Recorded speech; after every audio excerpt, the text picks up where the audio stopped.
over in England because they revere the stitch. When you're getting started and everything, you have to have things that are saleable.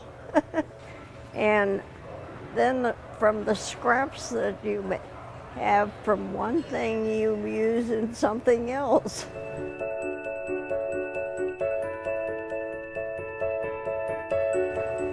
Well, being a woman, you know, we're always interested in the coming fashions, or at least some of us are. And Women's Wear Daily was one of the outstanding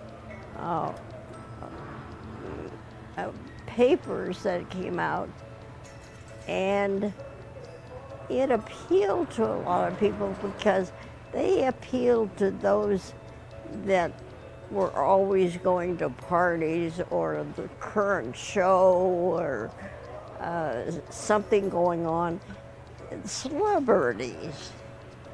And so these pictures, and the paper itself was very good to work with because it was strong and it had good color, and it was just something special. But it also had good tales and things about the people. And I thought that's kind of interesting.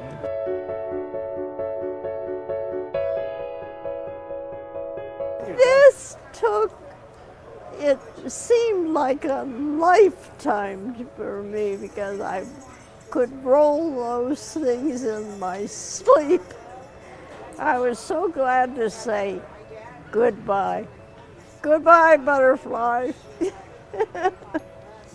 I accumulated all that stuff. So then I made things out of it, such as something like this, out of scraps. I didn't waste anything, and I found that I had a market. But whenever I designed anything, it was beauty all the way around, because I thought you should look as beautiful when you're standing up at a cocktail party or a dance or whatever. And so there was always something going on in the back too, like feathers or some beads or just something crazy. I guess I like fashion. I just hope that we will do some good in getting people to know that clothing can be a piece of art. You just have to try a little bit harder. But don't tell me how I do these things.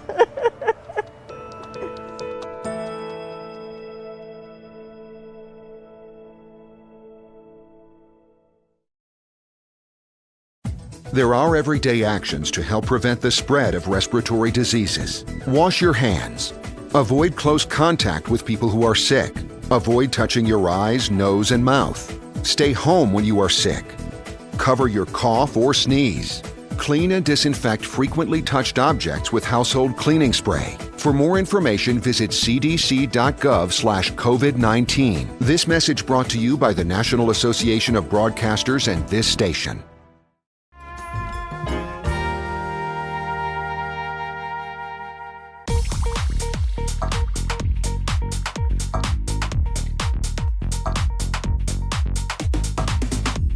Hi, I'm Councilwoman Laura Pastor, coming to you from the heart of the city, obviously Rockin' District 4. Today I'm joined by Monica Corey, Vice President of the Legislative and Government Affairs from Arizona Complete Health. According to the U.S. Census, 44 million Americans have no insurance and 38 million do not have adequate health insurance. The Arizona Complete Health is dedicated to helping people live healthier lives with affordable health insurance. You will want to get a pen and a notepad to take some notes. Why is it's so important to have health insurance? Well, first, thank you for having me on the program today, Councilwoman. It's a pleasure to be here to talk about this important issue during a pandemic. Of course, many times, especially the young ones among us, think that I'm healthy, I'm strong, I don't need health insurance. But we're in the middle of a pandemic, and we've seen that coronavirus can take down any one of us, even the healthiest and strongest among us. And so now more than ever, it is the most important time to have health insurance. So I'm glad you brought up the pandemic. That sounds like my older son. Luckily, he does have a position where he does have health insurance, but we do talk about it. Mm-hmm. And so many people have been financially impacted. And many have lost their jobs, lost their income. And if they have any type of income, they have to make choices. The choices is rent, food, or insurance. So what advice do you have for people that need insurance or that are in this situation? Absolutely, so true. We've had the economic fallout from the pandemic has been very serious. And so the most important thing to do is to not be afraid to apply. I think a lot of us think about programs like Obamacare, Marketplace Insurance, or Access, which is our state's Medicaid insurance, and think those are not programs for me, but they are. They're for all of us. And so I think the most important thing that we can encourage people to do is to go to the Access website. It's called ahcccs.gov, and you can find how to apply for Medicaid coverage. If you don't qualify for Access because maybe you're a little over income, then the Access system will automatically send your application into healthcare.gov, which is the marketplace. So it covers you either way. So number one, most important thing is just apply. So that's good to know, because like someone like me, and I'm going to put myself in a person's situation where I just lost my job. I'm embarrassed. I know I need health insurance, but what if I get denied, even though, you know, I have past experience of being denied? So it's nice to know that there's a space and a place to at least start the journey. Can you speak about Marketplace? Because I would probably fall under that, under the Obamacare, and Joe Biden opened it up for us. And how do I go about doing that and find the best insurance for me? Right, absolutely. I have found that a lot of people didn't realize that Obamacare or Marketplace insurance is available for them. It is through healthcare.gov. Under the new administration, they're starting to promote healthcare.gov more.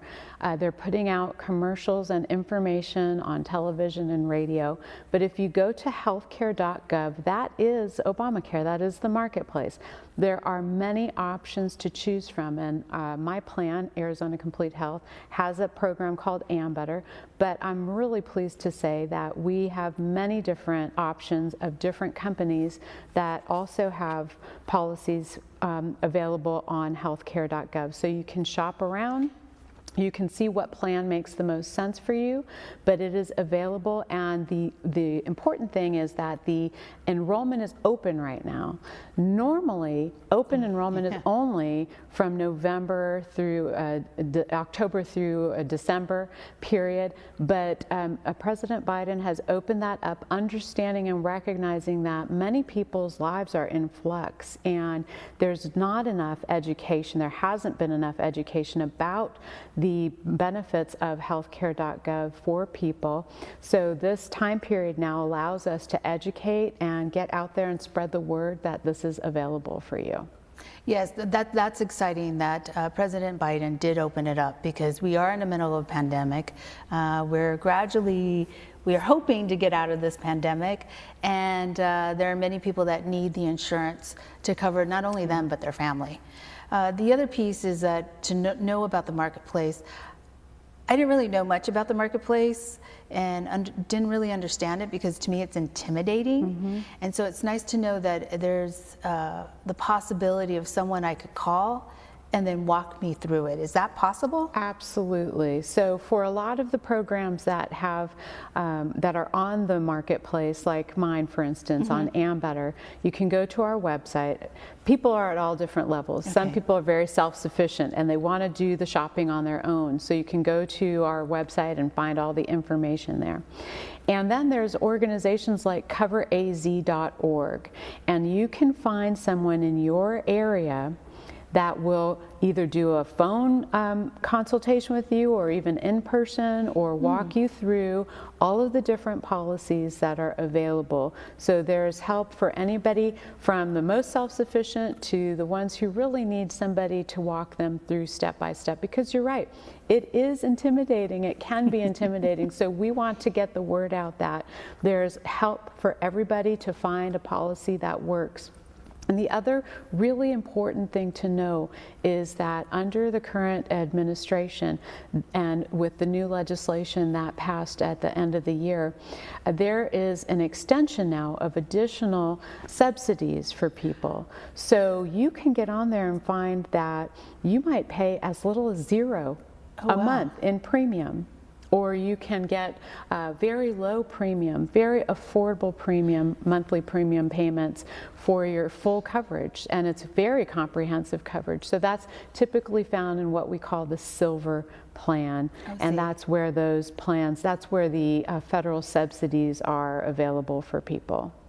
Now, to qualify, it's open for everybody. Yes. So anybody can qualify for it. Unless you on have, the marketplace. Unless you have employer-sponsored insurance. Okay. So if your employer provides you insurance, then you have to show that your employer's insurance is unaffordable.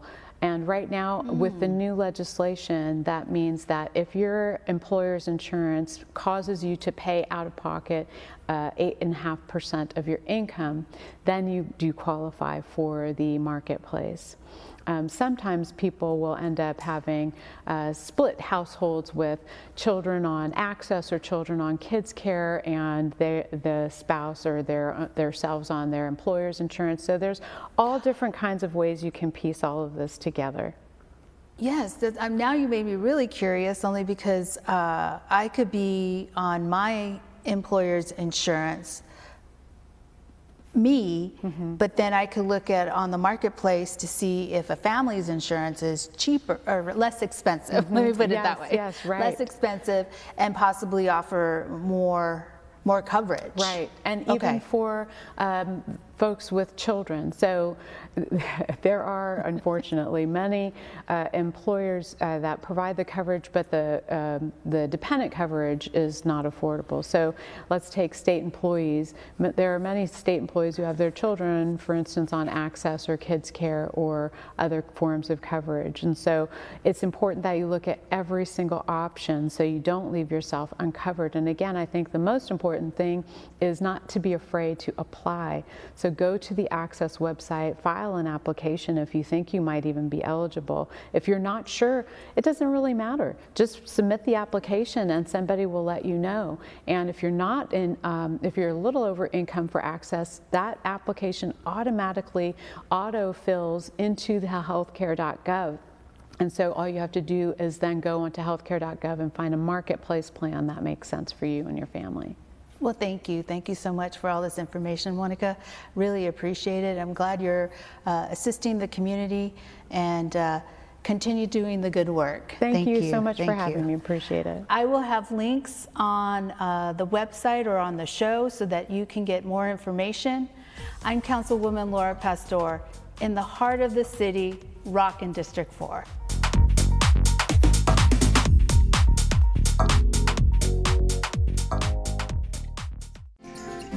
Kindergarten is a big step in every child's education. In kindergarten, socialization, language, early literacy, and problem solving are just a few lifelong skills they'll learn and will use throughout their school years and in life. As a fellow mom of a preschooler, I know how incredibly busy you can be. But if your 4 or 5-year-old is due to start kindergarten this year, don't wait. Please contact your local elementary school to enroll today. And start them on their way to school success. Every child deserves early childhood education.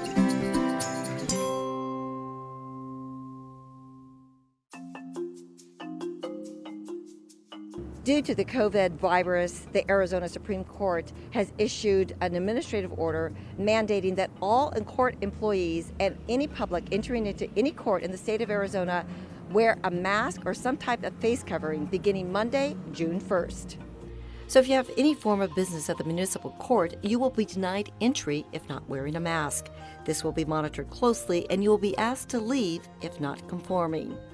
Phoenix, like the country and the world, is living in unprecedented times, and in order to keep the virus from spreading, this is just another layer of protection for both employees and residents to keep safe. Remember to always practice social distancing and wash your hands frequently.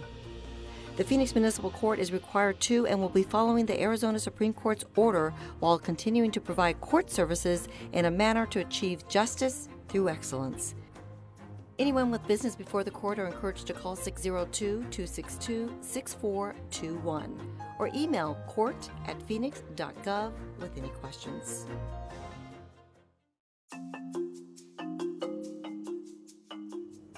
Debido al virus COVID-19, la Suprema Corte de Justicia de Arizona levantó una orden administrativa, ordenando a todas las cortes de Arizona que los empleados de la corte y el público que ingrese a la corte use algún tipo de máscara o cubrebocas al ingresar.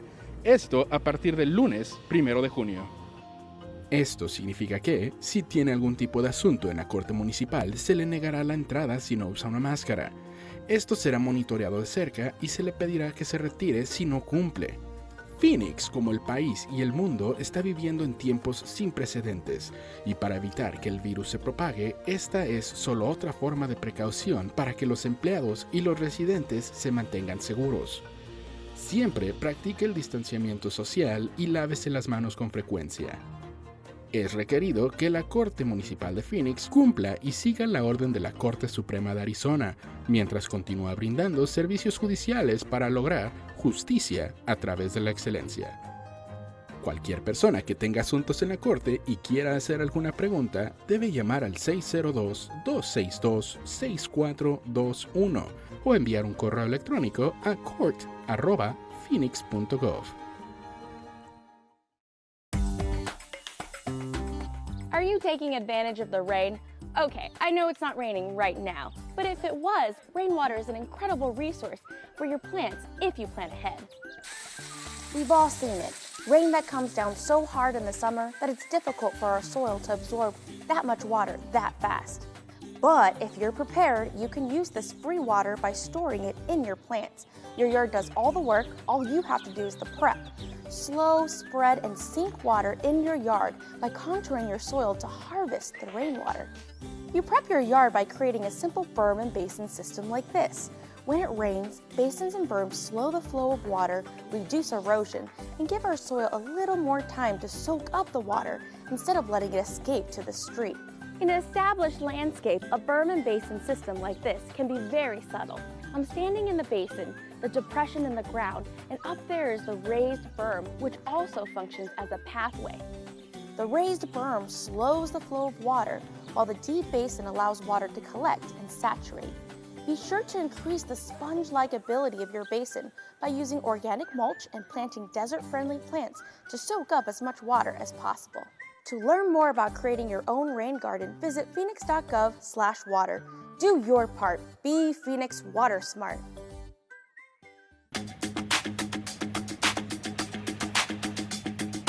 1, 2, 3, 4, 5, 6, 7, go! What an experience. The chance to find out firsthand what it takes to become a Phoenix police officer from a physical standpoint. Here we go! The chance to learn about the deal breakers, the foolish things you can do to take yourself out of contention before you even graduate from high school. A lot of the times, kids getting out of high school, they'll make mistakes here and there, so now they have to wait 2-3 years for that to come off the record before they can come on the process. If we can reach to them ahead of time and explain to them, that way they know what they can do, what they can't do, what rules they should follow, what they need to do to set themselves up with success, they're able to make that jump. As soon as they turn 21, they're able to make that jump over to the police force. These are just some of the things Alhambra High School ROTC members learned at a special police school project held at the Phoenix Police Training Academy, and much, much more. I myself want to be a police officer, so I'm paying close attention, trying my best as I can to see what I can improve on for when I apply. I get to, it's a great experience, you know, you get to learn what, I call them my heroes, but we get to learn what they do every day. Now, this isn't just another field trip. Students are getting some inside information on what it takes to have a career in law enforcement, and they're being tested.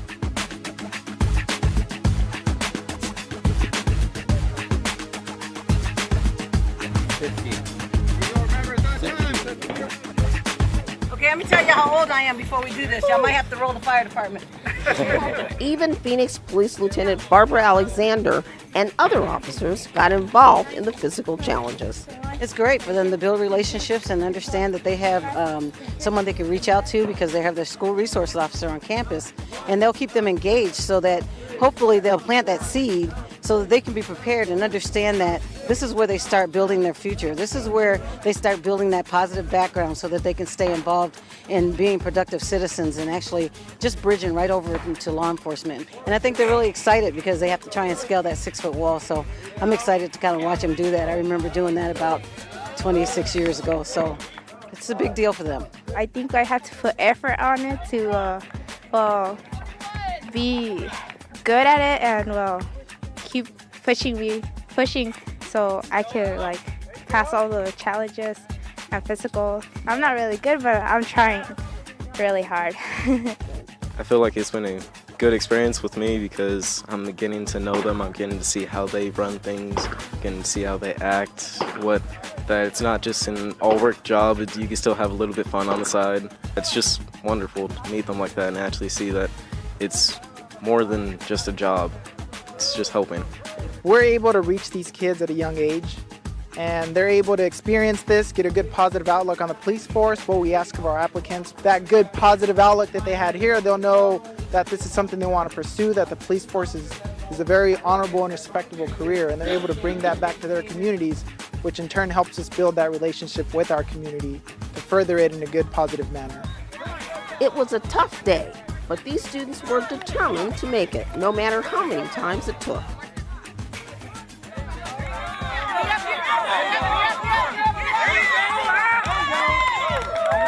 Plans are already being made to expand this program to other high schools throughout the city. Paula Moore for Phoenix Police.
Once there was a boy who did the same thing again and again. One day, he was told he had autism. He got help and slowly learned how to live with it better. Early intervention can make a lifetime of difference. Learn the signs at autismspeaks.org.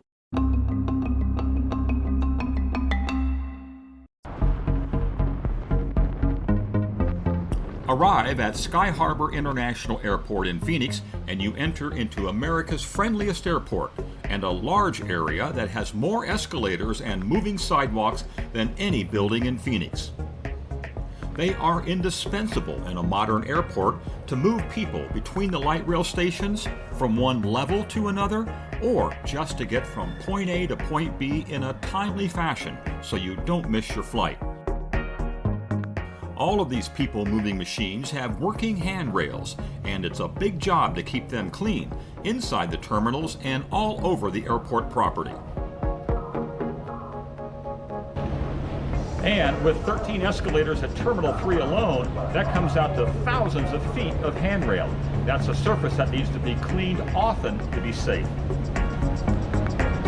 Cleaning crews do some of that work by hand, but now there is a need for more frequent cleaning.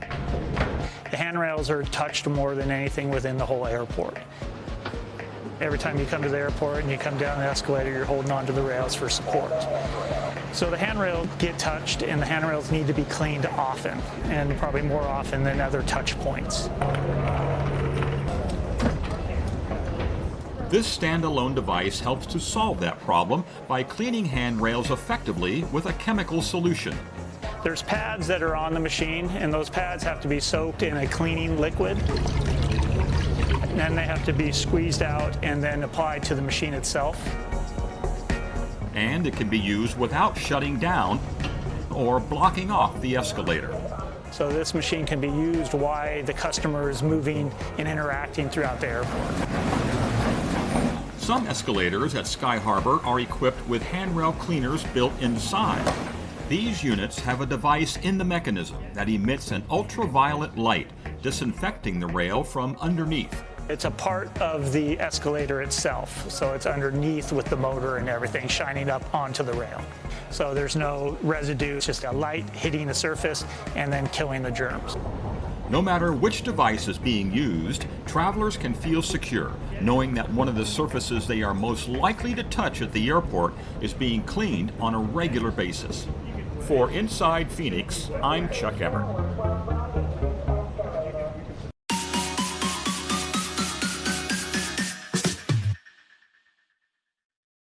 So you need to complete construction, repair a vehicle, design a brochure, or train employees?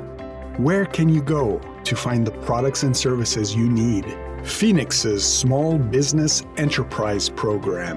The Small Business Programs serve as the entryway for small business opportunities into the procurement process with the City of Phoenix. We pride ourselves as being an organization that is very inclusive, and we want to cater to all small businesses, whether it's mom or pop operations, businesses that have specific products and services that are related to city services or otherwise. Well, the Small Business Enterprise Program has been in existence since the early 1990s, but it didn't begin by itself.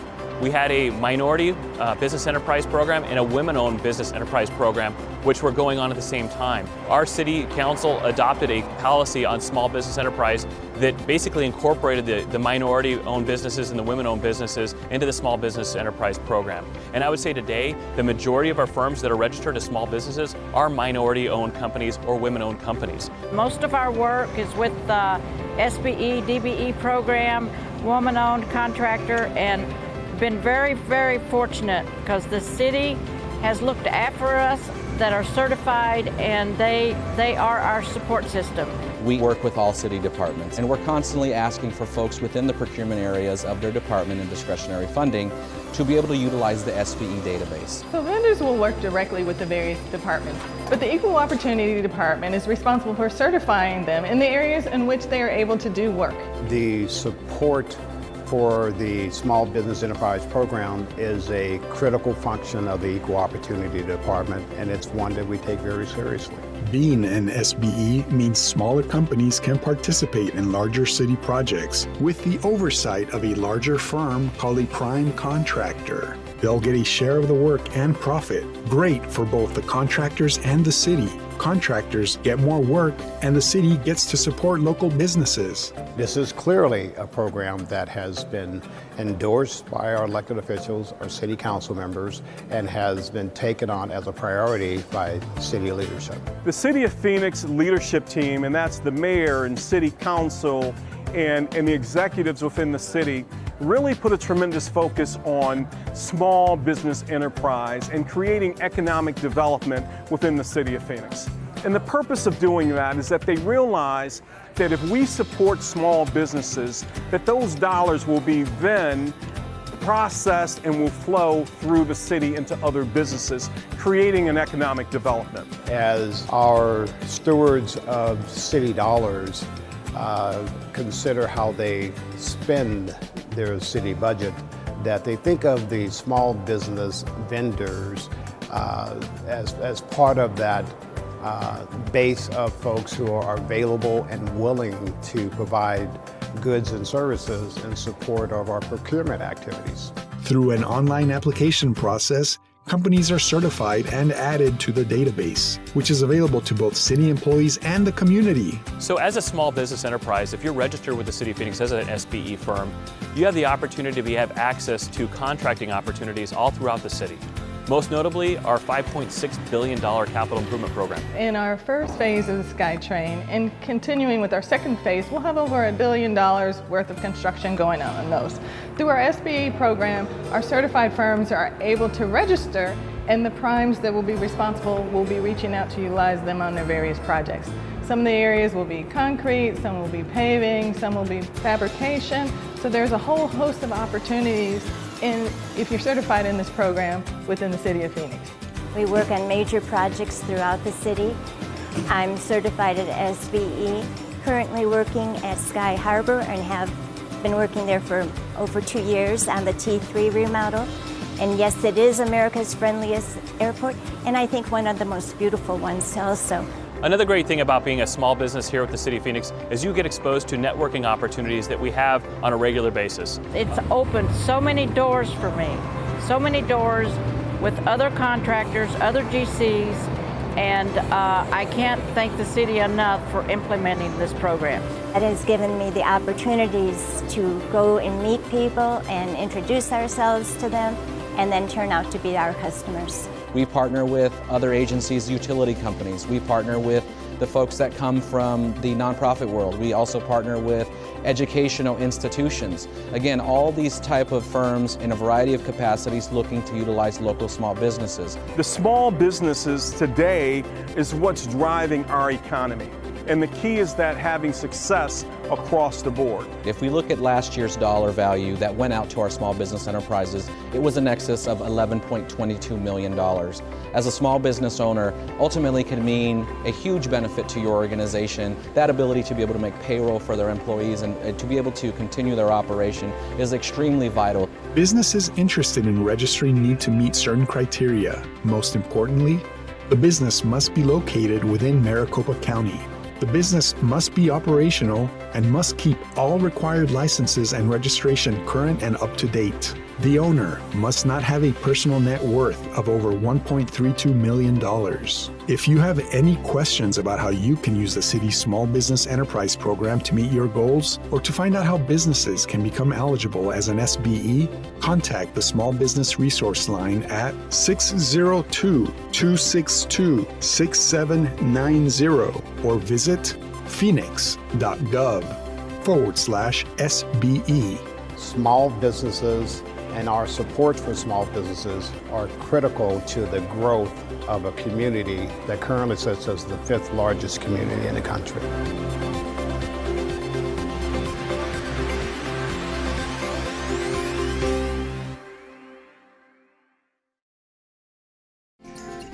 Kindergarten is a big step in every child's education. In kindergarten, socialization, language, early literacy, and problem solving are just a few lifelong skills they'll learn and will use throughout their school years and in life. As a fellow mom of a preschooler, I know how incredibly busy you can be. But if your 4 or 5-year-old is due to start kindergarten this year, don't wait. Please contact your local elementary school to enroll today. And start them on their way to school success. Every child deserves early childhood education.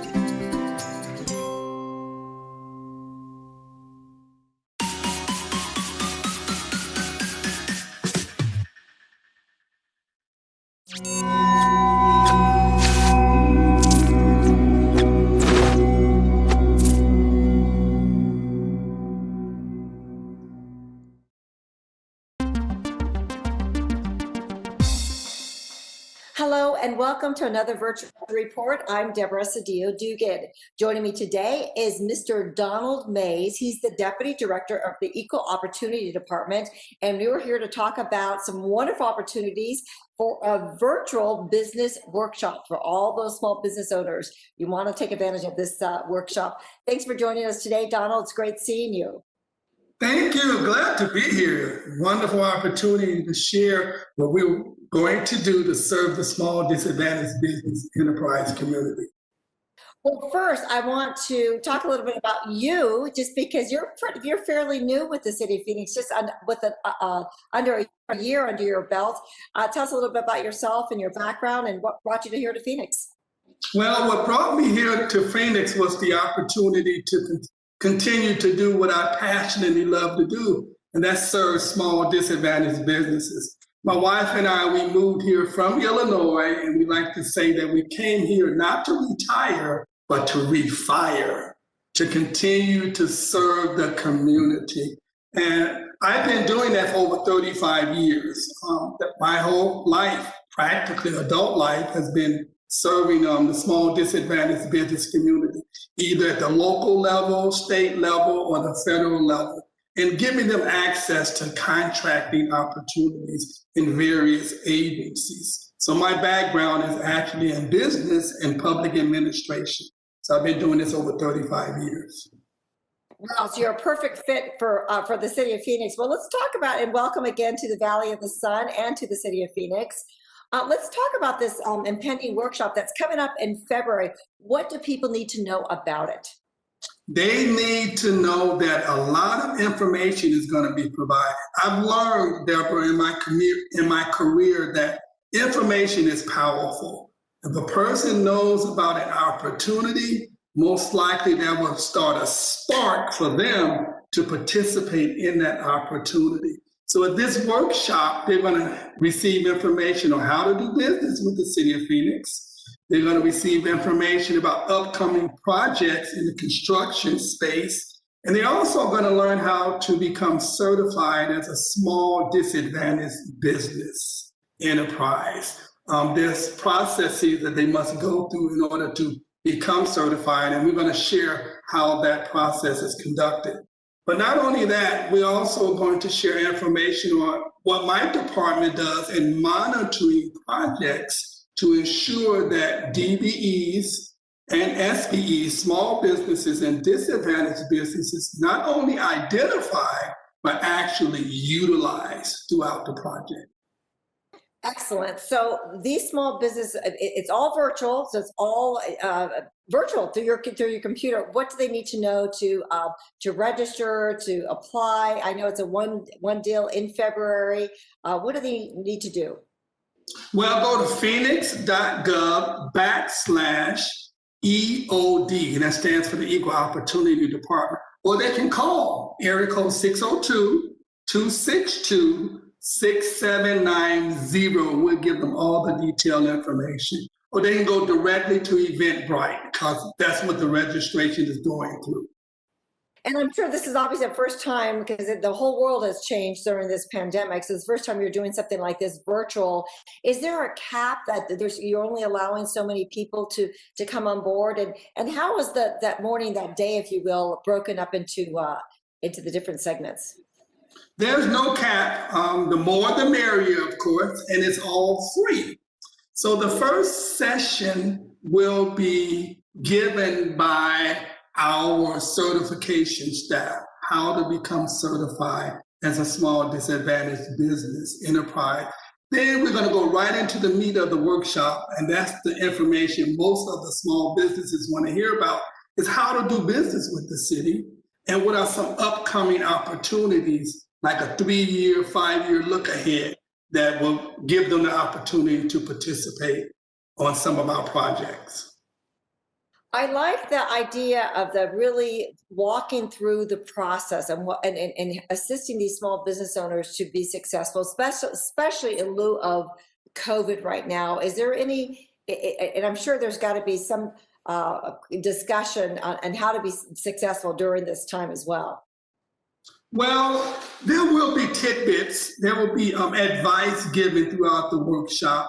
There's going to be over 100 years of experience who will be giving the presentation during this workshop. So there's going to be a lot of little tidbits that will be given, suggestions and ideas that will be very valuable to the small disadvantaged businesses. For example, we all know that communication is very important. We love to tell the small business Once they become certified, find out who are those larger corporations, those prime contractors are in our area, and contact them. Develop a relationship with those prime contractors. Present to them your position statement, your business statement, your business ideas, and I guarantee that can be a spark that will give them the opportunity to participate in the contracting activities. And what about collateral material too, Donald? Is there written material, or is everything primarily on the web and through this workshop that people can follow? You know, like old school, like generational, like people like me. I know kill a lot of trees. I like the tactile of being able to have you know, a pamphlet or a booklet or something that I can make reference to.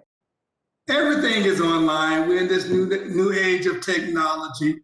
But my department, we are big on customer service. So if someone wants something hard copy, I'm sure we can accommodate them.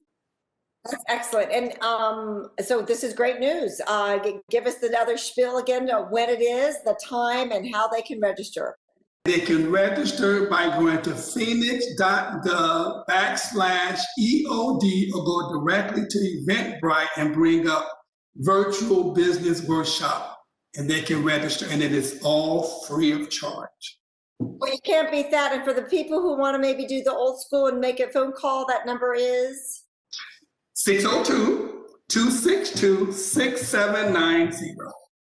I love it. Well, I'm wishing you much success, and for all those small business owners and the disadvantaged business people too that want to do business with the city, and maybe even go bigger. And you know, this will help them, you know, do business with the federal government or the state, or just the entrepreneurial overall. This is a must. Thanks again, Donald, for joining us today. Wishing you lots of luck. I'm Deborah Cedillo-Dugan for Phoenix TV Virtual Report.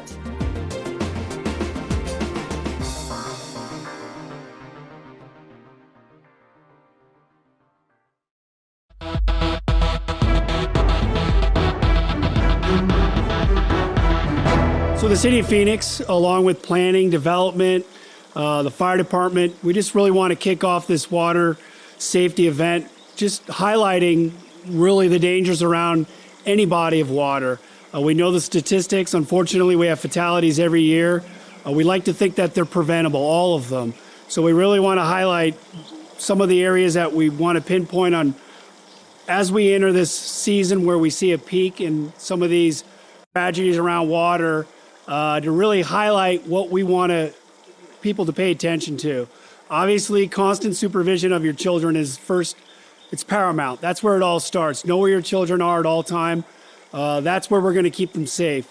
But because we know human error can enter into it, the way we can keep our children safe is by creating barriers around not only the pool, but the home. So the toilets, we have fatalities where children get actually into a toilet. They can't lift themselves out. Make sure you've got a safety latch on your toilet. Bucket of water. Believe it or not, we've had fatalities in the city of Phoenix where children, unfortunately, they're top heavy. They get into a bucket of water and they can't push themselves out.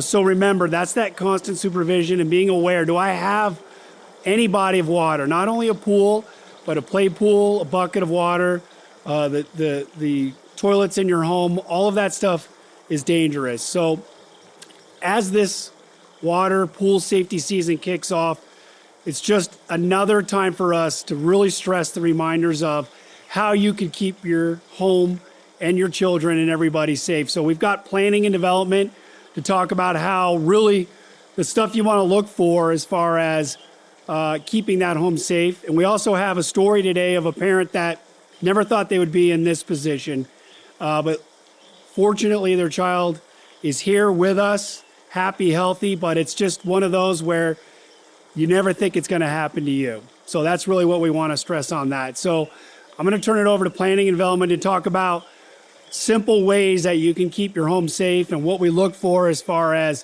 barriers around your home and your pool and all that, just to make sure that you can keep it safe. Thank you. Hi, good afternoon. I'm Angie Holdsworth. I am the Public Information Officer for Planning and Development. And I have Don Counselor here. He is our inspections field supervisor. So he's part of understanding the inspections that go along with pool barriers pretty much on a daily basis. And that's kind of where some of this maybe starts to begin. There could be pools that don't have all the safety measures and all the safety codes up to par. People modify them sometimes after those inspections, and if you were to move in and buy a home, you may not realize that there's a danger there. So the importance of really understanding what the codes are and why we have those codes is important when you look around your yard and as your pool fence maybe gets older, to realize what it takes to maintain that safety. And Don Counselor is going to be able to show you some of the features around the house. And he can talk to you a little bit about, why it's so important to understand what's behind the code in terms of water safety. And Don, I'll give you an opportunity if you want to say something here. Hey, Don, just tell them your name and spell it for them and what your title is. You can come up closer to the microphone. My name's Don Counselor. Last name is Councilor. I'm with the City of Phoenix. I am one of 4 General Inspection Field Supervisors. We handle all inspections, anything permitted residential-wise. When it comes to swimming pools, Arizona State law code is more restrictive than the international code, and therefore we adopted the more restrictive when we adopted the pool code. Our pool fence requirement is 5 foot instead of 4 like the international code. It depends on each house. Sometimes you're moving into a rental property. If you have code issues, give me a call.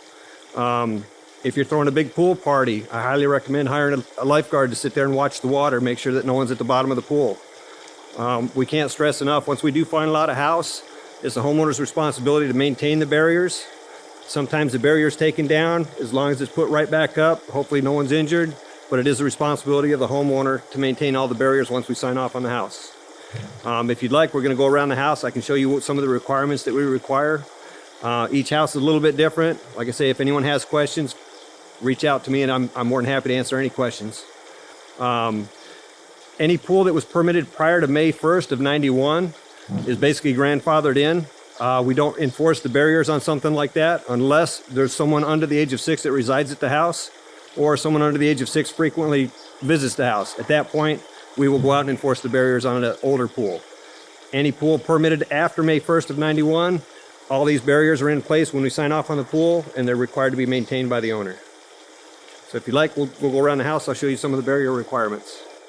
Let's do all the interviews first, and then we'll walk around with you, okay? Is that Okay. all right, Don? Yep. All right. Go ahead and introduce Terry Buck then. Terry, gracious enough to come share a very difficult story. Yes, he was 11 months old at home with his father. I was at work, and he was left unattended by our swimming pool and fell in.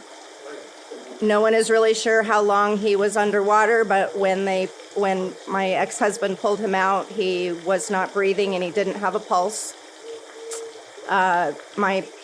His dad tried to dial 911 but was wet and couldn't get the phone to work, so thankfully ran across the street to our neighbor who had had one CPR class 10 years before when her children were young. She laid him on the carpet in her living room and started CPR, and within about 3 minutes, he took his first breath. First responders were there within 6 minutes of the call and took over the life-saving measures and got him to the hospital, and he's fine. He had no neurological damage. He was home within 4 days. And so that's our story. Tell us about going through that process. How did you feel when you found out, and then you found out that he was going to be okay? Well, when I first got the call, it's every parent's worst nightmare, I think, to hear that their child's fallen in the pool. I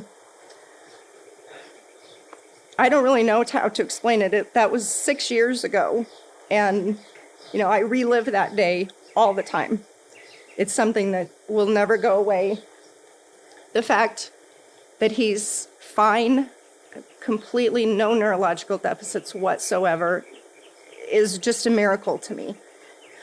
Excuse me. If my neighbor hadn't been home, the story might have turned out very, very differently. So CPR is just so hugely important for every parent or every adult who's around children. I mean, you just never know when you're going to need it, and it saved his life. What would you tell folks who have pools, may not have a fence, or they think that they're watching? You really got to pay attention when kids are in the pool. Yeah, you can never look away. Pool fences are great and pool covers are great, but nothing replaces the watchful eye of a parent. It's one of those things you just cannot. I mean, he's 7, and even in the tub, if I walk away, it's, and he thinks I'm being silly. But as the gentleman who owns the house said, he was 7 when he had a drowning incident. And so it could happen. It could happen to anyone at any time, and you can just never take your eyes off your child. Tell us your name, my friend. Strider Buck. And thank you to all the police officers and firemen for saving my life. Tell them about your swim lessons. Yes. We have swim lessons every Saturday? Yep. You like to swim, right? You're not afraid of the water? No. No. A little bit. Just a little. All right. Tell everybody bye. Bye. Thank you, guys. Great job. So what we talked about earlier, the number one way that you're going to protect your children around water is constant supervision. Nothing replaces that. When we speak about pool fences, when we speak about tarps over them, those are barriers that are in case you lose track of your child, right? So the bullet points for us today that we really need to impress upon you is you can't have enough layers to protect your children. Constant supervision, know where they're at all times. And remember, it's not just a pool, right? Any body of water is dangerous to a child. We've had children that have died in buckets of water. It doesn't take much water. Toilets around your home, make sure that every toilet, if you have children in there, toddlers especially, that you've got child safety locks on those toilets. It's going to be very important to keep your children safe with that. Again, we cannot impress enough upon you to always know where your children are at all times. Make sure you know CPR. Make sure you always have a phone with you. And the number one thing, too, to remember is we've had drownings and near drownings where there's been 12 to 15 adults poolside, in the pool, around the pool, and they just assume somebody else is going to watch those children that are in the pool. Remember, a drowning is silent. They just go underwater. So there's not going to have a warning of it. So it's not uncommon for children to be susceptible to drowning or near drowning with a pool or a patio full of adults. So remember, designate somebody that's going to watch those children. The rule of thumb is if your child's in the pool, you're in charge of your child. If you're a caretaker, you're in charge of that child. So remember, that's the number one way that you're going to keep your children safe around the pool. And it's just, we can't stress that enough. And that's really the key to keeping everybody safe. So always remember, if you've got a pool, children are curious, right? So you can help yourself by, if you've got pool toys, they're always out of the pool. Don't keep them in the pool area. Make sure if you have a self-closing gate that you check to make sure it's functioning. If you have a doggy door, make sure that the cover is on it if you have a toddler. They're curious. We've had children that have escaped out of the doggy door. They believe because you have a self-closing door that you're safe. But if you've got a doggy door, that's a way for that child to get out of the home and into a pool. Again, we strive for it every year. We strive to have 0. Unfortunately, we're already behind the 8 ball starting this calendar year. We've got a lot of hot summer months ahead of us. Know where your children are at all time. Make sure you have a plan on how you're going to watch those children. Make sure you've got those barriers around the pool. Don't leave toys in there, and designate somebody that's in charge of watching your children around water.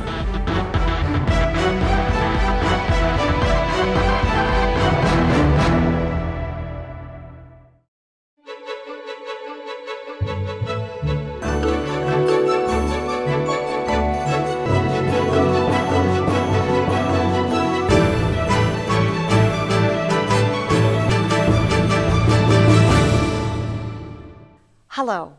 We are all living in unprecedented times. I'm Deborah Cedillo-Dugan with Phoenix TV. With the coronavirus impacting not only our city, but the entire world, we are having to do business differently. Normally, residents can join us during our city government meetings to provide comment. Not now. This next video explains how you can still participate in city government remotely. It's a quick and easy way to stay connected and to provide your comments virtually. Hello. and welcome to the new City of Phoenix e-comments system. During this video, you will learn how to register to speak and make comments for Phoenix City Council meetings online. Let's get started. First, you want to go to Phoenix.gov and click on City Council Meetings. Find the meeting you want to participate in. Click on the comment icon next to that meeting, circled here. After clicking the comment icon, you will arrive at phoenix.granicusIdeas.com. On this homepage, sign up if you are a first-time visitor and want to register to speak or submit a comment only, not wishing to speak. Sign in if you have previously signed up. On the sign-up page, enter your email, create a password, put in your first and last name, and your address. After you have signed in, your username will display on the top of the page. For a full list of upcoming meetings, click on the Meetings tab. On the Meetings tab, select the meeting you want to see. Click on the meeting title or view agenda. To register to speak on an item during the meeting, click on Register to Speak on that item. You can do this up to 1 hour prior to the meeting. Then, agree to be registered to speak during the meeting. You will then be shown as being registered to speak for that item. You will receive an email confirming you are registered to speak with a link and instructions for the day of the meeting. Check your spam box if you don't see the confirmation in your inbox. If registered to speak on the day of the meeting, go to the Council Meetings webpage. Find the meeting you are registered to speak at, then click on the agenda icon next to that meeting. On the agenda, click on the link listed underneath if you are registered to speak online. Arrive at the webx.com website, register to join the event, and when the item you're registered for comes up, your name will be called. You will be unmuted and you will have 2 minutes to speak. After 2 minutes, you will hear a bell and your time to speak will end. To comment only or not wishing to speak on an item, click Comment on that item up to 1 hour prior to the meeting. Select your position on the item and enter your comment in the box. Then click on Submit Comment. After submitting a comment on the item, it will then say View Comment on the right-hand side. On the left-hand side, you can also view your comment and anyone else's comments on that item. Your submitted comment and anyone else's comments will be displayed, along with a position if it was selected. Comments will display and be viewable only on this website. As a reminder, all City Council meeting agendas, results, minutes, and videos will continue to display on the City Council meetings page at Phoenix.gov. Look for a summary of these instructions on the Council Meetings webpage. And if you have any questions, would like to participate by phone instead, or need help in Spanish, call 602-262-6001.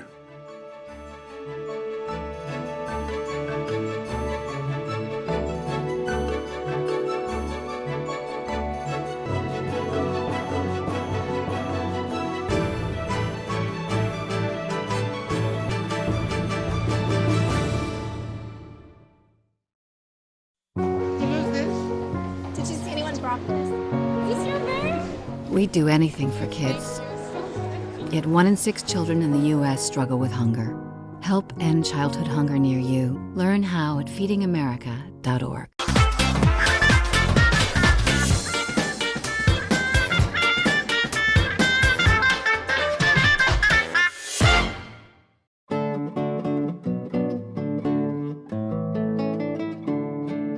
The only thing that was here from the porch was that piece from the wall to that post. So I had that as a pattern. All of this furniture in here was somebody's junk that they had brought out to the swap meet. Most of it was junk. And all the wicker you see in here, that's this wicker done there and out there on those chairs and stuff, I did that. The same with the furniture I bought here and there. And I have to really give a lot of credit to Jody Spencer, who bought this house, probably about 3 decades ago, and really put it back to its original shape. It's 1899. So it was the first house in this whole subdivision built here. This here, I picked up in a thrift store And the lady says, "You know what that is, don't you?" I says, "I sure do." She says, "That's where they hid their Bible." I says, "What?" It wasn't their Bible they were hiding, it was their phone, because back then the phone was not something that was popular, so you didn't want to see it. All the materials that Jody has collected over the years and put into the house, you really do feel, not just when you're walking up to the house, but when you go inside, you really feel like you're going back in time. And he's really done a marvelous job over the years, really collecting everything and putting it all together and making sure this house is maintained in good shape. I was born in Glendale. I'm an Arizona boy. I love Arizona. And history is just, I don't know, I love it. And to get it's these two hands. I don't have nothing up here, but these two hands can do anything. It's a Queen Anne style. It's asymmetrical in its design. It's designed with various materials. It's pretty ornate. You have a front-facing gable. You have a large front porch. You have this tower, and on the second level, it's actually open, which is kind of unique, and it's really a treasure here from the 19th century. Everybody thinks I'm in it for the dollar. I'm not in it for the dollar. I would have sold it a long time ago. But we're gonna get in it before we both die, which we're darn close to that. We're gonna get in here. So we're gonna live in it. This house is one of only about around 50 left from the 19th century, and so it's really special. And of all the properties we have that are left from the 19th century, this one's in really excellent shape. It's privately owned, it's been well cared for and maintained, and you know, I hope that continues into the future. It's just, there's something about this house. They said that everybody would gather at this house. They had they call this a music room because I guess they had a piano or something in there. And everybody in the neighborhood came to this house. So here she is, she's back.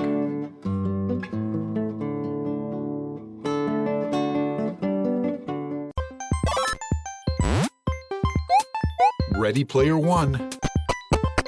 Become a defender against disposing household hazardous materials in your trash or recycling containers.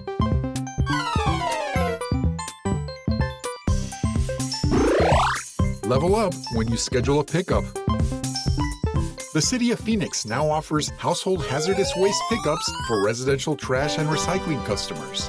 You don't need a cheat code for this bonus because it's easy as 1, 2, 3. 1. Take a break from battling the final boss and go to Phoenix.gov/publicworks/HHW and check the list of acceptable household hazardous waste that can be picked up. 2. Already have your game on pause? Click on the Schedule a Pickup button and fill out the online form. Or call 602-262-6251. 3. Mark your pickup date, gather your hazardous materials, and properly contain them in a box marked HHW. And set it out next to your garage or front door on your collection day.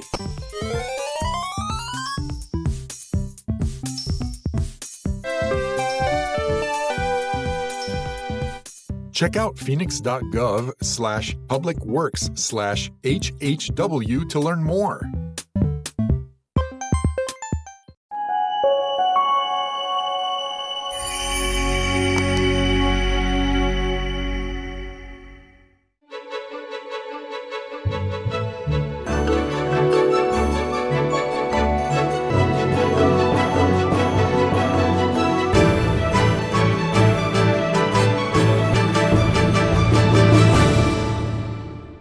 Hello. We are all living in unprecedented times. I'm Deborah Cedillo Dugan with Phoenix TV. With the coronavirus impacting not only our city, but the entire world, we are having to do business differently. Normally, residents can join us during our city government meetings to provide comment. Not now. This next video explains how you can still participate in city government remotely. It's a quick and easy way to stay connected and to provide your comments virtually. Hello, and welcome to the new City of Phoenix e-comments system. During this video, you will learn how to register to speak and make comments for Phoenix City Council meetings online. Let's get started. First, you want to go to Phoenix.gov and click on City Council Meetings.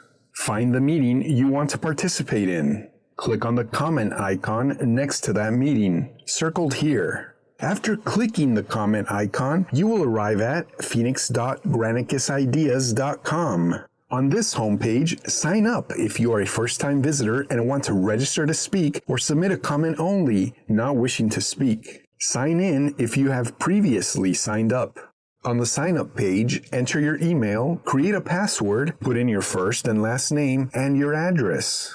After you have signed in, your username will display on the top of the page. For a full list of upcoming meetings, click on the Meetings tab. On the Meetings tab, select the meeting you want to see. Click on the meeting title or view agenda. To register to speak on an item during the meeting, click on Register to Speak on that item. You can do this up to 1 hour prior to the meeting. Then, agree to be registered to speak during the meeting. You will then be shown as being registered to speak for that item. You will receive an email confirming you are registered to speak with a link and instructions for the day of the meeting. Check your spam box if you don't see the confirmation in your inbox. If registered to speak on the day of the meeting, go to the Council Meetings webpage. Find the meeting you are registered to speak at, then click on the agenda icon next to that meeting. On the agenda, click on the link listed underneath if you are registered to speak online. Arrive at the webx.com website, register to join the event, and when the item you're registered for comes up, your name will be called. You will be unmuted and you will have 2 minutes to speak. After 2 minutes, you will hear a bell and your time to speak will end. To comment only or not wishing to speak on an item, click Comment on that item up to 1 hour prior to the meeting. Select your position on the item and enter your comment in the box. Then click on Submit Comment. After submitting a comment on the item, it will then say View Comment on the right-hand side. On the left-hand side, you can also view your comment and anyone else's comments on that item. Your submitted comment and anyone else's comments will be displayed, along with a position if it was selected. Comments will display and be viewable only on this website. As a reminder, all City Council meeting agendas, results, minutes, and videos will continue to display on the City Council meetings page at Phoenix.gov. Look for a summary of these instructions on the Council Meetings webpage. And if you have any questions, would like to participate by phone instead, or need help in Spanish, call 602-262-6001.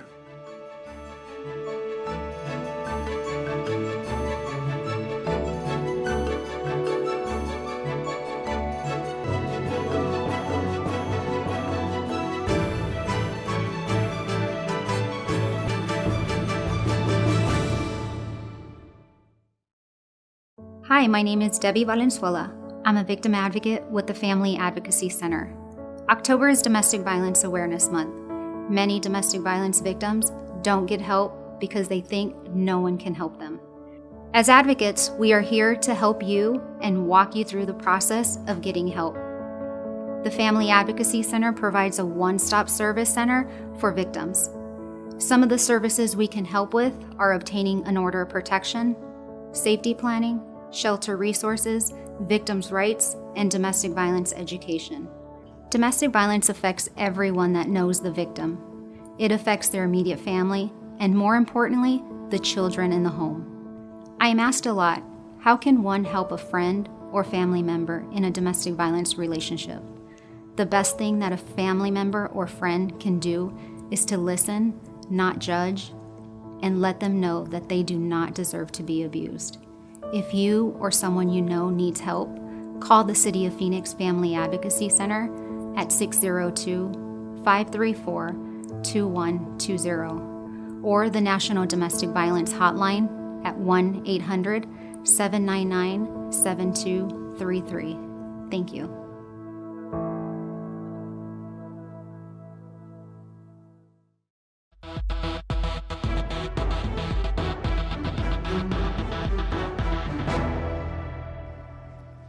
Good morning.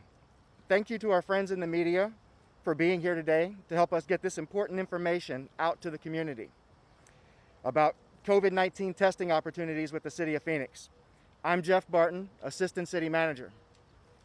We're happy to announce today the launch of our second mobile testing van. This is a result of a multi-department coordination between several departments and based on the increased demand from our community for increased mobile testing.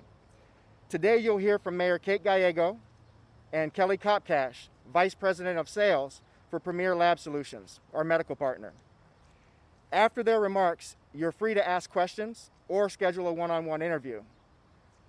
Yvette Roeder and Stephanie Bracken, raise your hands. They're here to assist you for your needs. Also, we invite you, members of the media, to participate today. Get tested and see what the process is all about. With that, I have the esteemed pleasure of introducing City of Phoenix Mayor Kate Gallego, who will talk to you today about this latest endeavor. Mayor? Thank you so much. I'm honored to be joined here today by our City Manager, Ed Zerker, as well as members of our leadership team. I want to thank our Assistant City Manager for the great introduction and the work he is doing leading our COVID-19 response as well as public safety. Today we are here to celebrate the grand debut of van number 2, as we affectionately call it. Van number 1 has been operating since August and has tested 90,000 people in our community. We know there is great need. Right now we have very high positivity rates in Phoenix and in Arizona, so people need that data about their COVID-19 status. When you have a high positivity rate, that means we need more testing. And today, through strong support of the Phoenix City Council, we are bringing van number 2. It is a partnership with Premier Lab Solutions, which is a local company that has been testing and supporting this community for many years, working with our local businesses. This van is a little bit larger than our first van. We learned about the great demand and how much testing is needed. It will be out in our community 3 days a week, either Monday or Tuesday, and then Wednesday or Saturday. It'll be good for our early risers from 7 a.m. to 1 p.m. Our van number 1 will continue to be out in the community 5 days a week. We will also continue our drive-through testing events, and we're going to be opening up a fixed location at Maryville with our partners at Vincier Cancer Center, who also operate van number 1. So we are looking to support our community as much as possible during this difficult time. We want people to have access to testing. These tests will be free. They do not require insurance. So if you are concerned about whether or not you have COVID-19, please protect your family. Find out if you have COVID-19 and get tested. You can find out where the van will be at Phoenix.gov/COVID testing. So go online, register, and get your appointment. We're going to be targeting the van to hotspots. So we'll be looking at data about where COVID-19 is most common in our community, and the van will go to those locations. We want to give you the information you need to keep your family safe and to help our community. The light is at the end of the tunnel. We know that vaccines are here, but for now, testing and masks are our best solution. Vaccines are not yet available to everyone who wants one immediately. So please continue to practice social distancing to keep your community safe and to get tested so that you know whether or not you have COVID-19. This has been a wonderful partnership to get here today. I want to particularly recognize Councilman Jim Waring, who helped us with the partnership with Premier Lab, but the entire City Council really supported this and wants us to be out in the community.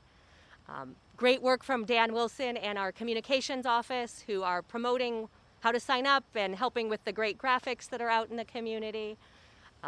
Public Works has been great leaders in setting up these vans, customizing it, and we have Assistant Director Washington Smith here today, as well as the Carbajal Bauer team who helped make this possible, so thank you to them for their great work in this area. It really has been an effort across the entire city. Our budget department, our CFO, and others worked to make this possible so that it could be free to our residents, and took a lot of innovation from the city. We're new to this type of testing, but we heard the needs in our community and stepped up to try to come to every part of our city and make healthcare more accessible.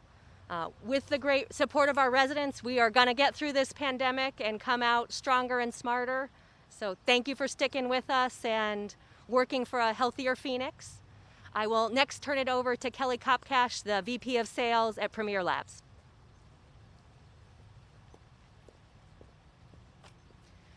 Hi everyone, and thank you for having us.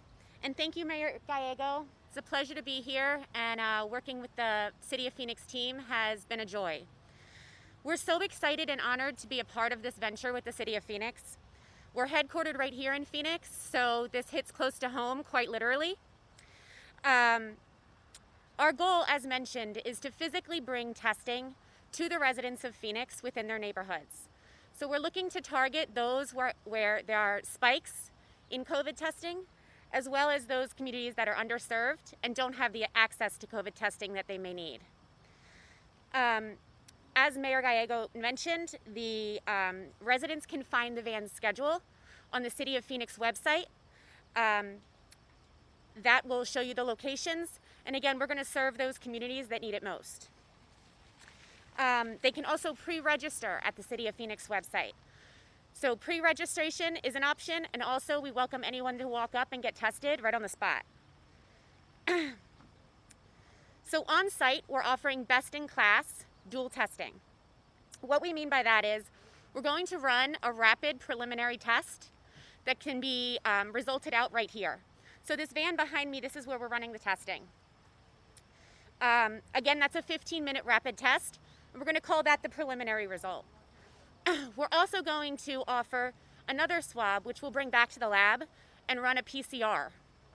The gold standard, the gold standard in COVID testing. That way, patients are able to gain a result not only right away, but also a PCR result, which will be available within 24 hours. Each patient will be given a business card. That business card is going to give them a two-step process. We're going to send a link to their email where they can jump on and actually view their own results. And most importantly, again, as Mayor Gallego said, testing is free. There's no barriers to entry, so we do welcome you to come down, get tested, and see how the process works. Thank you, everyone.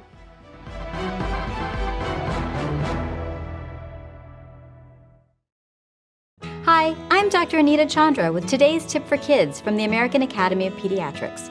Choosing high-quality childcare is an important decision. Here are a few things to look for: positive relationships between teachers and children, time for children to play, clear health and safety policies, and good ways to keep you informed of your child's day. Finally, make sure you visit where your child will spend their day and meet all of the staff. For checklists to help make your decision, visit healthychildren.org.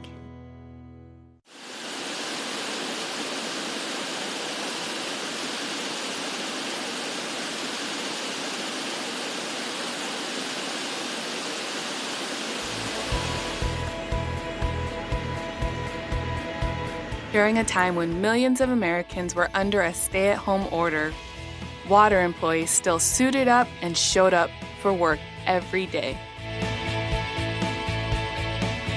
The indispensable lifeline that water workers provide keeps us all moving, because without you, without water, we are nothing.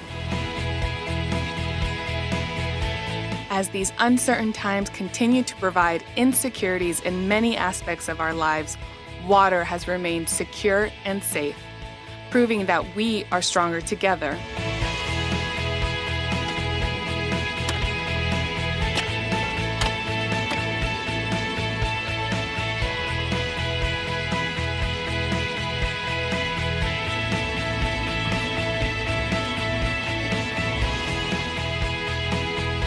sacrifice and service to the community hasn't gone unnoticed.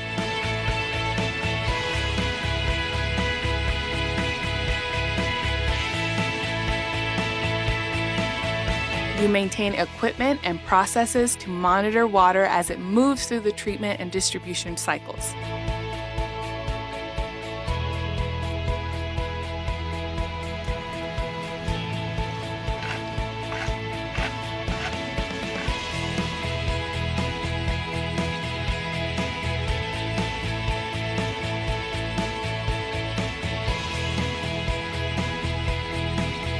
You plan, study, analyze, and design water treatment and distribution systems.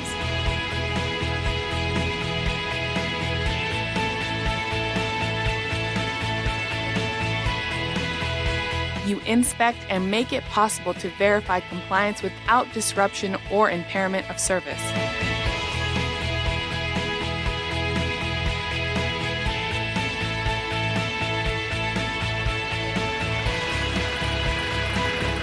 Every position is unique, and without one, none of this can be done.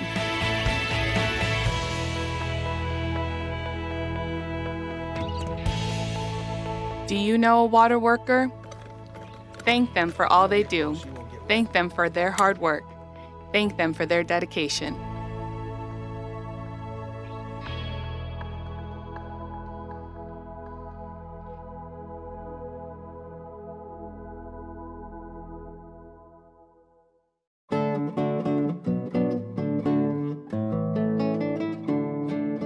The only thing that was here from the porch was that piece from the wall to that post. So I had that as a pattern. All of this furniture in here was somebody's junk that they had brought out to the swap meet. Most of it was junk. And all the wicker you see in here, that's this wicker done there and out there on those chairs and stuff, I did that. The same with the furniture I bought here and there. And I have to really give a lot of credit to Jody Spencer, who bought this house, probably about 3 decades ago, and really put it back to its original shape. It's 1899. So it was the first house in this whole subdivision built here. This here, I picked up in a thrift store, and the lady says, "You know what that is, don't you?" I says, "I sure do." She says, "That's where they hid their Bible." I says, "What?" It wasn't their Bible they were hiding, it was their phone, because back then the phone was not something that was popular, so you didn't want to see it. All the materials that Jody has collected over the years and put into the house, you really do feel, not just when you're walking up to the house, but when you go inside, you really feel like you're going back in time. And he's really done a marvelous job over the years, really collecting everything and putting it all together and making sure this house is maintained in good shape. I was born in Glendale. I'm an Arizona boy. I love Arizona. And history is just, I don't know, I love it. And to get it's these two hands. I don't have nothing up here, but these two hands can do anything. It's a Queen Anne style. It's asymmetrical in its design. It's designed with various materials. It's pretty ornate. You have a front-facing gable. You have a large front porch. You have this tower, and on the second level, it's actually open, which is kind of unique, and it's really a treasure here from the 19th century. Everybody thinks I'm in it for the dollar. I'm not in it for the dollar. I would have sold it a long time ago, but we're gonna get in it before we both die, which we're darn close to that. We're gonna get in here. So we're gonna live in it. This house is one of only about around 50 left from the 19th century, and so it's really special. And of all the properties we have that are left from the 19th century, This one's in really excellent shape. It's privately owned, it's been well cared for and maintained, and I hope that continues into the future. It's just, there's something about this house. They said that everybody would gather at this house.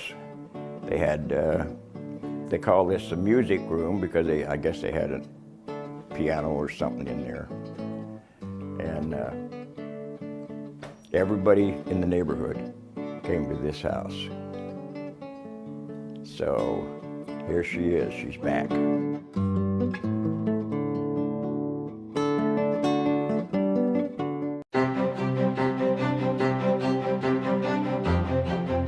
As we go virtual, Phoenix TV is working hard from home, but our pets are reacting in some weird ways because of it. Today I started teleworking and it's been quite fun, and this little guy just sits there and stares at me all day long. I decided to get an expert perspective on the new behaviors of our furry friends. I spoke with Carrie C., an animal behavior consultant based right here in Phoenix.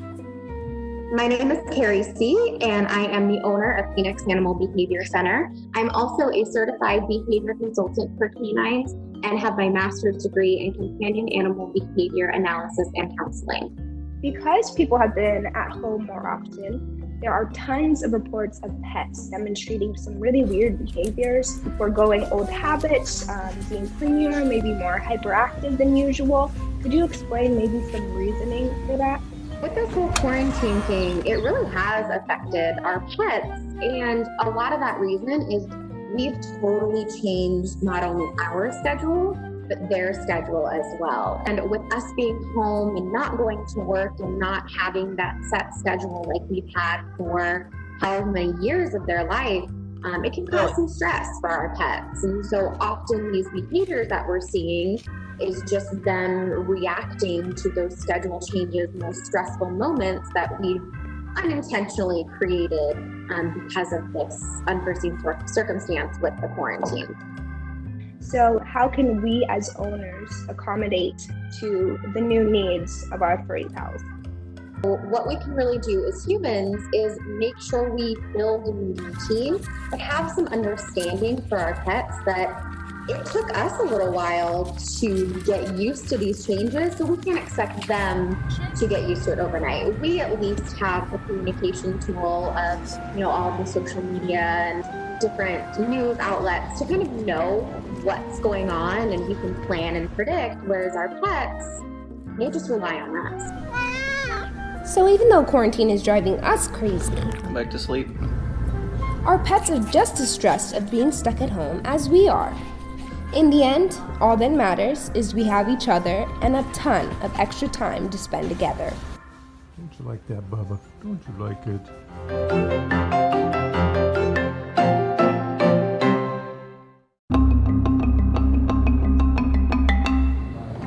The City of Phoenix has allocated $2.5 million to support our school districts with protective equipment. We were lucky enough that Mayor and Council approved $2.5 million for our school districts to purchase things like masks, hand sanitizer, gowns, so when they do open up, we can keep our community safe. Thank you. It's just been amazing. They contacted us and said we're interested in helping you out, and I said yes with a capital Y. We are thrilled that Mayor Gallegos and the City of Phoenix has invested some of their CARES Act fund for PPE equipment to include masks with a clear view so that students can see their beautiful teachers' smiles and we can see their amazing smiles. We tried to be very intentional, and we even have clear masks for teachers who are supporting English language learners or other students who really need to be able to see lips. The fact that we were able to get those masks that have the plastic, right, where we can help everyone that's in school, right, and thinking about everyone, and just giving that comfort to the teachers, giving the comfort to the students, and giving the comfort to the parents, right, that are sending their kids back to school, that might have senior citizens in their houses. We hope this will make life easier for our teachers so they can focus on instruction in our kids and not protective equipment.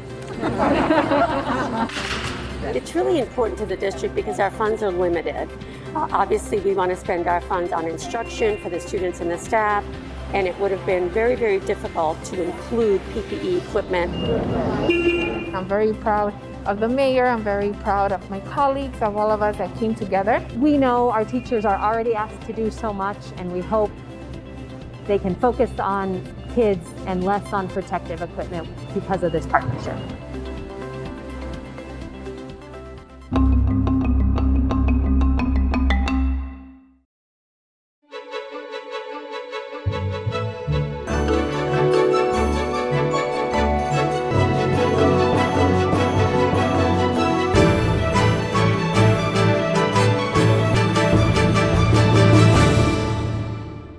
Hello.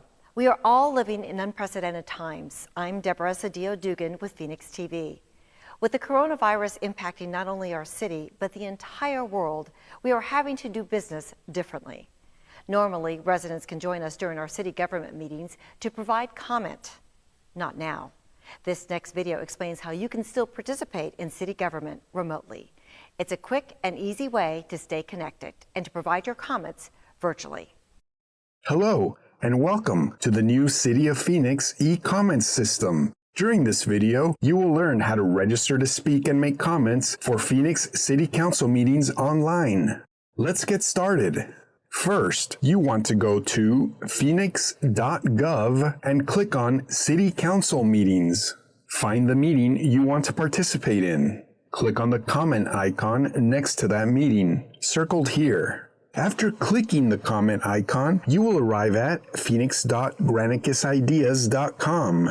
On this homepage, sign up if you are a first-time visitor and want to register to speak or submit a comment only, not wishing to speak. Sign in if you have previously signed up. On the sign-up page, enter your email, create a password, put in your first and last name, and your address. After you have signed in, your username will display on the top of the page. For a full list of upcoming meetings, click on the Meetings tab. On the Meetings tab, select the meeting you want to see. Click on the meeting title or view agenda. To register to speak on an item during the meeting, click on Register to Speak on that item.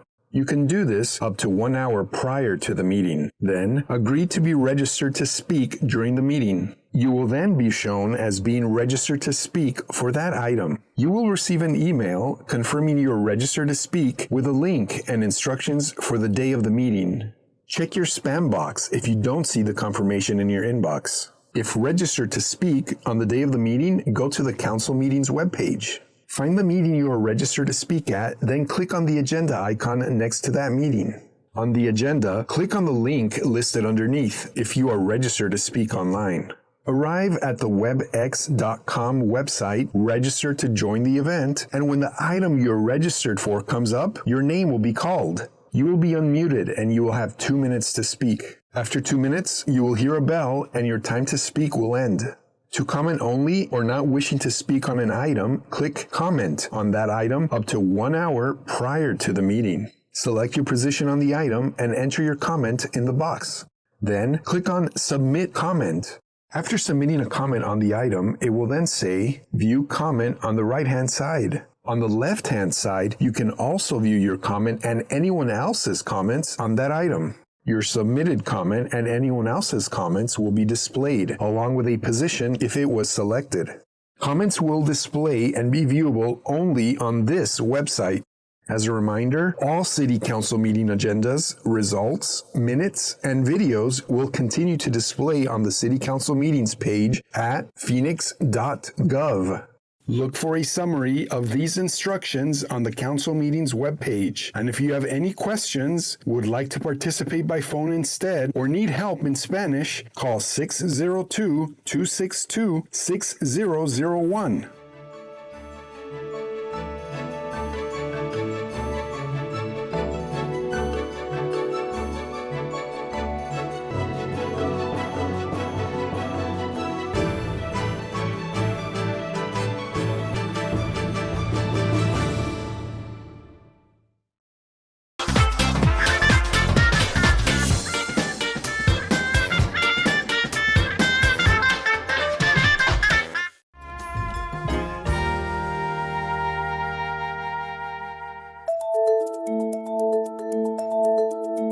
It's the first of its kind in Arizona. Rapid results, mobile COVID-19 testing, live virus and antibody testing with results in as little as 15 minutes. From the City of Phoenix and Vincere Cancer Center. Visit Phoenix.gov/COVID testing and see when the mobile testing van will be rolling to a location near you.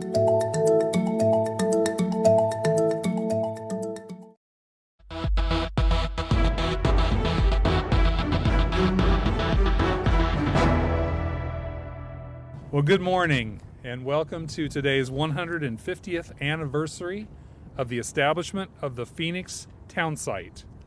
150th is also known as the sesquicentennial, which I have to practice quite a bit. So you'll hear a lot about a sesquicentennial event today. I'm City Manager Ed Zerker, and it's my privilege to be here with you today and with our speakers. Over the past year, council members Laura Pastor and Thelda Williams met with a small group to plan what they hoped would be a celebration befitting of a sesquicentennial milestone. However, a little global pandemic got in the way of that and changed some things, as it has changed the aspect of many things that we have to do. But we've persevered. So today you'll hear brief statements from our mayor, Kate Gallego, council members Laura Pastor and Thelda Williams, and historian Steve Schumacher. We'd like to recognize and thank the Downtown Phoenix Partnership and Downtown Phoenix Incorporated, represented today by Devney Preuss, the executive director, Heritage Square, the city's Community and Economic Development Department, and the Phoenix Convention Center for their help. Now, before we go forward, I'm going to say, is there anything we need to do with this microphone? Okay, I'll just talk loud. So at this time, we will have our speakers. So I'm pleased to have three pieces of Phoenix history here with us, three members representing Phoenix history. We have Mayor Kate Gallego, who I estimate is the 55th mayor of Phoenix, and only the second female mayor elected by the residents of Phoenix. She will be followed by Councilwoman Laura Pastor of District 4, who is the fourth Latina when she was elected in 2014, started service in 2014, the fourth Latina council member in the city of Phoenix. And finally, we will have Councilwoman Thelda Williams, who has served on the city council for 19 years, and has served as an appointed mayor of Phoenix 3 different times. So we have genuine Phoenix history here today with us. At this time, I will begin with our mayor, Kate Gallego.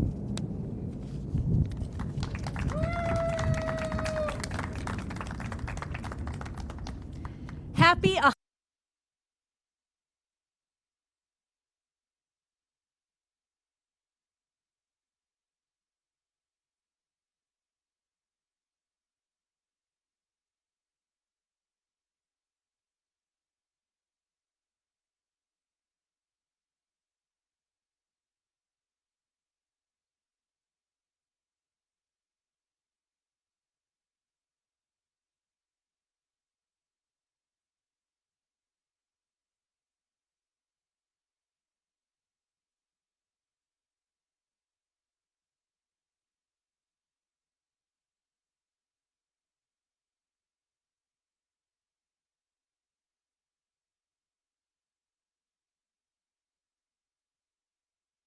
Good afternoon. Welcome to the May 18th policy session of the Phoenix City Council. Thank you for joining us. I will call the meeting to order and ask the clerk to call the roll. Councilwoman Ansari.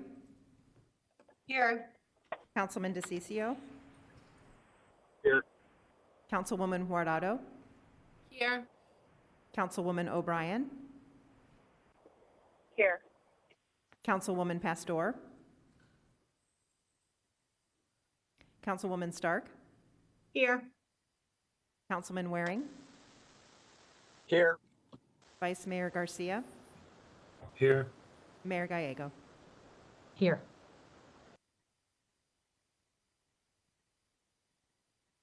Thank you so much for joining us today. We begin with council information and follow-up requests. Do any council members have updates? Councilwoman Ansari. Thank you, Mayor. I just wanted to give an update on a vaccination event that we held in District 7 this past weekend. As I've talked about before, we have some of the zip codes with the smallest percentages, of people who have been vaccinated. So we partnered with Adelante Healthcare and the Phoenix Fire Department, held a pop-up event at Cesar Chavez Library on Saturday. And I think it was very successful, really, because we spent a significant amount of time knocking on doors. Vice Mayor Garcia attended, some of our state representatives in the district, Raquel Turan, Representative Bolding, and Cesar Chavez, knocked on doors, distributed materials in English and Spanish, got some media coverage in Spanish as well, was on the Spanish radio, and also sent out about 11,000 texts. So we were able to vaccinate about 650 people, which is really, really exciting. And we will continue to be doing events like this in the coming weeks in Maryville. So just wanted to share that, and glad that we got a good number of our residents vaccinated, and hope to see those numbers rise in the coming weeks. Thank you. Thank you, and thank you for getting so many folks vaccinated. Councilwoman Guardado. Thank you, Mayor. Again, just wanted to remind folks that we will be out tomorrow again at the vaccination distribution center. Again, I just want to take a moment to give a big shout out to St. Vincent de Paul Catholic School at 51st Avenue in Osborne. They have been, this is the third time that they are doing this. They vaccinated hundreds of people at this point. I was there last week. I can tell you that folks at St. Vincent de Paul have been doing an amazing job putting the word out. Univision was there last week, and I was able to do an interview to invite people to come on out and get their vaccine. We've had the VIP coalition that's been out there knocking on doors. Emmanuel and other people from my team here were out there last week, again knocking on doors, and hopefully the turnout from tomorrow will look amazing. It's one of the things that as a city, I think we pride ourselves that we are able to meet people where they're at, to be able to meet their needs. And I think this is very exciting that we will continue to put the word out there and to bring the vaccines to our community, and looking forward to what tomorrow will look like, and from there being able to get those final numbers. So again, we will be there tomorrow from 9 a.m. to 4 p.m. at 51st Avenue in Osborne. Thank you, Mayor.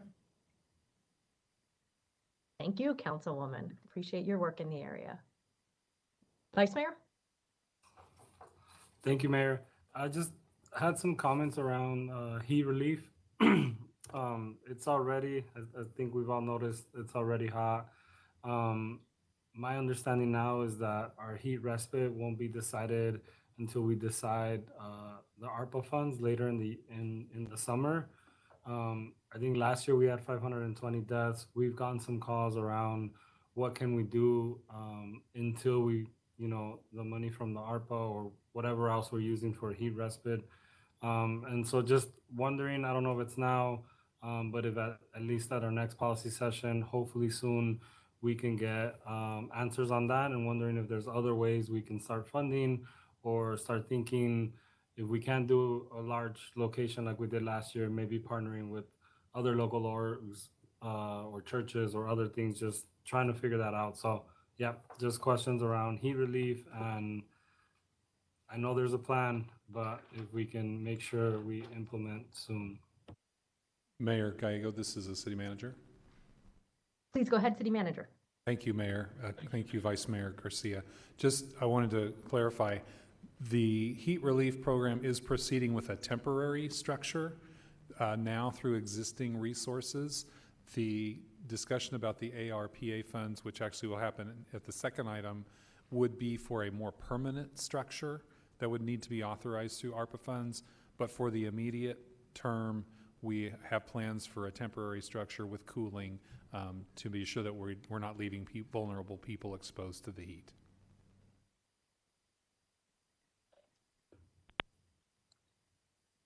Thank you, Ed.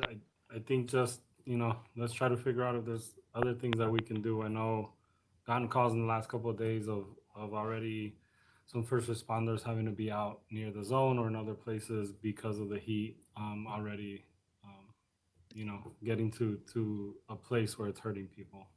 Thank you. So thank you.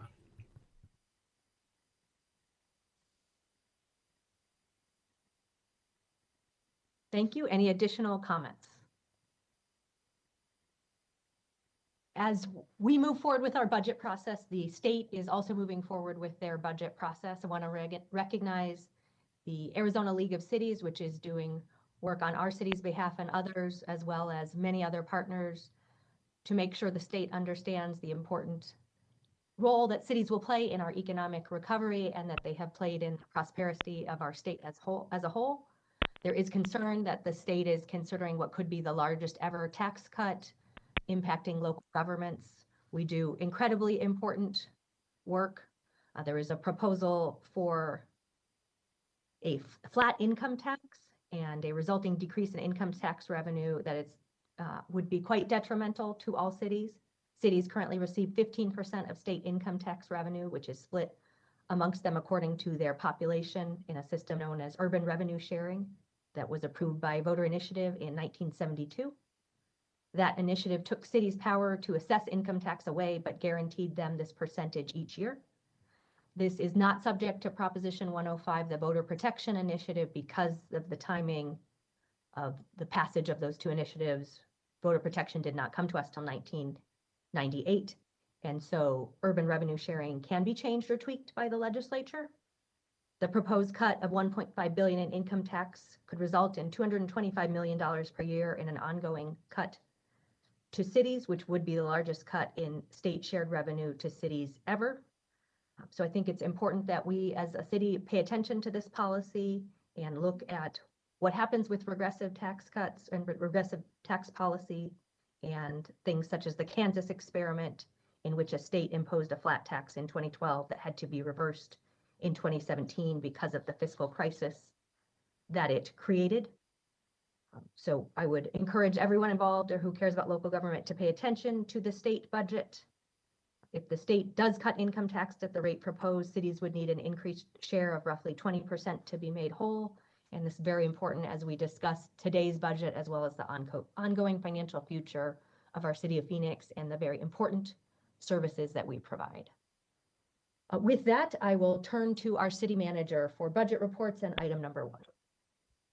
Thank you, Mayor. Budget reports is really also item number 1. So with your permission, I'll just go right to the first item, which is the proposed 2021-22 budget.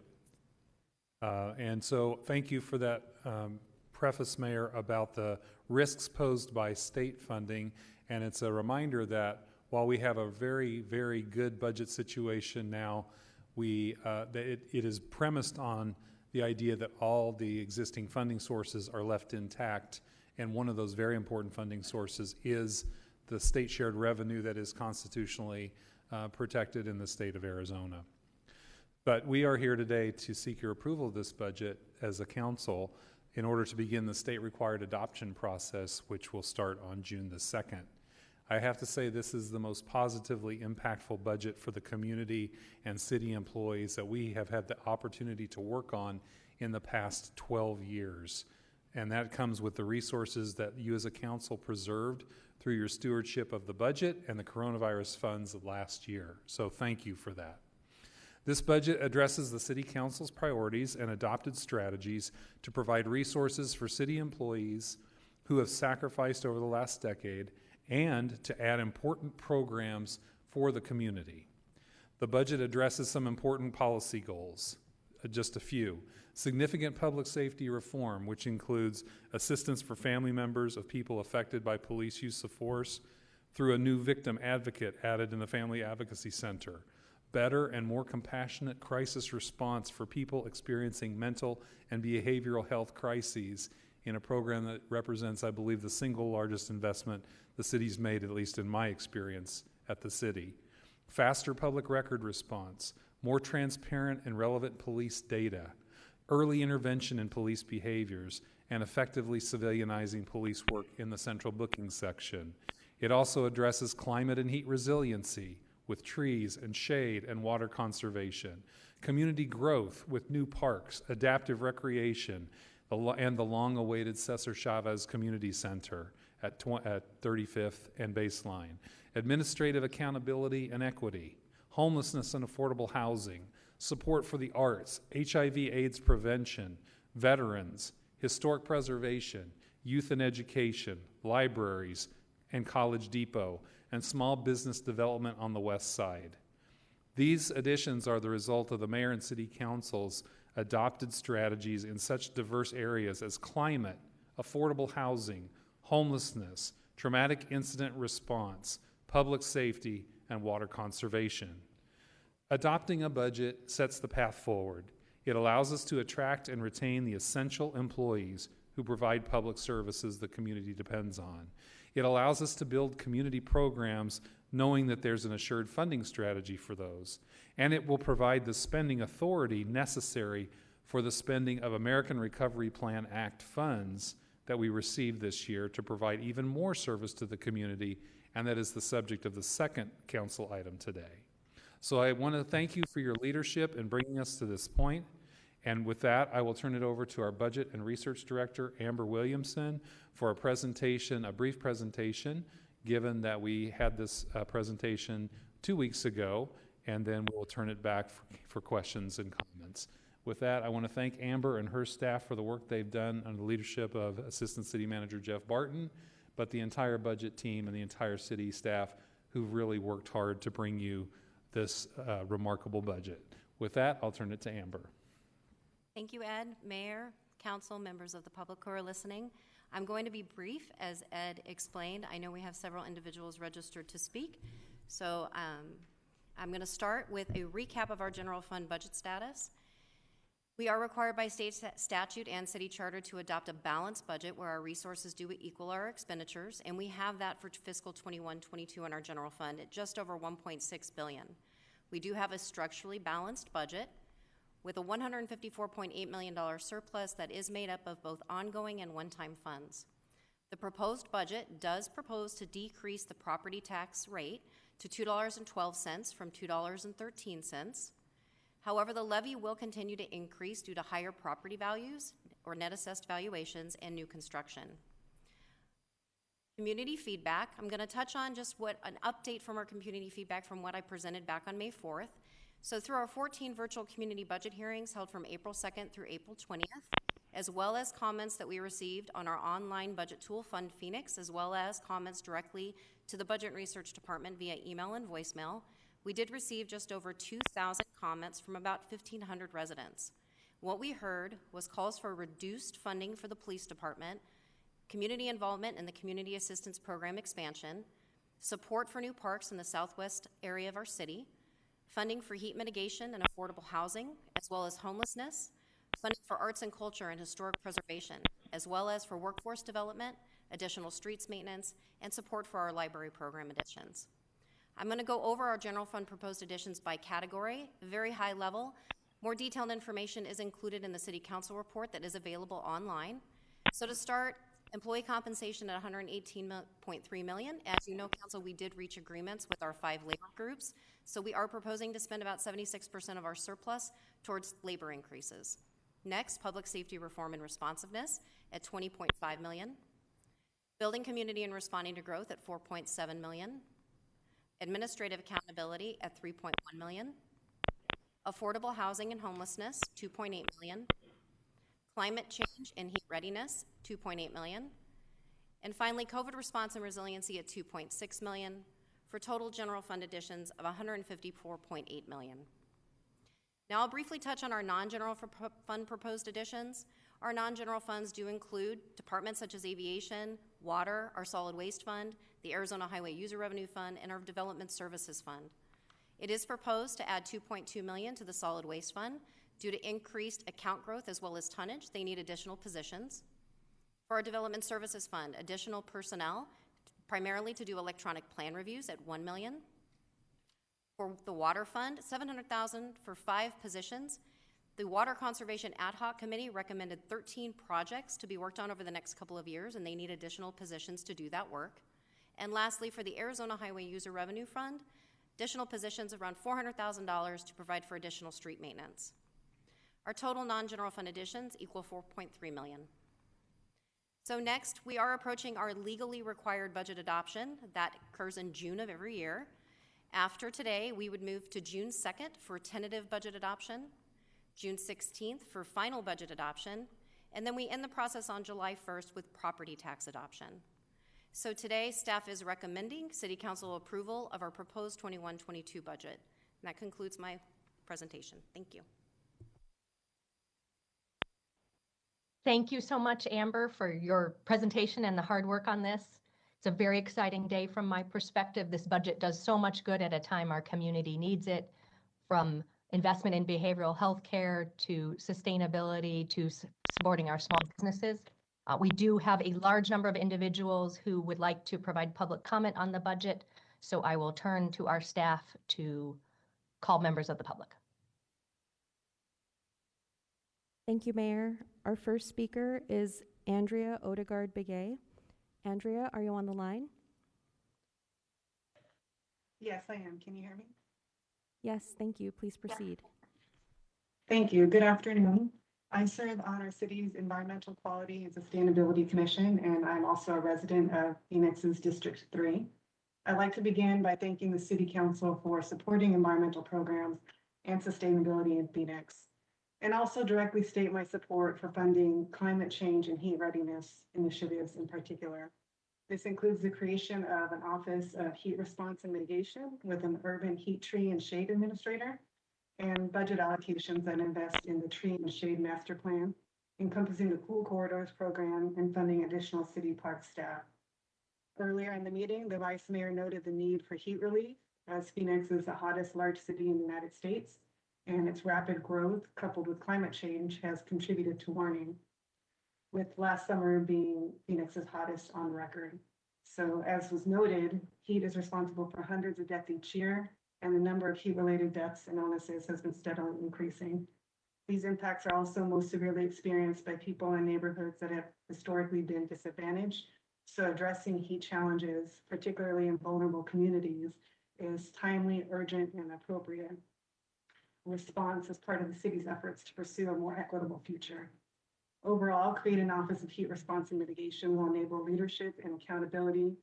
It's a sensible investment contributing to the reduction of adverse health events, but also has some potential tangible financial favorable responses by having a more favorable perception by city investors, providing for competition for public and private grants to fund research in innovative heat solutions, catalyzing the development of exportable innovations that help people cope with heat, and reducing the strain on social services.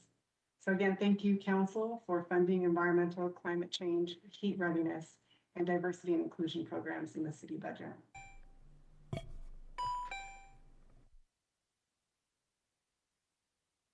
Our next speaker is Carol Olson. Carol, are you on the line? Yes, I am. Can you hear me? Yes, we can. Thank you. Please proceed. Mayor Gallego and City Council members, thank you for allowing me to speak in favor of expansion of the CAP program. My name is Carol Olson. I've been practicing psychiatry in the public sector in Phoenix since 1992 and have been chair of the Department of Psychiatry at Valleywise Health System for the past 17 years. Our current system of responding to citizens who are having a behavioral health crisis functions poorly, and it places individuals with the most serious mental illnesses at very high risk when they're in the middle of a crisis and 911 is called. Even police who are specially trained in crisis response may not have the time required to come to a peaceful resolution with a very confused or paranoid individual. It's very common at the hospital I work at for us to receive patients who have spent months in jail on charges arising out of their encounter with police during a behavioral health crisis. Even if they're not arrested, their encounter with police can lead to an unnecessarily escalated situation with potential for injury on both sides. This leads to family members being unwilling to call 911 when their family member with a mental illness is in crisis, and that in turn can lead to tragic outcomes, which again were unnecessary. I like this proposal because it also involves partnering with a behavioral health agency that can provide a more definitive intervention than simply a response in the midst of the acute crisis. In the long term, I would expect that this will make a more humane community for all of us, and it will match the correct professional with the situation, which in turn will lead to efficiencies, and I think in the long range may even save money in the city budget. So in summary, I just support this 100%, and I'm very happy to see that the city is attempting to move forward on this. Thank you.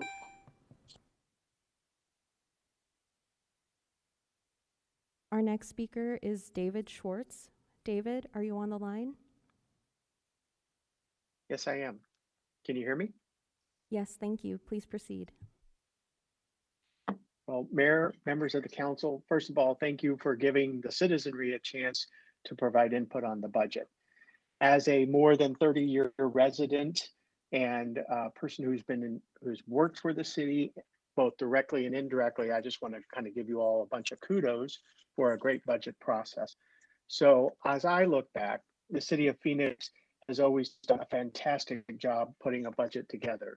It starts with the mayor and the council, but also the city manager, Ed Zerker, assistant city manager Barton, budget director Williamson, and the hundreds probably, or at least dozens of city staff that have a big hand in putting the budget together.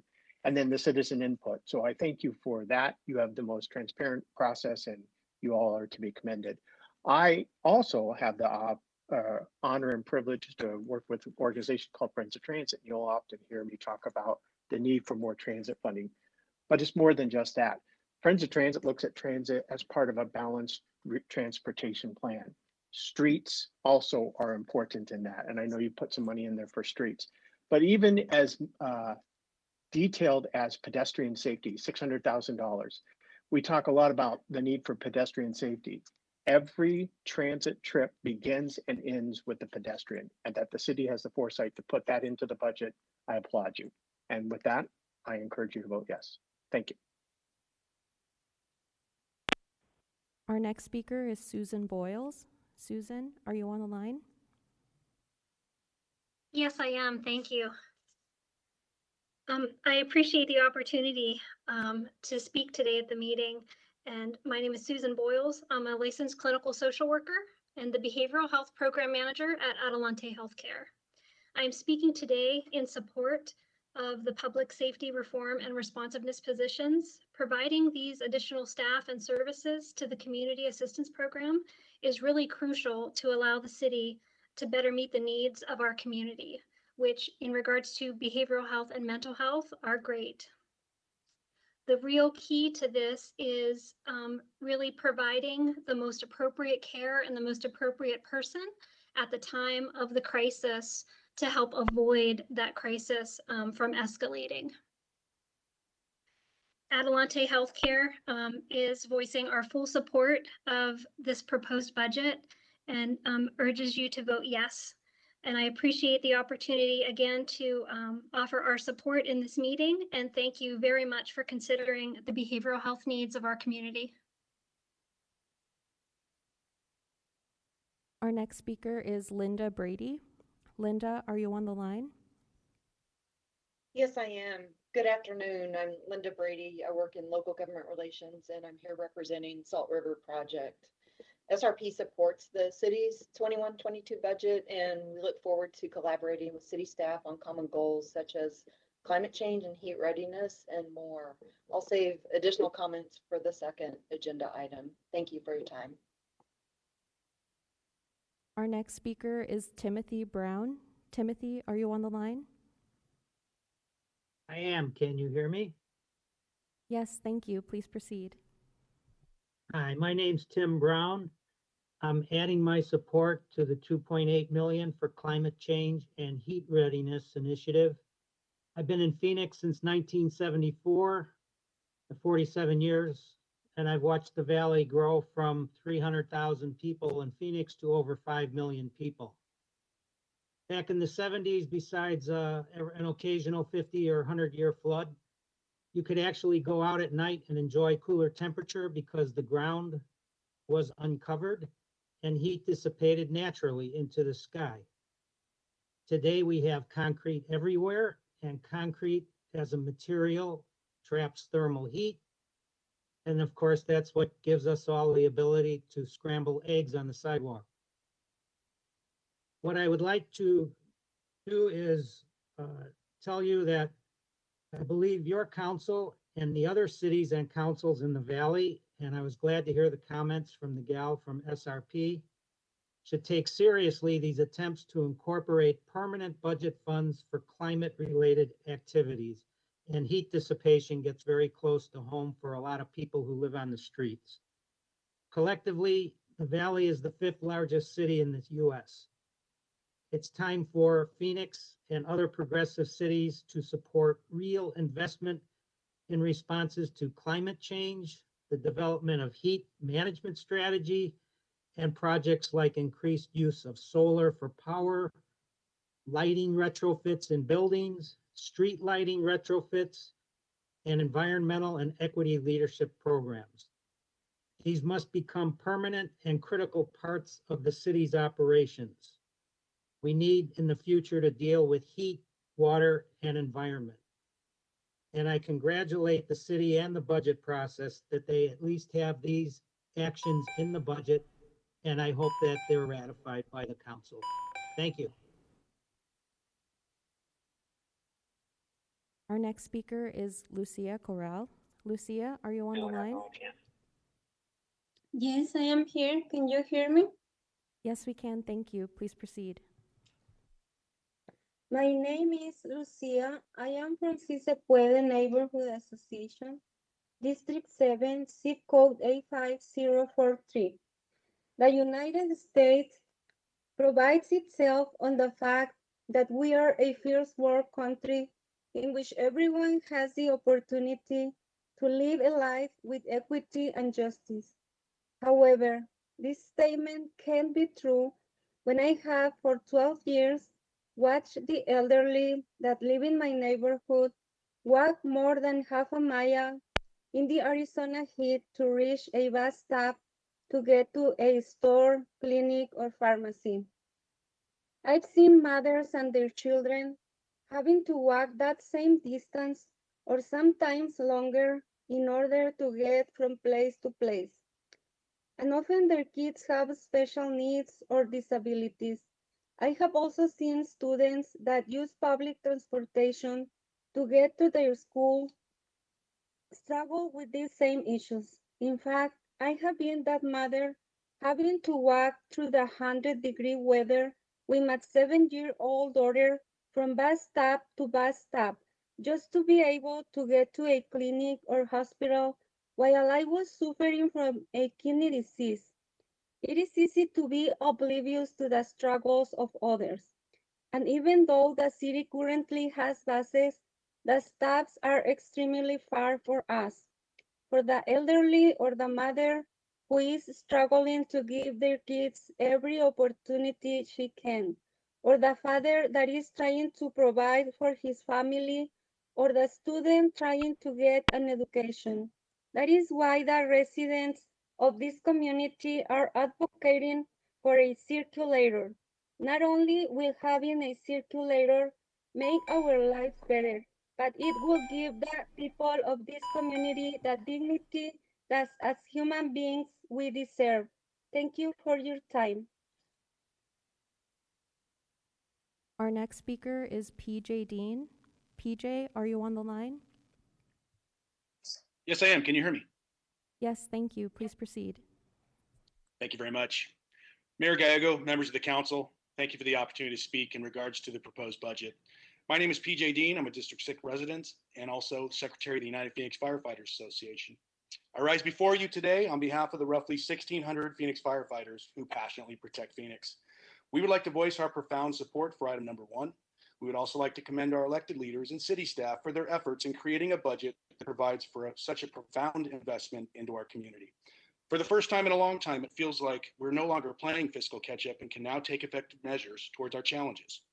Of these challenges, crisis management, mental health, substance abuse, and homelessness stand out as major issues first responders deal with on a daily basis.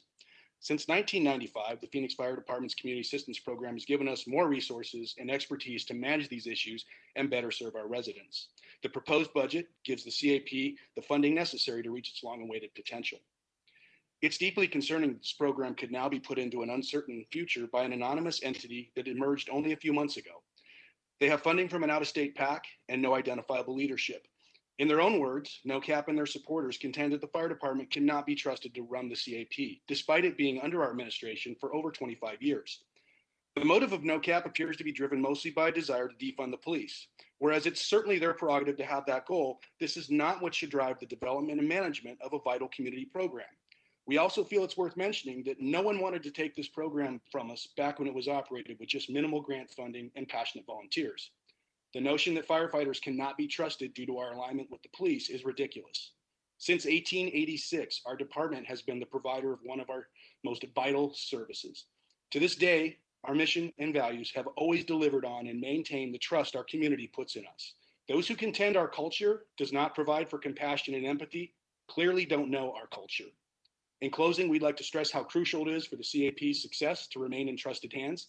Keeping the CAP-based program allows for unique resources to work seamlessly with the person who encounter these issues the most. Thank you. Our next speaker is Sunshine Dean. Sunshine, are you on the line? I am. Can you hear me? Yes, thank you. Please proceed. Okay. Good afternoon, Mayor and City Council members. Thank you for having me today. My name is Sunshine Dean. I am the Vice President of Business Development at Spectrum Healthcare Group. We are a fully structurally integrated behavioral and physical health provider. Spectrum is here today in full support of allocating funding to mental health initiatives, especially mobile crisis in the budget. The current providers in Maricopa County and the insurance payer Mercy Care are doing great work in mobile crisis delivery. That said, there's no shortage of need as it pertains to mental health crisis. As the council knows, we've seen an increase in mental health needs over the last year, and we anticipate that that will continue. Spectrum Healthcare has a long history of providing mobile crisis support in Yavapai County, with more on the horizon in Maricopa. We are intimately aware of the profound impact this service can have on a community. This impact spans from individual positive outcomes to decreased costs to individuals, jails, hospitals, and our police force. We believe that funding for mobile crisis response should not be shouldered by our Medicaid system alone, but should rather be an investment made by our communities. Much like other first responder agencies, mobile crisis teams rapidly mobilize on scene to deliver critical assessment and intervention for our community. I would like to thank the mayor and city for your consideration on this budget item and for your incredible forward thinking in this arena. This has the ability to impact many lives. Thank you for your time today. Our next speaker is Ann Ender. Ann, are you on the line? I'm here. Mayor Gallego, Vice Mayor Garcia, and council members, Ann Ender. I'm a neighborhood leader and the president of Operation Blue Ribbon. Thank you for listening to my comments supporting the comprehensive budget before you. I'm grateful for this public process. This budget supports the public's request by allocating money toward the resources necessary to meet needs in their communities. We heard many comments expressing the need for more police officers because residents didn't feel safe in their neighborhoods. This is one reason the allocation for public safety is critical. Today, Phoenix PD has approximately 3,000 active sworn officers. Of those officers, over 30% are eligible to retire next year. And our need for 911 communication operators is desperate. We need them to adequately respond to over 6,000 calls per day.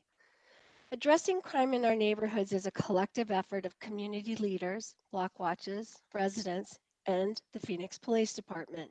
Countless volunteer hours participating in quarterly, monthly, and sometimes weekly meetings with our precinct leadership, net squads, and CAOs seeking solutions for such things as the crime that has been occurring at the Santa Fe Springs apartment complex.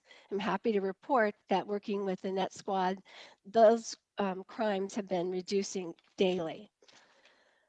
The monthly neighborhood preservation task force meetings that began back in 2018 to address the 24/7 methadone clinic that had negative impact on the surrounding neighborhoods, resulting in legislation that regulates clinics, and it also created a very successful community outreach program. The 27th Avenue to-do list and good neighborhood agreements that were created by the Violence Impact Project to suppress crime along the 27th Avenue corridor. And there's so many more, all with the goal of safe communities. Imagine the possibilities of public safety with public safety departments that are adequately staffed. Thank you so much for this budget. It does accomplish that. Thank you. Our next speaker is Patrick Graham. Patrick, are you on the line? I am. Thank you. Good afternoon, Mayor Gallego, members of the council. Thank you for your service. I'm Pat Graham, Interim Director of Arizona Thrives and former Director of the Nature Conservancy in Arizona. While I'm here on behalf of the Nature Conservancy, I did want to thank the council for joining the statewide Arizona Thrives Alliance to advance clean air and clean energy. We support inclusion in the 2021 City of Phoenix trial budget funding to create the Office of Heat Response and Mitigation, to support the Climate Action Plan, to implement the Tree and Shade Program, and for creating cool corridors. As you know, extreme heat and poor air quality impact the health, safety, and quality of life of all Phoenicians. However, it disproportionately affects underserved communities, which are the least able to adapt, as you've already heard. So implementing your climate action plan is important and it's urgent. And the good news is we know much of what it takes to get that done. You will also be considering allocation of ARP funds today, and they present a once in a generation opportunity to make transformational investment. Considering where Phoenix is with greenhouse gas emissions and what needs to be accomplished in this decade, it'll take an all-in effort as soon as possible. And while the FY 21-22 budget is a good start, transformational investments are needed to reach these goals, and that could include energy efficiency, electric vehicles and charging infrastructure, renewable energy and solar, batteries, microgrids, recycling and composting, and green infrastructure. So we encourage Phoenix to leverage the ARP funds to make that happen. Your actions and leadership will have a ripple effect across the valley, the state, and the region. We thank you, City Council members and Mayor Gallego, for having the courage to lead and to innovate. Thank you. Our next speaker is Leonard Gross. Leonard, are you on the line? Hi, yes, can you hear me all right? Yes, thank you. Please proceed. Hi, thanks for having me, Mayor Gallego and the council. It's an honor to be here. My name is Lenny Gross. I was formerly an AmeriCorps Vista in the Neighborhood Services Department. I worked on the Love Your Block project. I worked with Mayor Kate. We had good experiences then. I'm here to speak in support right now for the 2021-2022 trial budget, which includes a proposed spending of $2.8 million to address climate change and heat readiness. Specifically, I wanted to advocate for the $500,000, $500,000 to create an Office of Heat Response Mitigation. Just speaking from my personal experience as a Phoenician and as a former city employee, I think it's safe to say a lot of us live in a bubble, both physically and mentally, because we can travel in our air-conditioned cars from our air-conditioned homes to our air-conditioned offices where we do our work during the 110-degree triple-digit heat, only to return home in our air-conditioned cars to our air-conditioned home on a regular basis. That is not the case for a volume of people, an upsettingly large volume of people who live in Phoenix and don't enjoy that luxury of air conditioning. So sort of with that as our backdrop, and knowing that programs like trees and some of the other proposals that are in here for funding streets, $1.5 million for the streets department. I think it's money well spent right now, and that's all I'd like to say. Thanks for hearing me out, and I hope you pass this budget. Thanks. Our next speaker is John Hamby. John, are you on the line? John is not on the line. Our next speaker is Mike Huckins. Mike, are you on the line? I am. Can you hear me okay? Yes, thank you. Please proceed. Thank you. Good afternoon, Mayor and Council members. Mike Huckins with the Greater Phoenix Chamber here today in support of the revised FY22 city proposed budget. I'd like to thank the City Manager's Office, especially Ed, Jeff, and Amber for their work on the budget and for setting up the virtual community involvement meetings that were set up over the past number of weeks. After a fiscally prudent budget was adopted last year in light of the unknowns due to the COVID-19 pandemic, the business community is pleased to once again see a structurally balanced budget being proposed today that invests in critical areas of need. It's my goal not to get too political on the testimony today, but obviously police funding has been a topic of considerable discussion over the last year. I want to make it clear that the business community is glad to see additional resources being put into the police department, as an adequately funded police department is crucial to ensuring a safe city for businesses to operate in. We also understand additional items needed to be addressed in light of recent events, and we are hopeful that other funding included will help public safety respond to incidents where individuals are in need of mental health services. We are also glad to see resources being put into affordable housing and hope to see that line item increased in future years as revenues allow. Since time is limited, Mayor, I won't go into all the other areas, but as my time at the legislature working on budgets taught me, if everybody's gets something and everybody hates something in the budget, it's usually a good one. But again, we are supportive of the overall revised budget, and thank you, Mayor and Council, for your time and consideration today. Our next speaker is Michelle Jameson. Michelle, are you on the line? I am. Good afternoon, Mayor Gallego and the City Council. Thank you for allowing me to speak. My name is Michelle Jameson, and I'm the Executive Director of U.S. Vets in Phoenix. I am calling in to support Mayor Gallego's mental health initiative for the City of Phoenix. It is important to have the appropriate mental health and behavioral health resources to respond to the mental health crisis. This will help prevent criminalizing behavioral health issues while freeing up time for the first responders to address safety emergencies. So I would like to thank Mayor Gallego and the City Council for prioritizing mental health. Thank you. Our next speaker is Michael Kelly. Michael, are you on the line?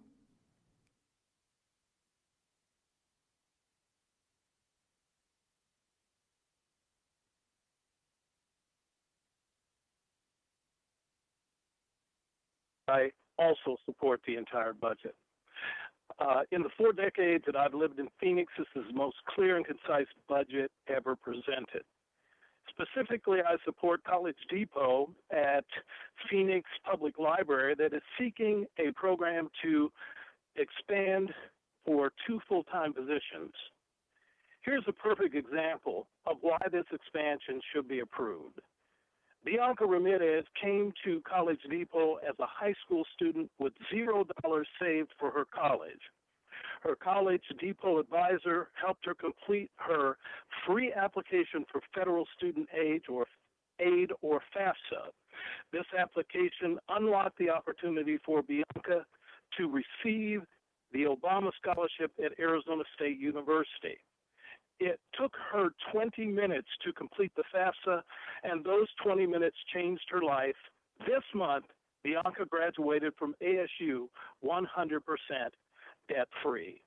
I'm also in support of the crisis response to expand the City of Phoenix Community Assistance Program, or CAP. To bridge this gap and to improve service delivery to individuals contacting 911 experiencing behavioral and mental health issues or in need of emergency crisis response, the city has proposed adding resources to CAP. The mayor and city council and residents have expressed the need for more accountability, responsiveness, transparency, and trust for public safety programs. Therefore, I encourage you to support these budget items and others towards public safety reform and responsiveness and also community education. Thank you. Our next speaker is David Martinez III. David, are you on the line?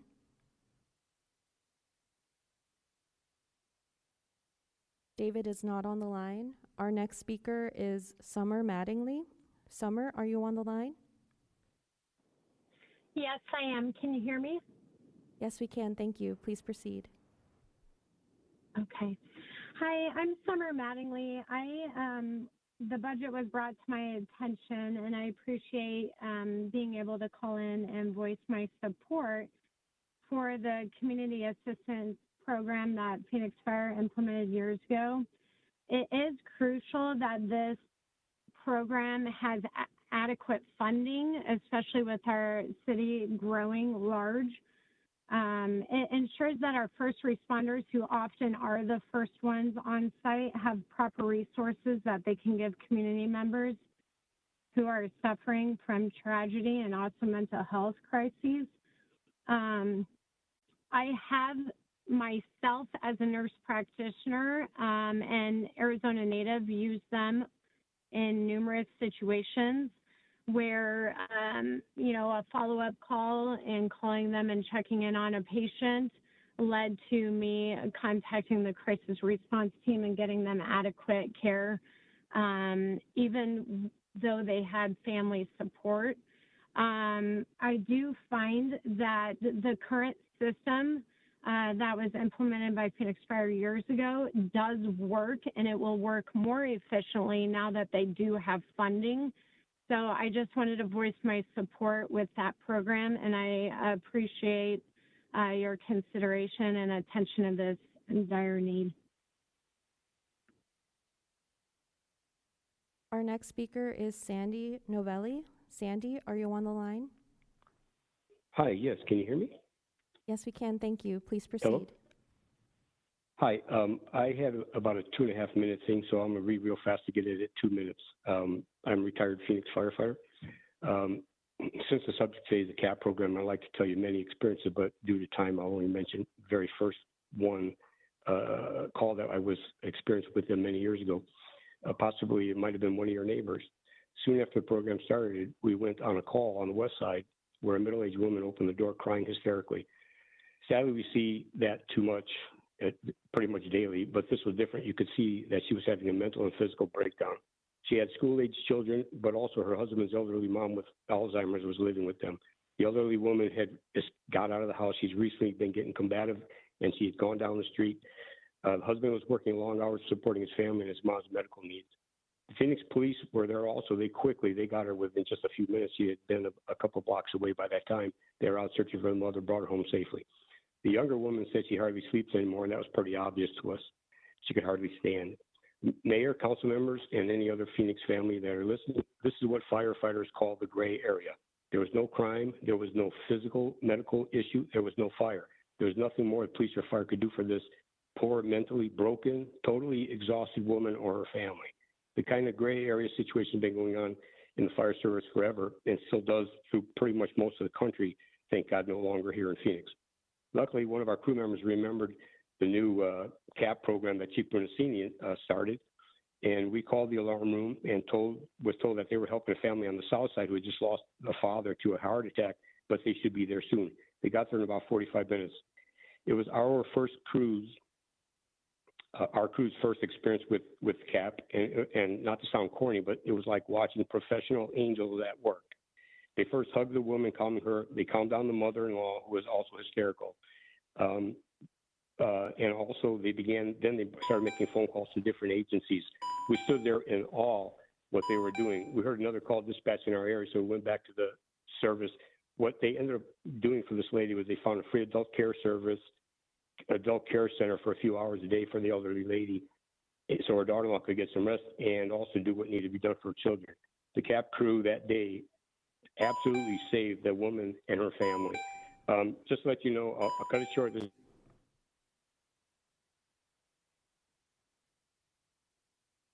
Our next speaker is David Obergfell. David, are you on the line? Yes, ma'am, I'm here. Can you hear me? Yes, thank you. Please proceed. Good afternoon, Mayor Gallego and esteemed council members. I'm a licensed clinical social worker, a doctoral candidate, and a resident of our city. I serve as the Senior Director for Crisis Services with Teros Health and have served as part of our crisis response system of care over the past 20 years. I am pleased to address you again today to support adopting the budget initiative to expand resources and collaboration for the Community Assistance and Advocacy Program.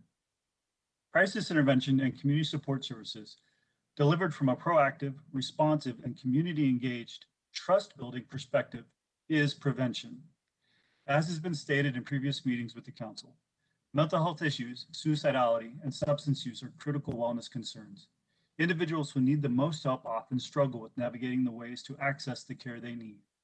For those who need the lifelines of both emergency response and ongoing care, we see the value of establishing trust, relationship building, and making quality connections. These connections are made more accessible by offering the most appropriate response, accounting for and addressing social determinants of health, and delivering well-targeted services at the right time.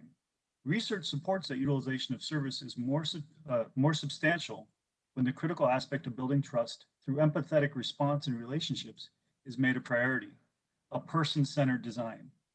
Delivering services as part of and in collaboration with the community advocacy team, operating as an alternative to law enforcement response, comprised of certified peer support, qualified crisis intervention, and case management specialists with a depth of knowledge and expert skill in utilizing the service landscape, afford all of us in the city a model of honoring an individual's experience, offering choice and autonomy, focusing on whole person needs, and fulfilling the ideal of receiving immediate community-based quality care. Focusing our efforts on addressing system integration associated with behavioral health emergencies and understanding individual needs beyond a stopgap response is how we work to knock down barriers, creating health and wellness together. We are proud to be a long-standing partner with the City of Phoenix in sustaining healthy and thriving communities. Terrace Health fully supports this initiative. Thank you for your time. Our next speaker is Phil Pangrazio. Phil, are you on the line? Phil is not on the line. Our next speaker is Michael Peel. Michael, are you on the line? Yes, can you hear me? Yes, thank you. Please proceed. Thank you. Good afternoon, Mayor and members of the City Council. My name is Michael Peel, and I am the Statewide Sustainability Director for Local First Arizona.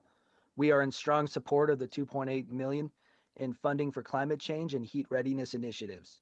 Our organization is committed to and has been making progress toward climate change and heat readiness goals through our Scale Up project planning program, Arizona Green Business Certification Program, educational campaigns, and partnerships to increase impact on measurable climate goals. Working together, we can make our communities more equitable places to live and work, improve the air we breathe, reduce the impact of heat, increase water security, protect Arizona's natural beauty, and sustain agriculture and energy independence.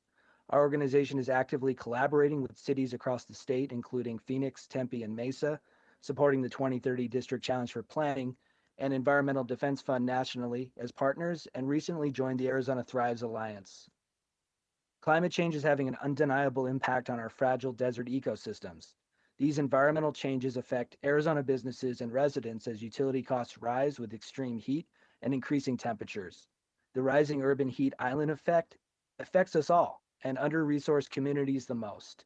We support the inclusion of the items to provide important and critical heat mitigation and other benefits that are greatly needed here in Arizona and in Phoenix. We appreciate the significant climate action leadership by the City of Phoenix. Thank you. Our next speaker is Jenny Poon. Jenny, are you on the line? Hi, can you hear me? Yes, we can. Thank you. Please proceed. Hi, Mayor and Council members. This is Jenny Poon, founder of Cahoots, and over the past 3 months, or actually 5 months, we've been helping the City of Phoenix with a program called Phoenix Biz Connect. It's under our Hub platform. And the Hub is a free one-stop resource for small businesses. So this is partly this item and partly item number 2, but I'll go over that quickly. Hub is now in existence. We've been running for about 3 months, and we have almost 500 businesses on this platform. It's a one-stop central space for any business to go find the resources that they need that's available in our city. That includes technical assistance from community partners. That includes talking directly to city economic developers that can help them with different things, navigating a library of resources that are available, applying for new grants that are available, and being notified. So there's 500 some businesses, Phoenix businesses on this platform, many of which are minority owned businesses, 50% are women owned businesses, and we've been running this for 3 months and are up for renewal. So my big ask here is we've seen a lot of success. We've been tracking those metrics. We've seen 65% of the businesses on this platform grow in the first 2-3 months of being on this platform. That's finding resources, creating jobs, improving their revenues, lowering expenses through this pandemic. It's only been 3 months. And so I think really my big ask here is to really double down and invest further in this technology driven approach to help businesses beyond just the hours that the city is available. To expand the technical assistance dollars that are associated with this.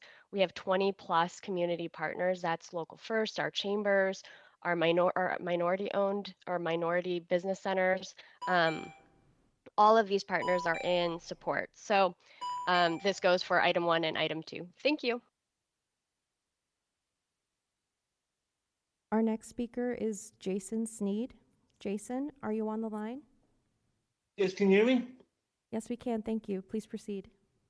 Oh, my name is Jason Sneed. I just wanted to support the this budget due to specifically to in regards to public health, the public health initiative with regards to mental health, the mental health initiative.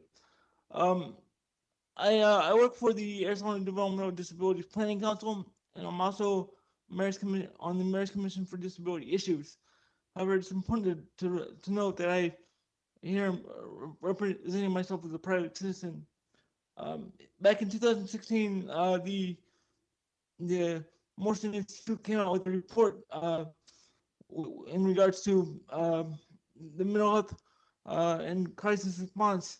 In that report, it detailed a bunch of things that we could do to improve our system. And with the money in this budget, we could do that, and we could definitely improve the system. So once again, I'm just here to support the budget, this proposed budget, and thanks again. Our next speaker is John Swaggart. John, are you on the line? John is not on the line. Our next speaker is Ginger Sykes Torres. Ginger, are you on the line? I am. Good afternoon, Madam Mayor, City Council members, and City Manager. I am dedicated to helping our city become a national leader in environmental sustainability. I serve on our city's Environmental Quality and Sustainability Commission and chair the Urban Heat Island Tree and Shade Subcommittee. I am also leading Valley Leadership's Environmental Sustainability Tree, Cover, and Shade Impact Maker Group. I am commenting in support of and commend you for including $2.8 million in funding for climate change and heat readiness initiatives in the 2021-22 proposed budget. I congratulate you for the impressive budget for environmental initiatives, programs, and resilience strategies. Investment in our city's climate and resilience is critical to our long-term sustainability and success. Rising temperatures are a threat to more and more residents of our city each year, and it is important that the needs of all residents are considered when funding heat initiatives and programs. It is critical for these investments to be prioritized in our city's most heat vulnerable communities to protect public health, in particular, the elderly, children, and anyone without the means to find shelter from the heat during our extreme heat events. We must make sure that those disproportionately affected and most at risk of heat-related illness are protected. The investments in climate change and heat readiness initiatives in the trial budget, especially the Office of Heat Mitigation and Response, and the Tree and Shade investments in the Tree and Shade Master Plan, Cool Corridors Program and Climate Action Plan, Office of Diversity and Equity and Inclusion, and the 2025 Phoenix Food Action Plan will benefit our public health and economy and ensure our city's national reputation as an environmental leader. This is beneficial for the city's growth and prosperity. Thank you. That concludes my comments. Our next speaker is Javier Torres. Javier, are you on the line? Yes, I'm here. Thank you. Please proceed. Thank you for giving me the chance to speak. I want to, before I start, I want to say thank you to the mayor, the city council, all of the different commissions and boards that were instrumental in preparing this budget. I'm here to speak in favor of the budget, particularly in favor of all of the environmental and climate change and tree and shade related portions of the budget. I'm a dad. I live in the Madison neighborhood, and we're lucky enough to have a lot of trees in our area. I've seen the benefits of having a lot of trees around, just in terms of being able to play outside with the kids, even when it's hot outside. The difference between being outside in the sun and being outside in the shade is like night and day. Well, I guess not literally night and day, but close to night and day.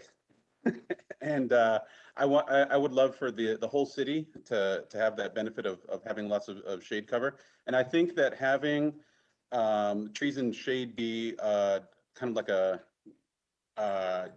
designated and kind of defined part of the budget will help bring attention to the issue of planting more trees in the city.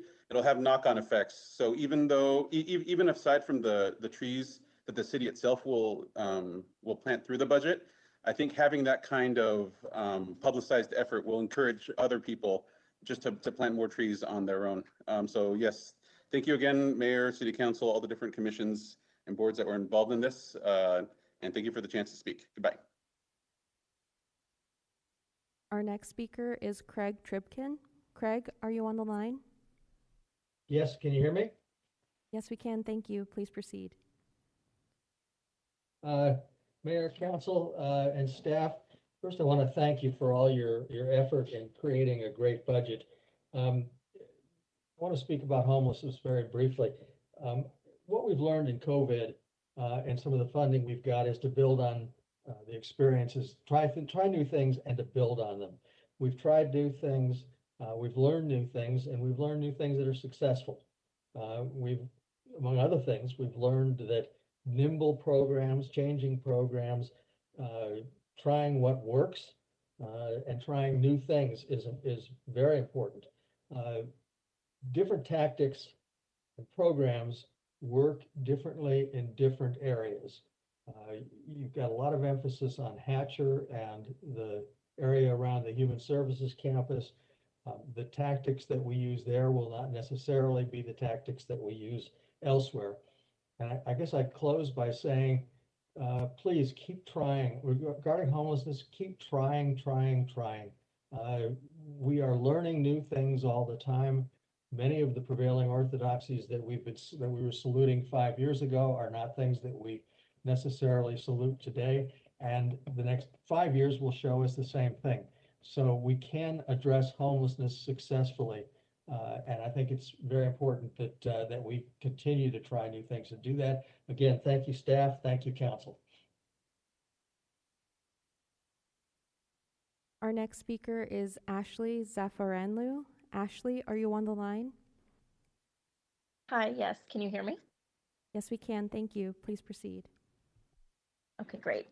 Hi, my name is Ashley Zafaranlu, and I am a District 2 resident, and it's an honor to appear before the council today to speak in support of the $2.8 million for the Office of Heat Response Mitigation and other heat readiness programs.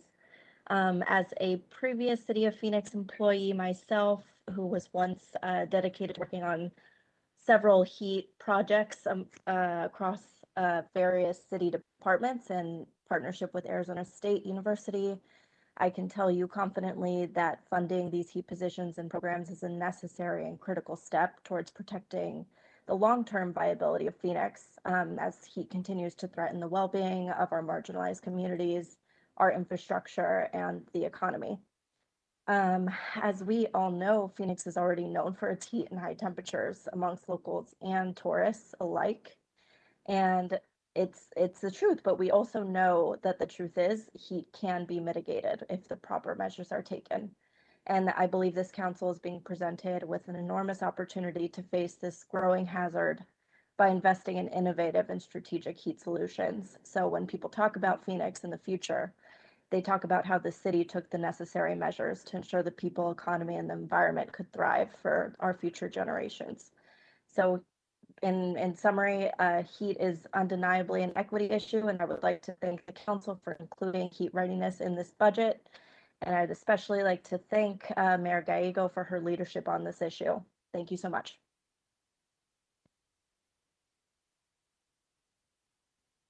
Our next speaker is Blanca Abarca. Blanca, are you on the line?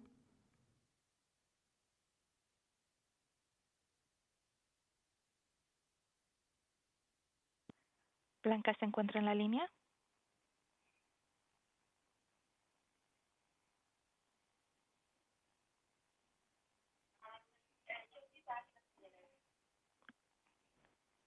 Okay, it appears she's going to be back in a few minutes.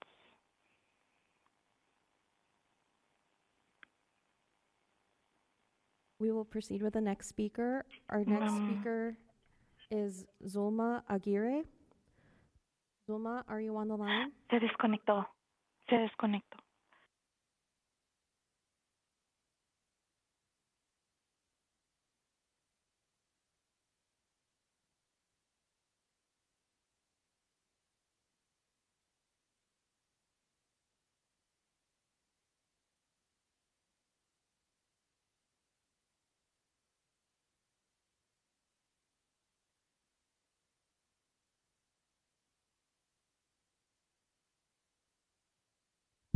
Mayor and Council, one moment while we're making sure we have a connection. Take a quick pause.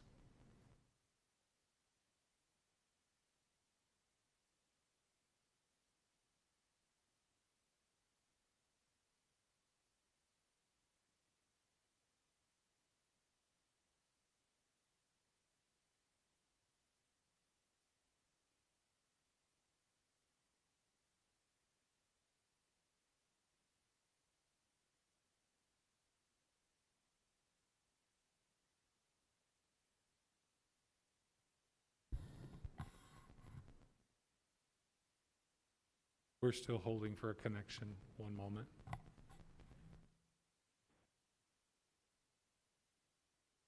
City Manager, could we try another speaker and then come back? Yes. David's going to go to the next speaker. David, who's next?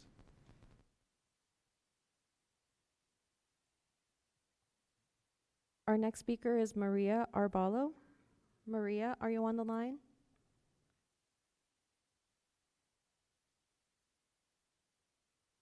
¿En la línea?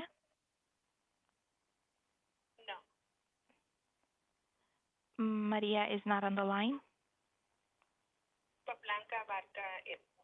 Blanca Abarca is on the line. We will go back to Blanca Abarca. Ok, vamos a regresar de nuevo con Blanca Abarca. Blanca, le habla el intérprete. Si por favor después de cada ciertas oraciones puede hacer una breve pausa para interpretar lo mejor posible, por favor. Adelante. Adelante, Blanca.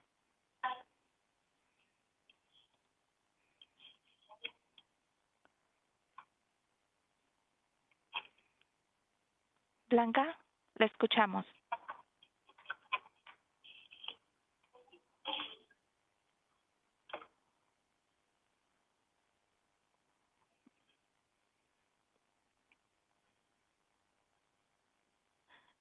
Blanca, ¿nos escucha? We do not have any audio for Blanca, so our next speaker is Stephanie Arguin. Stephanie, are you on the line? Nuestra siguiente oradora es Stephanie Arguin. ¿Habla Stephanie Arguin? Hi, this is Stephanie Arguin. Thank you. Please proceed. Hi, I'm calling to oppose the budget as it is, and most specifically the CAP program that is going to be expanded underneath the Phoenix Fire Department. The biggest reason for this is that we cannot have any kind of crisis assistance program that is in tandem with the police, in tandem with fire, or ran by either one of these departments, as the community does not trust this.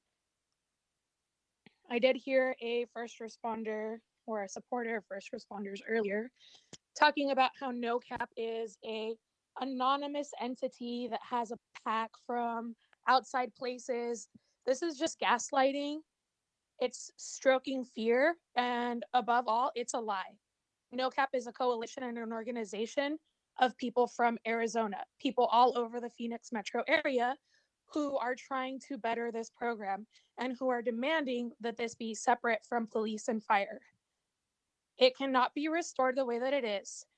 The way that these people are talking about how the crisis assistance program has worked or has helped are just picking little scenarios to make it sound positive. And they're saying that this has been a program that's been around since the 80s or the 90s. If that was the case, then why have we had so many instances of police violence in Phoenix with the unsheltered community or with the community that has mental illnesses?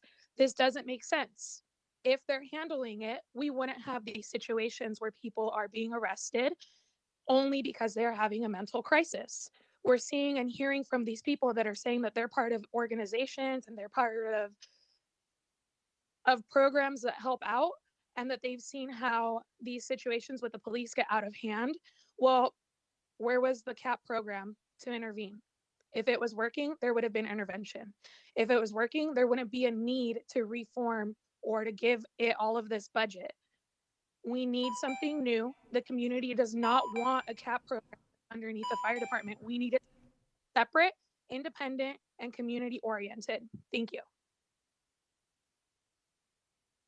Our next speaker is Luke Black. Luke, are you on the line?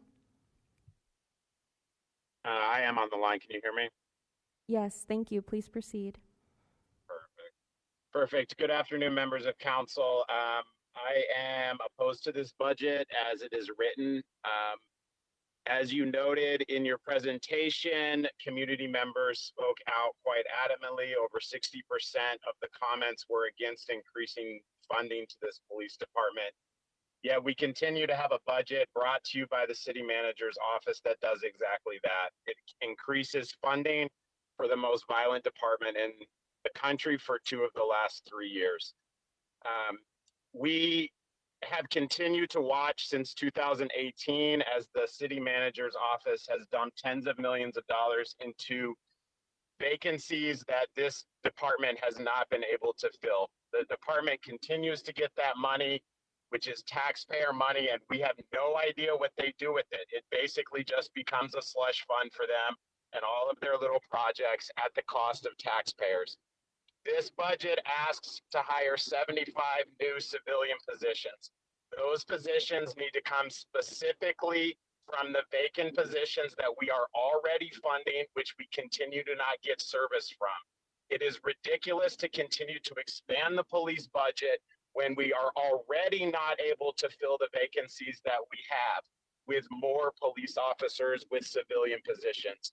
I would ask council to vote, to propose a motion and to vote to take those 75 positions from the already 176 vacancies that are available that we have not been able to fill. Secondly, I would ask this council to move to make sure that no COVID money, especially ARPA money, goes to support police funding. That money specifically came to the community to support the recovery from COVID. We need to not give that money to the Phoenix Police Department. Thank you. Our next speaker is Kat Blue. Kat, are you on the line? Yes, I am. Kat Blue from District 4. Many of you know my name by now due to my campaign seeking justice for baby Luna. I'm here to remind you all a very large portion of the community rejects this proposed budget. Many are unaware or unable to participate in this forum. In fact, the clerk tweeted about tomorrow's meeting, but not today's. The proposed budget expands the PD, spitting in the faces of Black, Indigenous, and people of color and their supporters. It doesn't adequately reflect our demands for public safety reform. It does not go far enough to divest from your corrupt and violent law enforcement agency. It falls far short of our calls to transfer funding from police to community. When we call on police, we risk lives. I made this mistake recently and my infant grandbaby was tased in her father's arms. A man in crisis who simply needed help. I insist you order the immediate release of all footage related to this egregious incident of police violence, and you defund your notoriously bad policing agency. I called 911 because I didn't know who else to call, and they sent terrorists, officers who use violence when that is the opposite of what is needed. As others mentioned, this is not an appropriate response to a mental health crisis or nearly any other crisis. Your mental health initiative must be materialized immediately and be even more exclusive of law enforcement. Community assistance programs should include EMTs and paramedics, and we do support firefighters, but their first responders must be separated entirely from law enforcement, cannot work in tandem with them. The CAP program currently in place does not work. Where was CAP when a man in crisis and his baby were assaulted by your police? We call on you to fully fund and develop alternative crisis response systems now. Hashtag justice for baby Luna. Find us and fight with us. Our next speaker is Eric Brickley. Eric, are you on the line?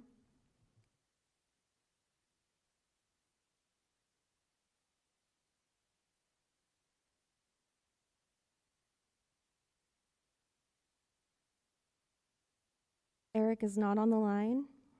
Our next speaker is Elizabeth Carpenter. Elizabeth, are you on the line?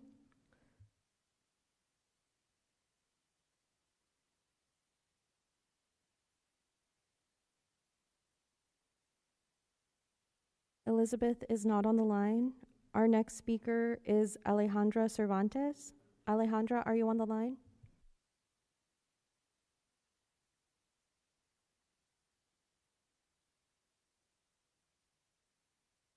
Alejandra is not on the line.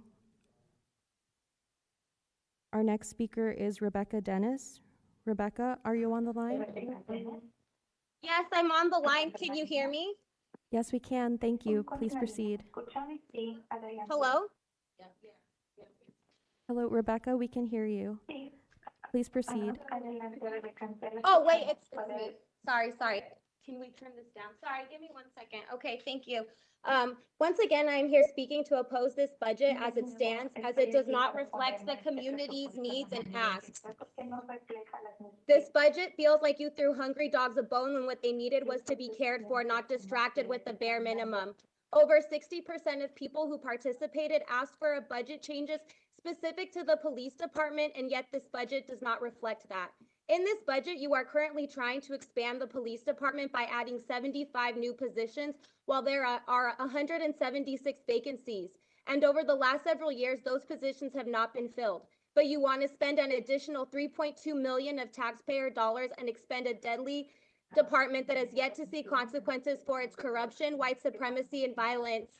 The fiscally responsible and rational thing to do would be to convert all 75 positions you want to add from the 176 vacant ones, especially since 22 have already been converted. In the past, the police department has been allowed to use the surplus from these unused vacant positions at their discretion. No other department would be allowed the freedom to spend a surplus of millions of dollars how they please without directly reporting in a public record how those funds are spent. One example of where this $3.2 million could be reinvested is in public transportation and be available as stipend so that folks in our community can have free transportation. We cannot let a budget pass that expands the police department. It's tiring that many people continue to show up to let this council and our city managers know how disappointing it is. Any type of innovative program that has been added to this budget is directly because of the community who showed up during the budget hearing meetings and voiced what they knew their communities needed.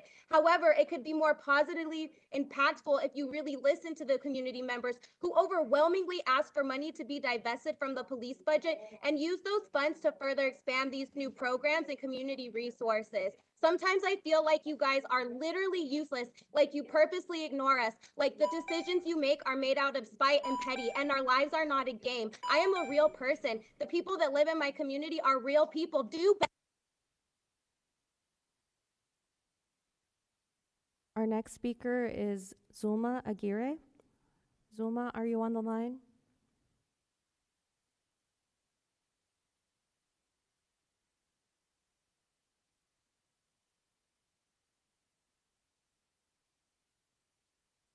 Aló, Zulma, ¿se encuentra en la línea? Zulma Aguirre.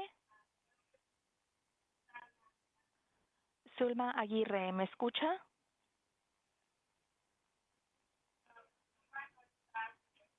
Aló, Zulma. Zulma is not on the line. Our next speaker. Ahora sí le escucho, Zulma. ¿Me escucha? Soy el intérprete. ¿Aló? Hola, no, se encuentra aquí Blanca Abarca. Okay, so they're telling me that Blanca Abarca is here and ready to speak. Would it be okay to circle back to her at this time? Yes, Blanca, please proceed. Sí, adelante, Blanca, puede proceder. Good afternoon. My name is Blanca Abarca.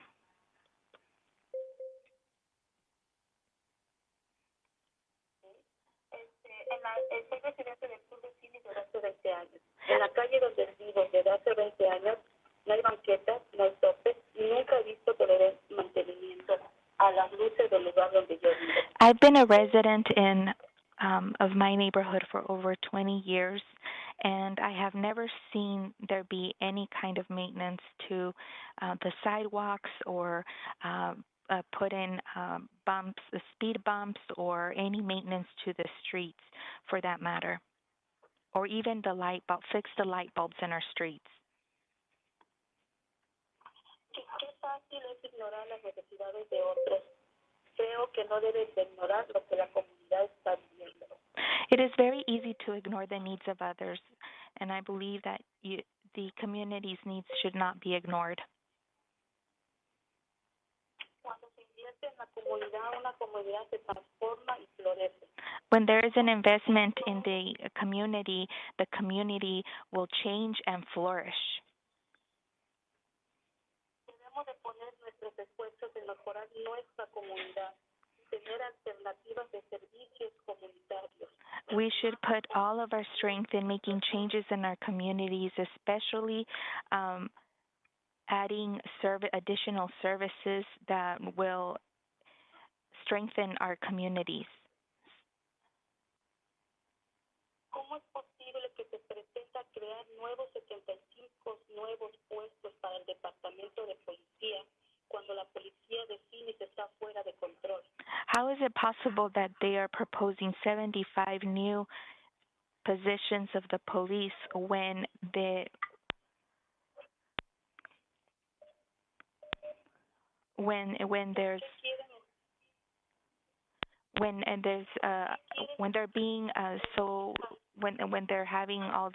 we're having all these issues with the police?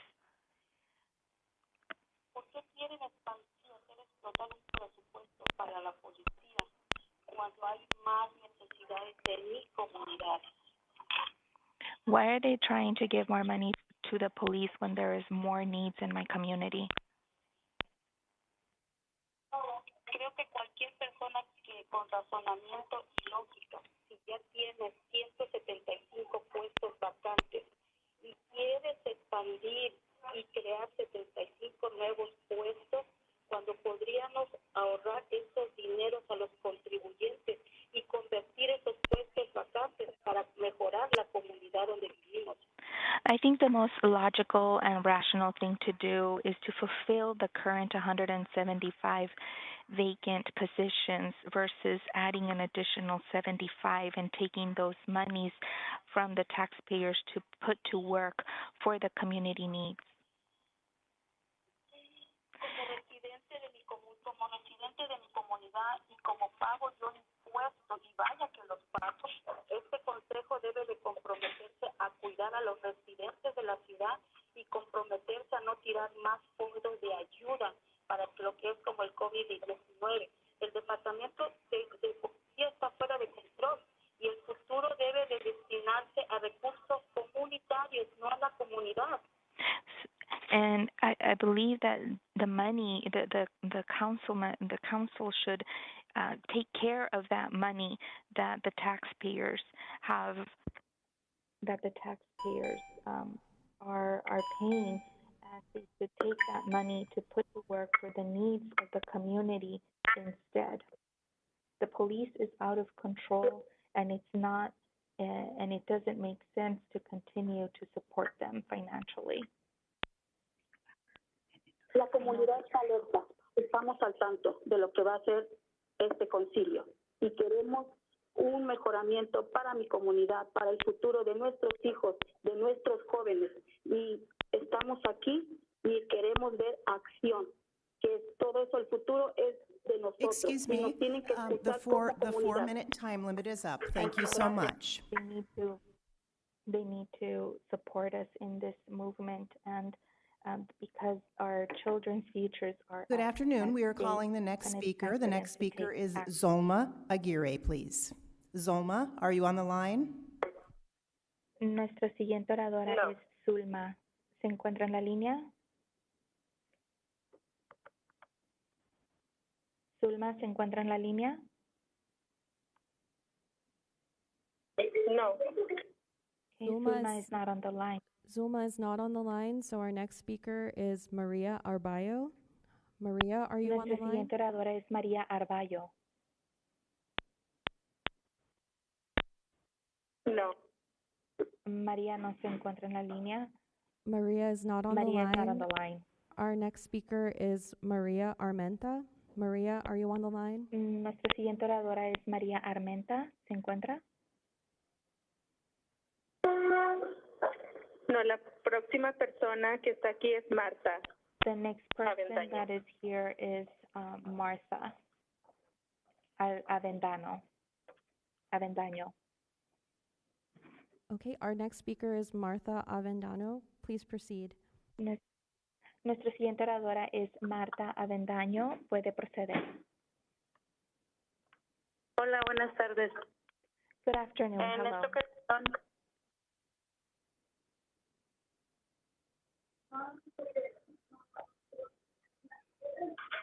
Adelante, Marta. Nada más después de ciertas oraciones, haga una breve pausa para poder interpretar lo mejor posible. Adelante.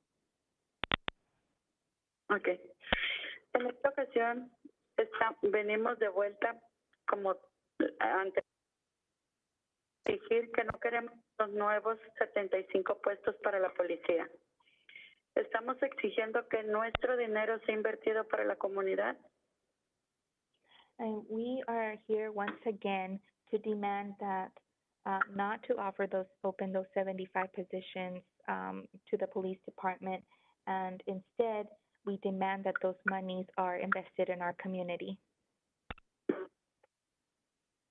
Estamos exigiendo que el transporte público sea gratuito para todas las personas que lo podemos usar. También exigimos un centro de rehabilitación para los jóvenes en el oeste de Phoenix. We are also demanding that we have free transportation, public transportation for everyone, and also that they add more rehab centers throughout Phoenix. No queremos que nos quiten más nuestro dinero que viene de la comunidad. Queremos que ese dinero de la comunidad que se lo quieren a los policías sea invertido en nuestros propios beneficios, ya que estamos necesitando el centro de rehabilitación para los jóvenes. Como yo tengo hijos jóvenes, queremos que ellos sean atendidos por un centro de rehabilitación. We no longer want that money to be invested in the police, but instead be used for the benefit of the community. We still need more rehab centers for our youth. I have children too that need help, and that's what we need the money to be invested in.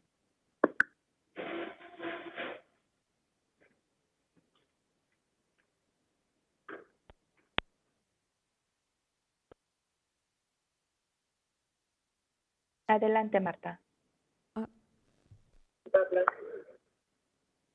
¿Se dé el tiempo a la siguiente persona, Marta? Our next speaker is Tiffany Avila. Tiffany, are you on the line? Nuestra siguiente oradora es Tiffany Ávila. ¿Se encuentra en la línea?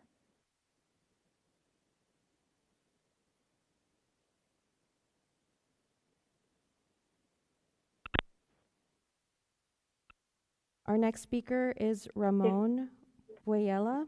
Ramon, are you on the Nuestro line? siguiente orador es Ramón Buella.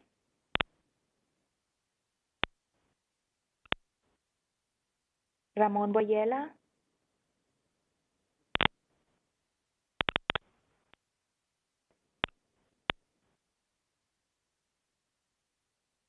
We do not have Ramon, so our next speaker is Margarita Becerra. Margarita, are you on the line? No tenemos a Ramón, pero ahora la siguiente oradora es Margarita Becerra. ¿Se encuentra en la línea?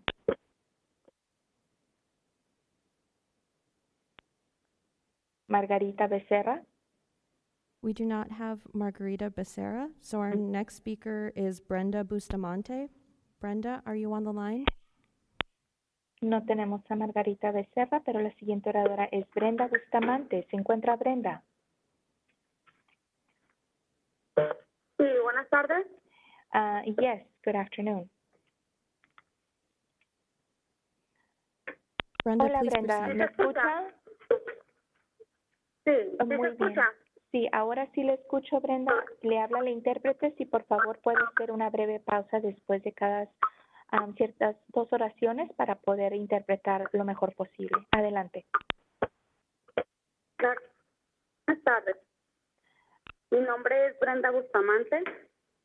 Pertenezco a Si Se Puede Neighborhood Association en Estrella Village, código postal 85043, distrito 7. Good afternoon. My name is Brenda Bustamante, and I am part of the Neighborhood Watch Association Si Se Puede in Estrella Village. My zip code is 85075. En este año, la asociación aplicó para el subsidio Neighborhood Block Watch Grant, el cual no ha sido aprobado. This year, the association requested funds for the neighborhood block watch, and it has not been approved yet. Por lo tanto, estamos solicitando que se haga otra revisión de la solicitud. And this is why we are asking for you to once again review our application. Y posteriormente nos dejen saber la decisión final. And also let us know after the final decision.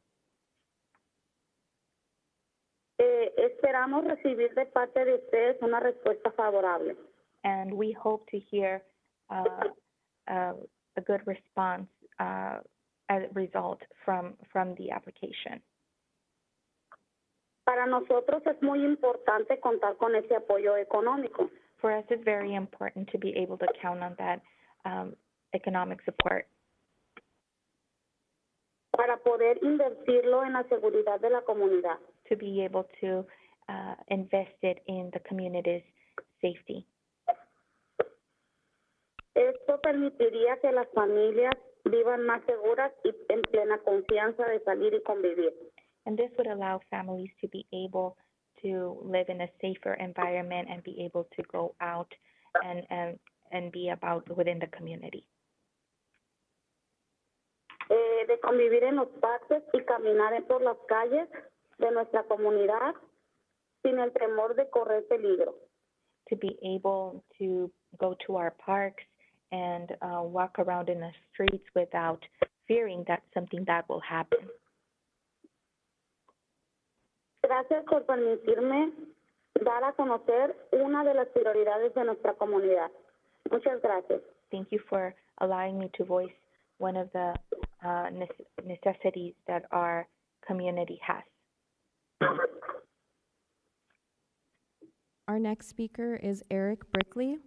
Eric, are you on the line? Yes, I am. Hello, Thank you. Please my name is Eric proceed. Brickley. Yeah, I'm the director of Phoenix. I'm a veteran of 2 wars. I'm 40. I was born and raised in Phoenix. I live in 85007. I don't get any PAC money, unfortunately. I support no cap. All right, it's disconcerting what lies the representative of the fire department will level while also speaking of the ability and trust of the department he has from the city. The truth is that D7 runoff made it clear. The candidate that aligned themselves with police and fire lost. I'll say that again. The candidate that aligned themselves with police and fire lost. Congratulations, Councilor Yasmin. No cap is clearly and justifiably calling for a decrease in systems used to incarcerate. The no cap proposal is merely attempting to increase access. Proven strategies for a community department are what are needed to address what previous programs could not. I'm Eric Brickley. I'm a real caring human. I oppose the current agenda, the current budget. I stand in support of the no cap proposal. Thank you. Our next speaker is Ramon Bueyela. Ramon, are you on the line?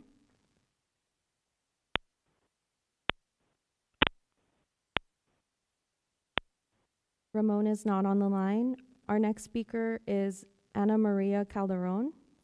Ana Maria, are you on the line?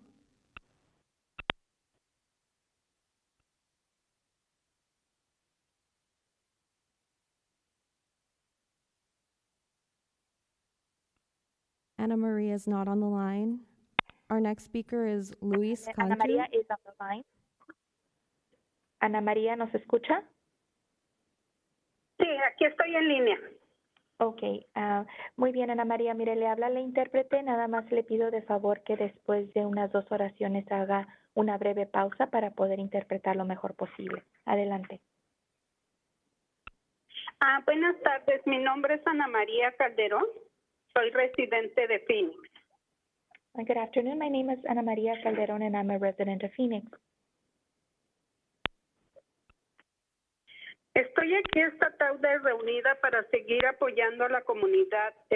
Queremos seguir insistiendo en el fondo que se está haciendo para la policía. Queremos hacer estos cambios porque nuestra comunidad requiere de mucha ayuda adicional aparte de la policía. Queremos ser escuchados en esta tarde para que nuestras voces puedan llegar a los representantes, por favor.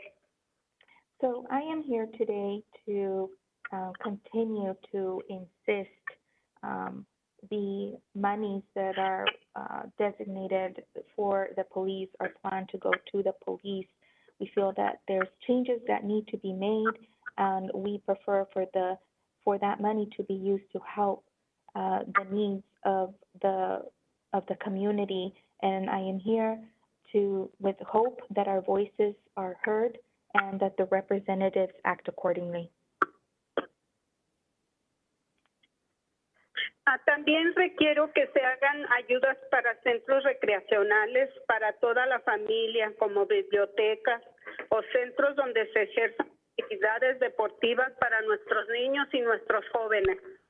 I also would like to request more recreational buildings such as libraries or community centers where our youth can go and practice sports and other activities. Nuestra comunidad también requiere de ayuda para transportación gratis. Hay gente que necesita ir a trabajar, jóvenes que necesitan ir a la escuela y necesitan este apoyo de transportación gratis también. We also request free transportation for there are folks that are trying to get to work and also go to school and need free transportation. También nos gustaría que hicieran un centro de rehabilitación para gente con adicciones y con enfermedades mentales, apoyo psicológico y el control de emociones. We would also like to request a rehab center for those who are suffering from substance abuse, centers to help people with mental health issues, and also help them with behavioral health services.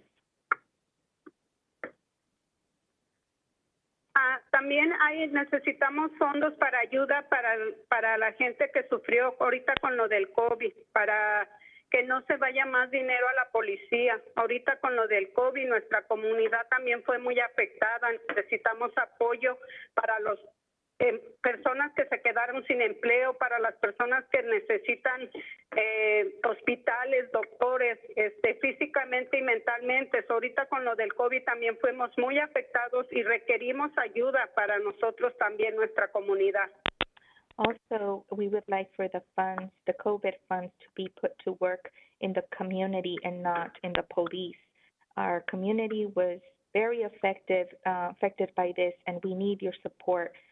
There's a lot of people that, because of the COVID, are not working, and we need to be able to help them. And also, people require help to be able to go to hospitals, to go to mental health agencies. It's not just physical, it's also the mental aspect. And we need that money to support our community. Y también como una persona que también pago impuestos, también requiero que mi voz sea escuchada, que nuestras voces sean escuchadas. Esta tarde estamos reunidos aquí. Su tiempo concluyó. She just wanted to add that she also, as a taxpayer, she wants her voice to be heard and as regards to the needs that the community needs. Thank you. Our next speaker is Luis Cantu. Luis, are you on the line? Cantu. Luis, ¿se encuentra en la línea? Luis is not on the line. Our next speaker is Imelda Cardenas. Imelda, are you on the line? Nuestra siguiente oradora es Imelda Cárdenas. ¿Se encuentra en la línea? Imelda Cárdenas. Imelda is not on the line. Our next speaker is Javier Cardenas. Javier, are you on the line? Cárdenas. Javier, ¿se encuentra en la línea? No. No. Javier is not on the line. Javier is not on the line. Our next speaker is Elizabeth Carpenter. Elizabeth, are you on the line? Nuestro siguiente.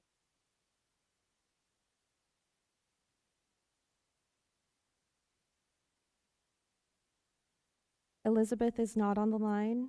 Our next speaker is Alejandra Cervantes. Alejandra, are you on the line? Alejandra is not on the line. Our next speaker is Alma Chavez. Alma, are you on the line? La línea. Alejandra is here on her own line. Can she speak through this phone? Alejandra is on the line. We can proceed with Alejandra Cervantes. Thank you. Adelante, Alejandra. Thank you. So my name is Alejandra Cervantes, and I live here in Phoenix. And I'm here to demand City Council stop expanding the deadliest police force. Phoenix Police Department is out of control and irreformable. Rewarding and expanding the deadliest police force in the country while we're in the middle of a deadly pandemic is reckless and will lead to more Black and brown people being killed in our neighborhoods. The department is already getting funding for hundreds of positions that are vacant. And if you insist on adding these new positions to the police department, use the vacancies you have rather than getting more funding for new positions. Allowing a budget that expands Phoenix Police Department while there continues to be a lack of accountability for that department is illogical. Why is the city choosing to expand and blow up an already enormous budget for this deadly and corrupt department? There are 176 vacancies in Phoenix Police Department, and it makes no sense to increase funds to this department to create 75 new positions when we could save taxpayers' dollars and convert these vacancies to cover these positions. Expanding the Phoenix PD while the department is already receiving funding, 176 vacancies, is fiscally irresponsible. As taxpayers, we demand that the city put an end to this gross misappropriation of funds. These funds belong to the people and should be invested in our communities for substance abuse programs and after-school youth programs instead. Convert the vacancies to cover the requested positions and manage your tax dollars responsibly. And another demand that I have is COVID relief funds for the people and not the police. Phoenix chose to give the Phoenix Police Department COVID funds in 2020 instead of providing residents more pandemic support. The recently passed MOU opens the door for council to give relief funds to the police later this year. It's unacceptable and this is not okay. People are literally dying and you're choosing to give more money to the police instead of helping those in need to cover rent, medical bills, etc. Any future surplus should go to community resources and not Our next speaker is Hava Derby. Hava, are you on the line? I oppose this budget as it stands because not only does it give more money to a deadly police department that already gets too much of our budget, it does not include a true crisis assistance program. Your performative cap does not go far enough in its scope, although there's no doubt that it has probably helped many in crisis. Mental health calls to 911 make up a small percentage of the nonviolent, non-criminal 911 calls that come through. Welfare checks, your grandmother hasn't been heard from, a neighbor calls the cops, there's a stranger passed out on your lawn, your neighbor's playing his video games too loud. This week will make a year since Ryan Whitaker was shot by Phoenix police 3 times in the back. A white man from a law enforcement family. His neighbors called the cops because he was playing his video games too loud. Despite having a light shown on this deadly and corrupt police department, their violence continues because that is the culture. Trigger happy and violent. It's how they are trained. They're not nearly compassionate enough or trained to answer the calls for crisis from our community. No one is safe from the police. Council, you and your family are not safe from the police. And I don't even know if you guys are listening. I don't see one person with their camera on. Are you paying attention? This is kind of a theme. We are not being heard and we are demanding a true crisis assistance program. We already know Cahoots, that model works, and this is what we're basing it on. We demand a true crisis assistance program that meets the demands of the community that wants safety.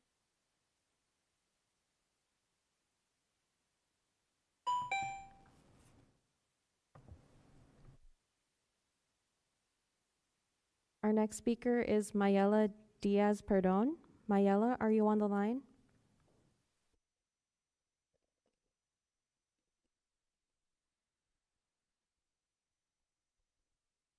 Miros, are you on the line?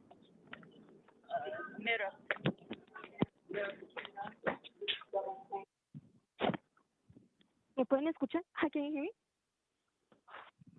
Yes, we can hear you. Please proceed. I'm going to ask council members to open your eyes, people you serve, to open your eyes to the value of the police department.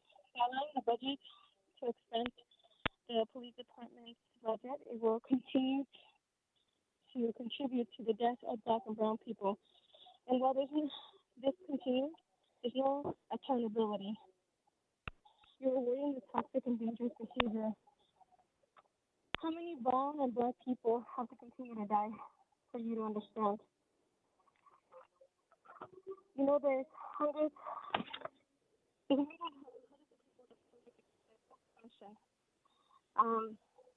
And sorry, Pat. The police department right now has 176 vacancies that have not been filled since 2018. So why don't you use that money? This money could be used for our community for free transportation, for after-school programs, for rehabilitation centers, for mental health services.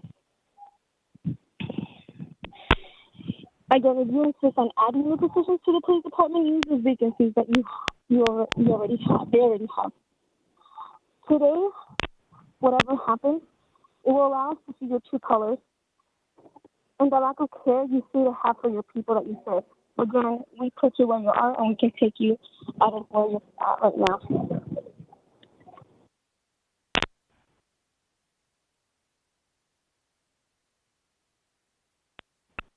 Our next speaker is Eric Elmore. Eric, are you on the line?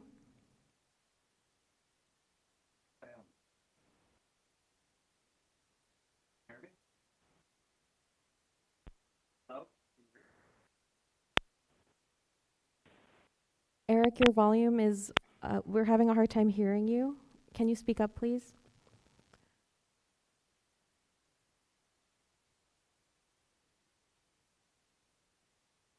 We're having difficulty hearing Eric. Our next speaker is Arturo Escalera. Arturo, are you on the line?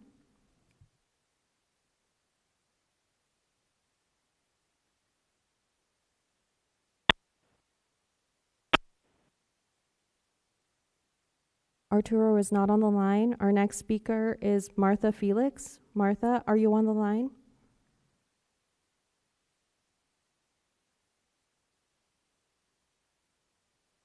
Marta se encuentra en la línea.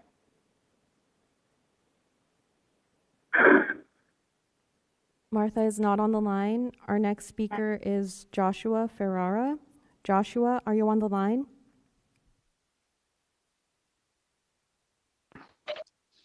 Yes, I am. Thank you. Please proceed. I am here to speak in opposition of the budget as it stands, particularly the 20.5 million in public safety reform and responsibility portion, as I do not feel the community assistance program, the proposed budget allocates $50 million towards the needs of the community. The city of Phoenix has stated they want a program which mirrors Oregon's Cahoots program. However, that program does not involve the police in a crisis for simply breaking the law. They have a fully capable response unit that is not influenced by the Eugene Police Department. I do not feel we can or will ever be able to say the same for the incapable program this budget supports in Phoenix Police. A program that rarely, if ever, has all its vehicles in operation and takes over 30 minutes to respond to the crisis they are called to alleviate. Instead of investing in the sham of a program, I ask you to reallocate the funds to a fully independent assistance program that seeks to support and unify our community rather than demoralize and dismantle it. The No Cap Coalition, a program of first responders built from folks within our community, as well as an established ad hoc committee to ensure that the program meets its goals. Because until you stop the tone-deaf claims of meeting the community where they are and actually listen and act on what your community is asking, you are only throwing money at a so-called community assistance program that is doomed to fail.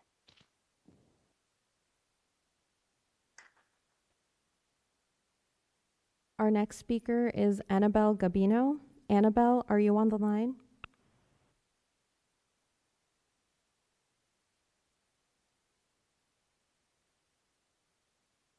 Annabelle is not on the line. Our next speaker is Ezekiel Garcia.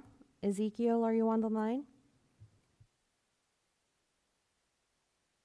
Our next speaker is Judy Garcia. Judy, are you on the line?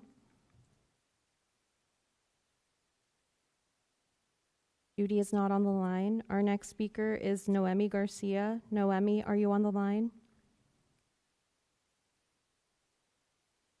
Noemi is not on the line. Our next speaker is Beatrice Garcia. Beatrice, are you on the line? Beatrice is not on the line. Our next speaker is Cynthia Garcia. Cynthia, are you on the line?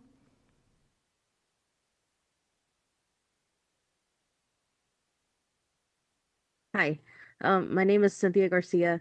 I'm an advocate for adults with disabilities and mental illness. I'm also a member of the We Rising Project. And I'm sure you've heard all of us speaking at these meetings for the last, month or so, I don't remember, but it's the same thing over and over. We're telling you what we want, and you guys don't listen to what we want. 1 out of 4 people who die at the hands of police have mental illness, and you guys want to keep giving money to the police. 1 out of 4 people who have been murdered by police, they need to be treated with professionals, not with the fire department, not with the police department, but those who have mental health experience, And you guys are treating police as a one-size-fits-all solution. And it's unfair to the community. It's unfair to police officer as well. It doesn't work to those seeking help. You guys need to adopt the no cap demands. We need a department that is separate from the police department, separate from the fire department. We don't, the thing is, we don't trust police, and because even if it's under the fire department, they're going to work with the police, and we don't trust that. Last year, I mean, you guys don't even acknowledge this, but the neo-Nazi coin that they passed around for shooting protesters in the groin, like, how do you trust someone who does that? How do you trust someone who killed Mohammed bin Hayman because he was trying to use the bathroom and had a dog? You know, how do you trust people who want to turn off their body camera footages or body cams because they don't want the footage to be exposed?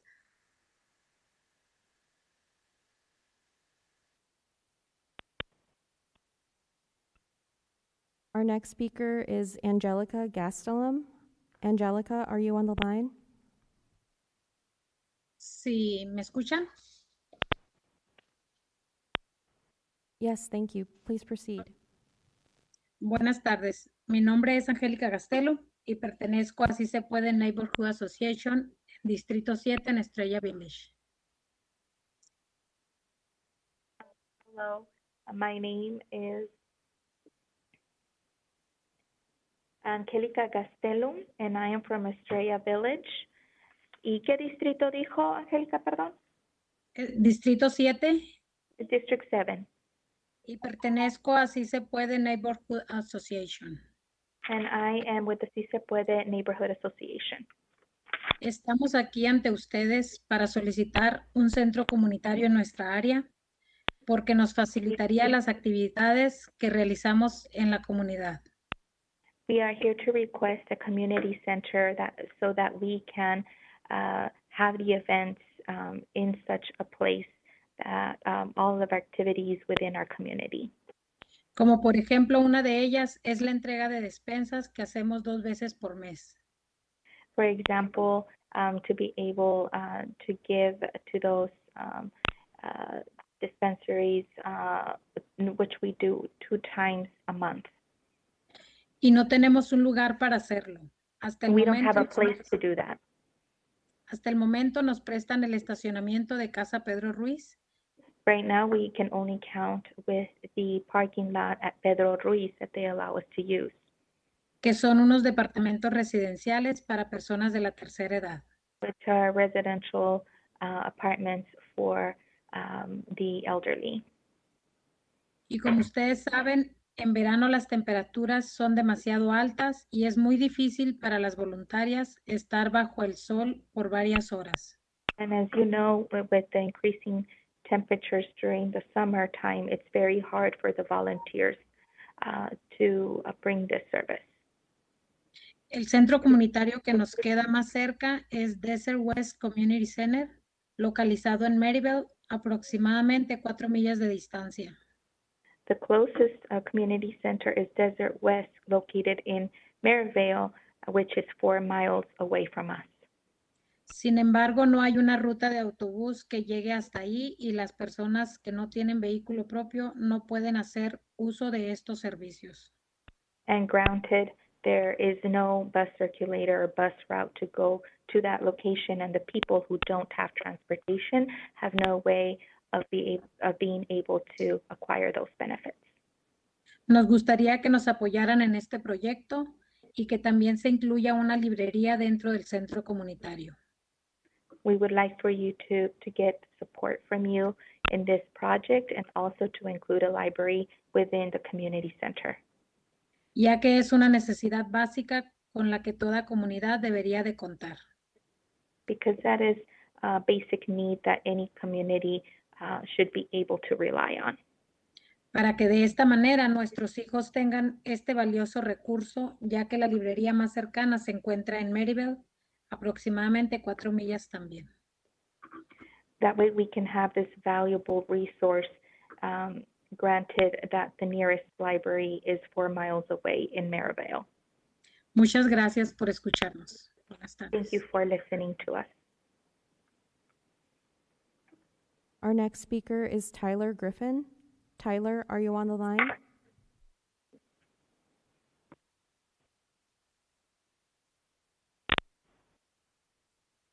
Tyler, are you on the line? Tyler is no longer on the line. Our next speaker is Julie Gunnigal. Julie, are you on the line? Hello, can you hear me? Yes, we can. Thank you. Please proceed. Hello, my name is Julie Gunnigal. I've spent the better part of the last 2 years talking to Phoenicians about how they feel about policing and prosecution in their city.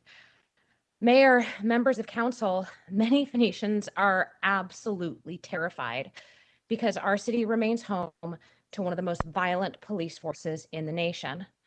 And over this time, I heard heartbreaking and inspiring stories of neighbors and community members who had to work together to keep each other safe because they could not trust the police. There are reasons that folks do not reach out for support. And I hope that this council hears the chorus of voices who are calling not for an expansion of police funding, but instead a reinvestment in community. In one of the largest cities in the nation, it is totally unacceptable that some of our residents do not feel safe. I hope that when the city of Phoenix hears calls to expand the crisis assistance program, that they hear calls not just for any crisis assistance program, but for NOCAP in particular, which is based on the best practices and best evidence of other jurisdictions learning the lessons that they have learned. Because you cannot build trust if this program cooperates as an extension of police. Extending the current program does build trust, but implementing NOCAP does. You cannot call on community for feedback and yet implement a program that doesn't answer to community. And it is for this reason that NOCAP is called for an ad hoc community program to evaluate and oversee its success. Mayor and members of council, they're calling for an independent and community-involved crisis assistance program. And while we respect the work that this council has put forward on this budget and the leadership you have shown, please, no more half measures. Please, no budget without NOCAP. Thank you so much. Our next speaker is Tom Gunnigal. Tom, are you on the line?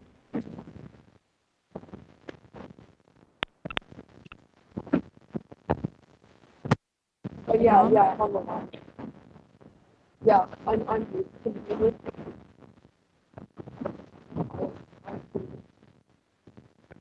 Tom, we're having difficulty hearing you. All right, this work? We can hear you, Can you hear yes. me now? Please proceed. All right. I do not support this budget because of the expansion of the community assistance program or the cap. The reason that I do not support this is because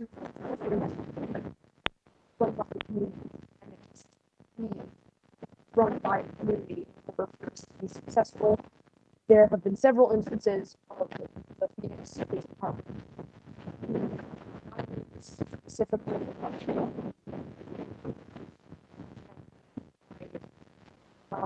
Tom, we can't hear you.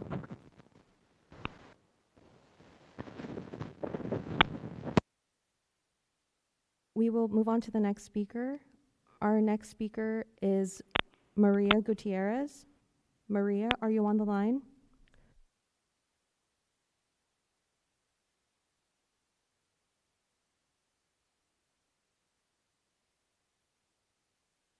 Maria is not on the line. Our next speaker is Manuel Gutierrez. Manuel, are you on the line?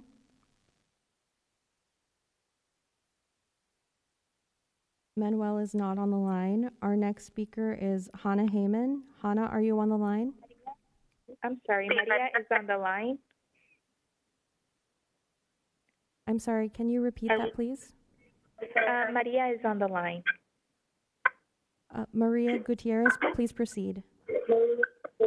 María, puede proceder, le habla el intérprete, nada más le pido por favor que haga una breve pausa después de cada unas 2 oraciones para poder interpretar lo mejor posible. Adelante, María. Sí. Alcalde Katy Gallegos, esperamos ser escuchados por usted. No queremos que pongan las nuevas 75 posiciones de la policía. Mayor Kathy Gallego, we hope that you hear our voices. We do not want the 75 new positions in the police department. Necesitamos que inviertan en nuestra comunidad.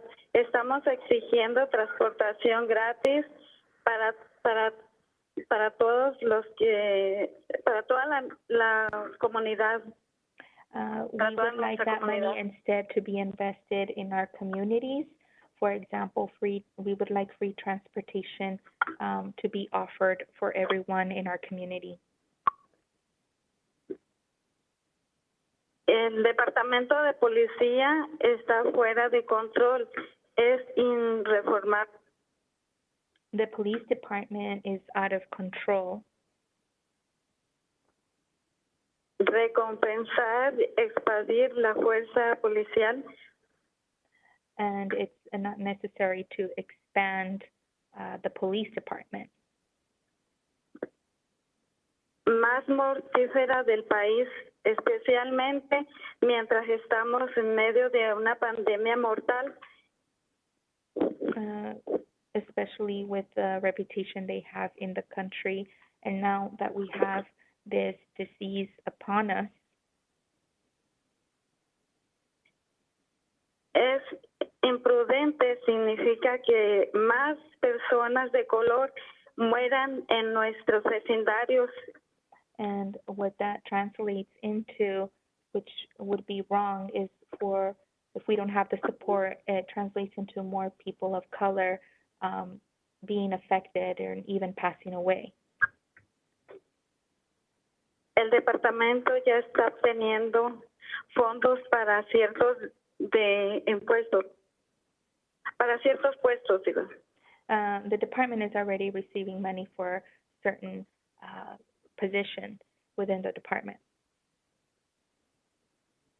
Se insiste en agregar estos nuevos impuestos al departamento de policía, use las vacantes que tienen en lugar de obtener más fondos para nuestros puestos, para nuevos puestos.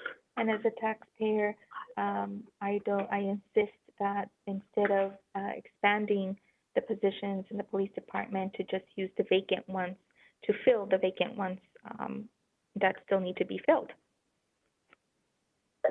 Gracias.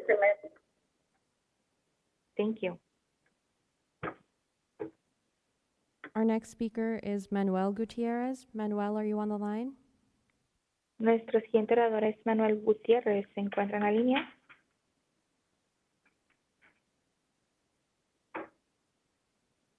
Manuel Gutiérrez. Manuel is not on the line. Our next speaker is Hannah Heyman. Hannah, are you on the line? City Council is today proposing an expansion of their Crisis Assistance Program, CAP, as an alternative to their violent police. It sounds good at first glance, but when you dig deeper, you find the CAP and the no CAP proposal are both anti-Black and ableist expansions to the power of police. Just because CAP employees don't carry guns doesn't mean they're not violent. And saying this is somehow an alternative to police is a blatant lie. In the majority of situations where CAP is called out, the police are already on the scene and are calling in CAP to forcibly cage people against their will. Even when the police are not already at the scene, CAP exists only to cage people in so-called mental health institutions. These institutions are jails by another name. CAP employees petition to have people caged in these institutions where people are forcibly medicated and injected with drugs against their will. Programs like CAP and no CAP target disabled Black people and unleash the violence of the state against these most vulnerable members of our communities. This is not compassionate care. This is more anti-Black ableist violence. It is an ableist policy written to exclude disabled people from society. Disabled people have not been included in writing these policies. It is a way for the city to jail people without trials. This policy was written without Black disabled people in the room. It is genocidal. Programs like CAP and no CAP are designed at their core to violently remove disabled people from society, especially Black and Indigenous disabled people. Kate sits up here with her expensive white smile and is pushing this program through because she wants a public relations win after she spent the year supporting and encouraging anti-Black violence. Make no mistake, the city's budget this year is more anti-Black than ever. Any yes vote by any member of council is unacceptable when they're increasing positions by 75 and supporting this violent program. In addition to supporting the genocide of CAP and no CAP, the city is proposing these 75 new positions to the most violent cops in the nation. This is not an investment in our city. They're driving the knife of anti-Black ableist violence deeper and twisting it. Our next speaker is Viridiana Hernandez. Viridiana, are you on the line? Can you hear me? Yes, we Hi, can. can you hear Thank me? you. Please proceed. Okay, perfect. Hi, this is Vidi with Bullet in Action.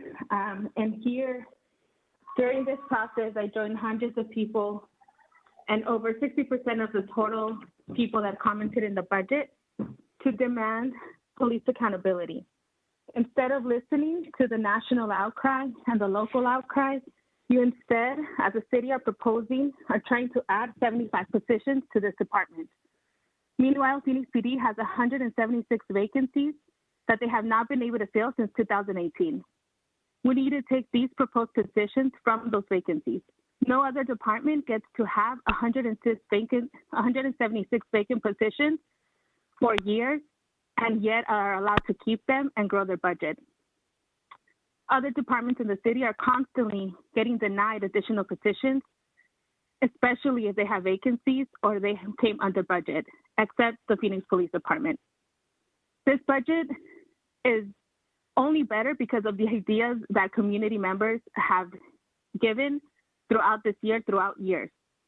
You don't get to take the community's ideas and yet reject our demands to live in a safe and healthy community, free of police violence and free of policing as it exists. By taking these positions from the vacancies that haven't been filled since 2018, we can open up $3.2 million that can go to the needs of community, such as transportation, stipends, free transportation, things that can help climate justice, mental health resources, and addiction support, and programs for after-school programs for young people and youth and children. Mayor Gallego, City Council, listen to the 60% of the comments that participated in your process, listen to the hundreds of community members that have shown up, but also to the cities across the country that are addressing and properly responding to mitigate police violence that is a crisis nationally.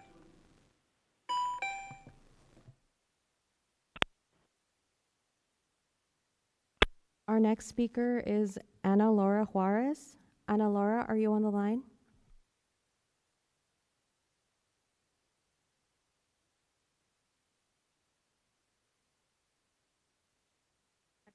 Is on the line. Muy bien, Ana Laura, ¿me escucha?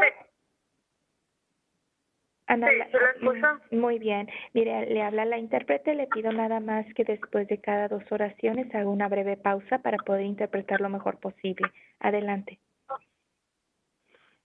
Sí, yo digo que la ciudad de Phoenix debería haber optado por priorizar un presupuesto.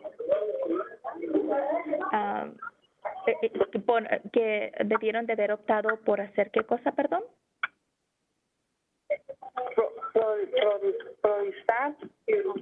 Priorizar un presupuesto. Ajá. Poner prioridad un presupuesto de qué, perdón. De que ayudaría a los más afectados con COVID a recuperarse de what I think the city of Phoenix should opt out from the current priorities and instead focus on helping those that have been affected by COVID.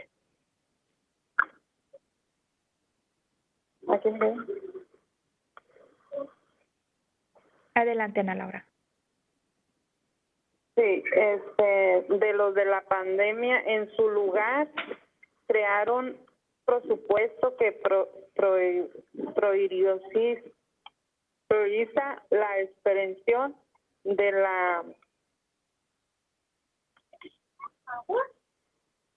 del Apartamento de Policía y su respuesta. And instead, what they did is they opted to support expanding the police department.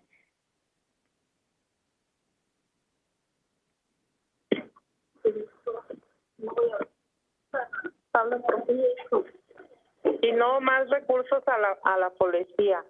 So no more funds to the police.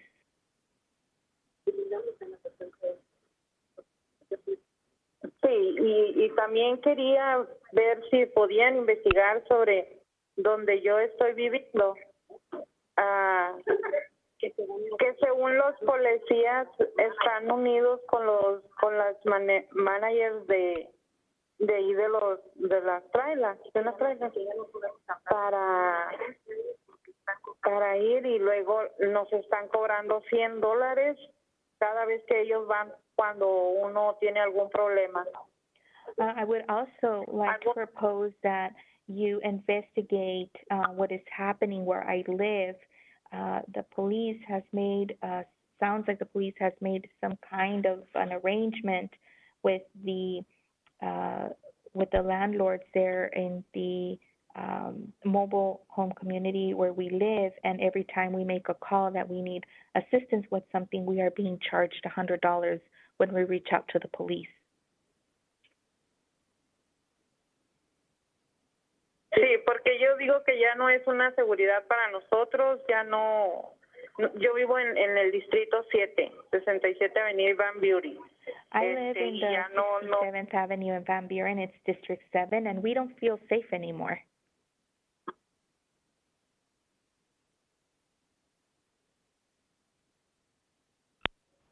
Adelante, Ana Laura. Ana Laura, no le escuchamos. No sé si puso en silencio el teléfono. Adelante. Eso es todo. ¿Eso es todo? Okay. Gracias, Eso es Ana todo. Laura. Muchas gracias. Okay, that will be it. Thank you very much. Thank you. Our next speaker is Jonas Kase. Jonas, are you on the line?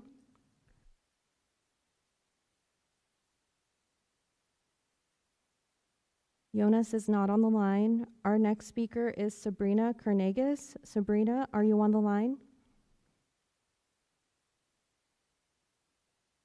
Sabrina is not on the line. Our next speaker is Cameron Noose.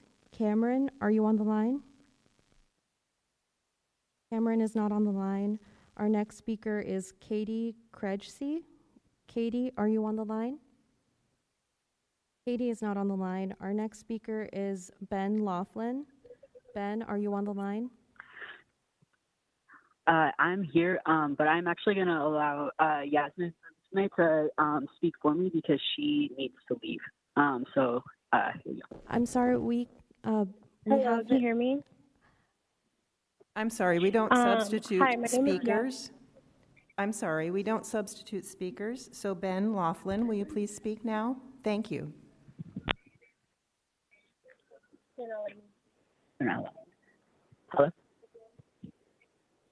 Ben, please proceed. Thank you. She's, Yasmin is registered, but she has to leave. Can she speak for me? We want to swap. So I will speak for her later.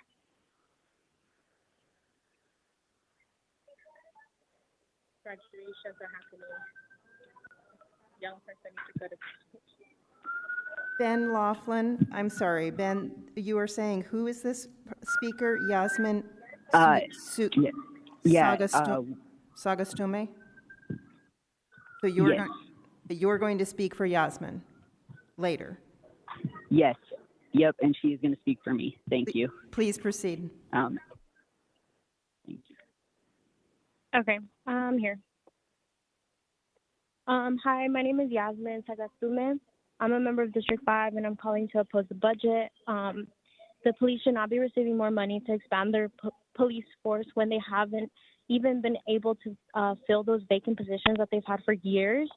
We need to convert the 75 positions to fill the vacancies, and from that get $3.2 million that can actually be invested into community programs that would make the community stronger and healthier. The police department shouldn't be allowed to hoard money. Other departments that don't use all of their budgets get budget cuts. Reasonably so, right? Because that's how budgets work. Hundreds of community members have been showing up for months to tell you that we don't want to expand the police department. And I've been speaking at these since I was like 17, asking for the same thing year after year. And I'm tired, honestly, and we're asking for the bare minimum, and it's like pulling teeth. Y'all, we do so much to learn and to read. We go back and talk to community, and we come here to try to be knowledgeable for y'all to listen to us, and you still question our authority as community members. We shouldn't have to do all of that. We already live here, and that should be enough. That's it. I yield my time. Our next speaker is Matt Leach. Matt, are you on the line?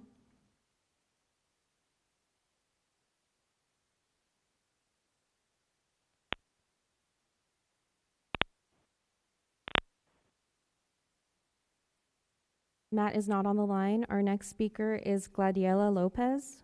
Gladiela, are you on the line? Yes. Thank you. Please proceed. Hi, can you hear me? Yes, we can. Thank you. Please proceed. Hi, I'm speaking for the stop of the expanding of the deadliest police force. It's insane that I live in a city with one of the most deadliest police force in the country.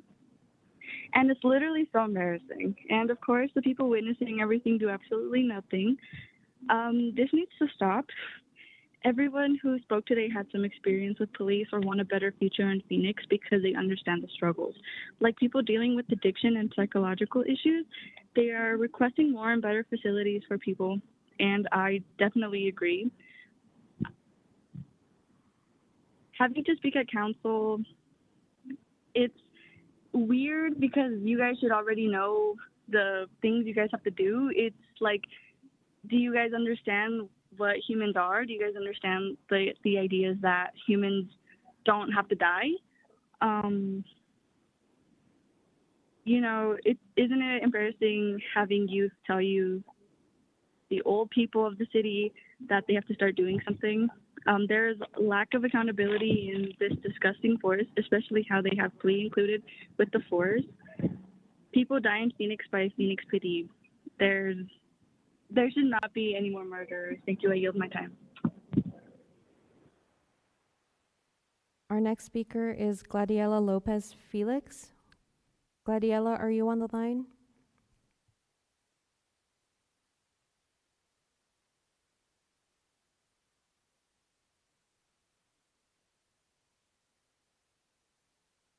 Gladiela is not on the line. Our next speaker is Guadalupe Lozoya. Guadalupe, are you on the line?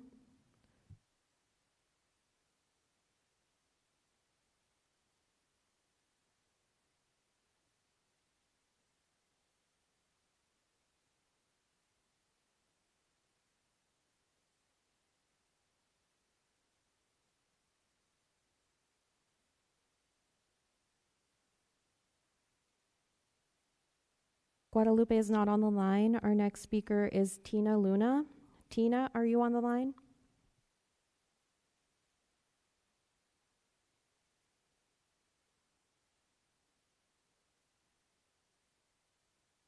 Tina is not on the line. Our next speaker is Samuel Merton. Samuel, are you on the line? Yes. My name is Samuel Merton. I'm a legal observer coordinator for the National Lawyers Guild. I've observed probably over 100 actions this past year of civil rights rallies and marches in Phoenix. I bring this up to say that as a neutral party, I've observed that there is something fundamentally wrong with how the Phoenix PD operates. I do not believe there is any need to increase funding for this department when there are so many unresolved issues that we have seen surface this year. Are you really saying that $500 million is not enough? That is an inconceivable amount of money, especially when we are talking about creating brand new departments that you're saying are fully operational and only 15 million. I am here to ask the council to oppose the current budget proposal. The city needs to create an ordinance to adopt the NOCAP Coalition's 18 fundamental demands for a crisis assistance program. The city is intentionally being vague on what they're funding, and it gives the impression that you don't want to guarantee a safe cap program. It should not be an issue to write this ordinance if you are truly trying to create a serious crisis assistance program. You have said you want to mirror Cahoots. These demands are all adopted by Cahoots. You said you want to listen to Phoenix communities. These items were literally drafted by conversations with stakeholders. The No Cap Coalition, it consists of organizations such as the Black Mothers Forum, Unity Collective, Sonoran Prevention Works, the National Lawyers Guild, Beach Phoenix, Phoenix LLC, and many other mutual aid and community groups, and 600 individuals have all weighed in to say what they want to see in the safe, trustworthy CAP program. And that includes all of the 18 items that the No Cap Coalition has drafted. What the council can do now is oppose this budget until we see these items straightened out and trust is actually built with the public. Thank you. Our next speaker is Georgina Martinez. Georgina, are you on the line?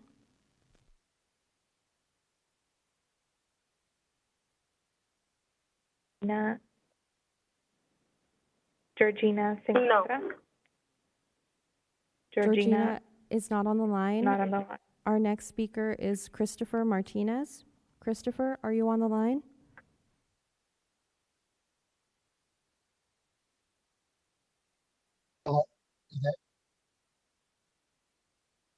Christopher, we can hear you. Thank you. Please proceed. Okay. I would like to state my my opposition to this budget as is, for several reasons that have already been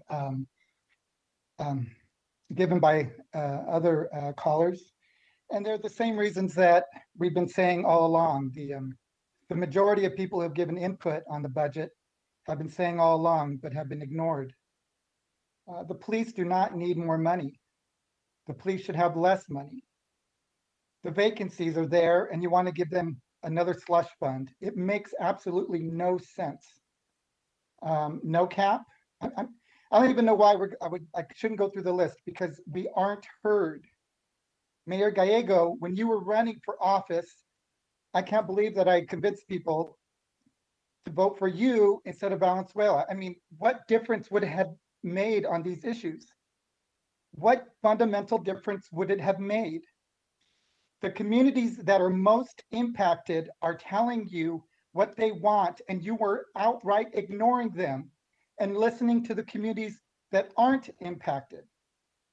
The stakeholders have something to say about this, and you are ignoring them. You should be ashamed of yourself for ignoring the people. And you congratulate yourself on a transparent process when the union negotiations for the police were done in private. The police union went and tried to scrub the social media accounts of police who were having racist posts, and you want to do that in secret? To negotiate with a racist organization in secret? Again, I'm going to say I oppose this. The reasons have already been stated countless times. And I think you should really be ashamed and take a hard look at yourself for ignoring the majority of people in the community who have already stated this. Thank you. Our next speaker is April McHugh. April, are you on the line? April is not on the line. Our next speaker is Amy Maglio. Amy, are you on the line? Hi, can you hear me? Yes, we can. Thank you. Please proceed. Okay, well, before you start my clock, I wanted to let you know that Eric Elmore is also on the line and available if you can circle back to him. Thank you. Please proceed. All right. My name is Amy. I'm with No Cap. I have an ADA 2E twice exceptional diagnosis. And I'm also the individual who spoke at 2 of the budget hearings regarding their experience as a patient on a mental health call at Cave Creek and Cactus several years ago. No ticket, no crime, no 3-day hold even, because they said I was cognizant, but I was triggered. And because the paramilitary showed up and triggered me further, I ended up sprawled on a barbed wire fence. They had to peel me off and put me in a regular hospital for the night, and I still have scars today, almost 10 years later. The city began this budget year with a quote from Maya Angelou at the presentation of the trial budget, and with the repeated statement that the city would use comments from the budget meetings, results from the budget tools, and community input to determine the vote. Having seen the results of the budget tools, having attended all of the budget meetings, having noted how many citizens are for or opposed to the budget as it stands, if the city was telling an ounce of truth, all those times they made those statements, council members must vote no to today's budget. With regard to the city's proposed $15 million allocation to the already existing CAP program under the fire department, which the city's own 2020 report states is a failure that takes 37 minutes to respond to calls even when cars are ready, NOCAP has had members call into every meeting to explain in detail why this is a failure from the get-go. 600 residents individually signed our letter with 18 demands based off of empirically successful CAP programs that y'all have studied. We know because we saw the report and we saw the 8 cities you looked at. Y'all know you are pushing a city-driven initiative, which Tim Black, director of the oldest, most successful, most modeled CAP in the nation, stated is a setup for failure. This is why, in addition to the 600 individuals, groups such as the National Lawyers Guild, the Black Mothers Forum, the Unity Collective, Feed Phoenix, Phoenix LLC, Sonoran Prevention Works, Sidewalk Project Phoenix, We Rising, and the National Grassroots Law Project have all signed on to the letter onto the coalition demands. We all collectively oppose this cap allocation and oppose this budget as it.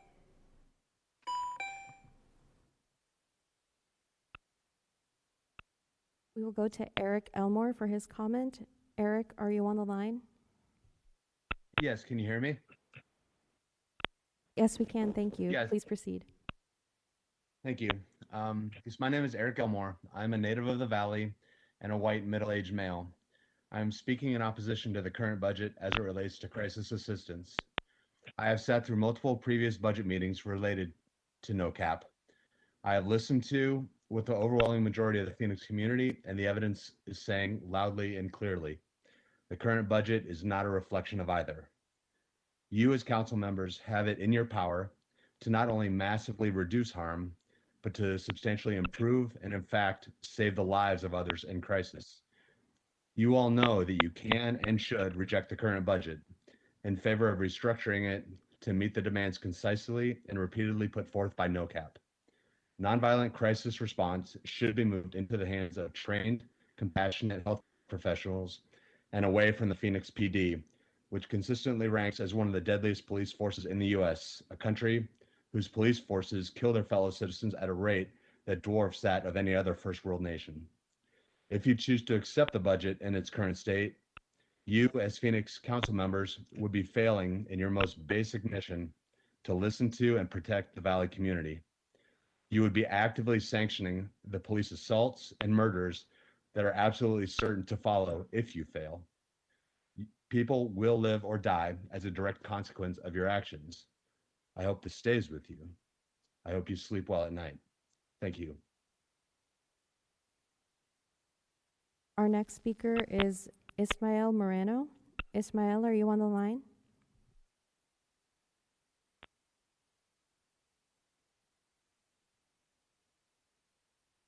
Ismael no se escucha, se encuentra en la línea. No se encuentra. Ismael no se encuentra. Okay, Ismael is not on the line. Ismael is not on the line. Our next speaker is Natividad Moreno. Natividad, are you on the line? La siguiente oradora es Natividad Moreno. ¿Se encuentra? Sí. Okay, Natividad, le habla la intérprete. Le habla la intérprete a Natividad. Buenas tardes. Nada más le voy a pedir de favor que después de cada 2 oraciones haga una breve pausa para poder interpretar lo mejor posible. Adelante, Natividad. Hola, buenas tardes. Mi nombre es Natividad Moreno. Yo estoy aquí apoyando a mis compañeros aquí de la comunidad de West Phoenix y estoy hablando porque no a las 75 nuevas posiciones de la policía. Ese dinero lo necesitamos en nuestra comunidad, como en transportación gratuita, centros de rehabilitación para Perdón. My name is Natividad Moreno, and I am here in supporting my fellow community members of West Phoenix. I am opposed to the 75 new positions being proposed.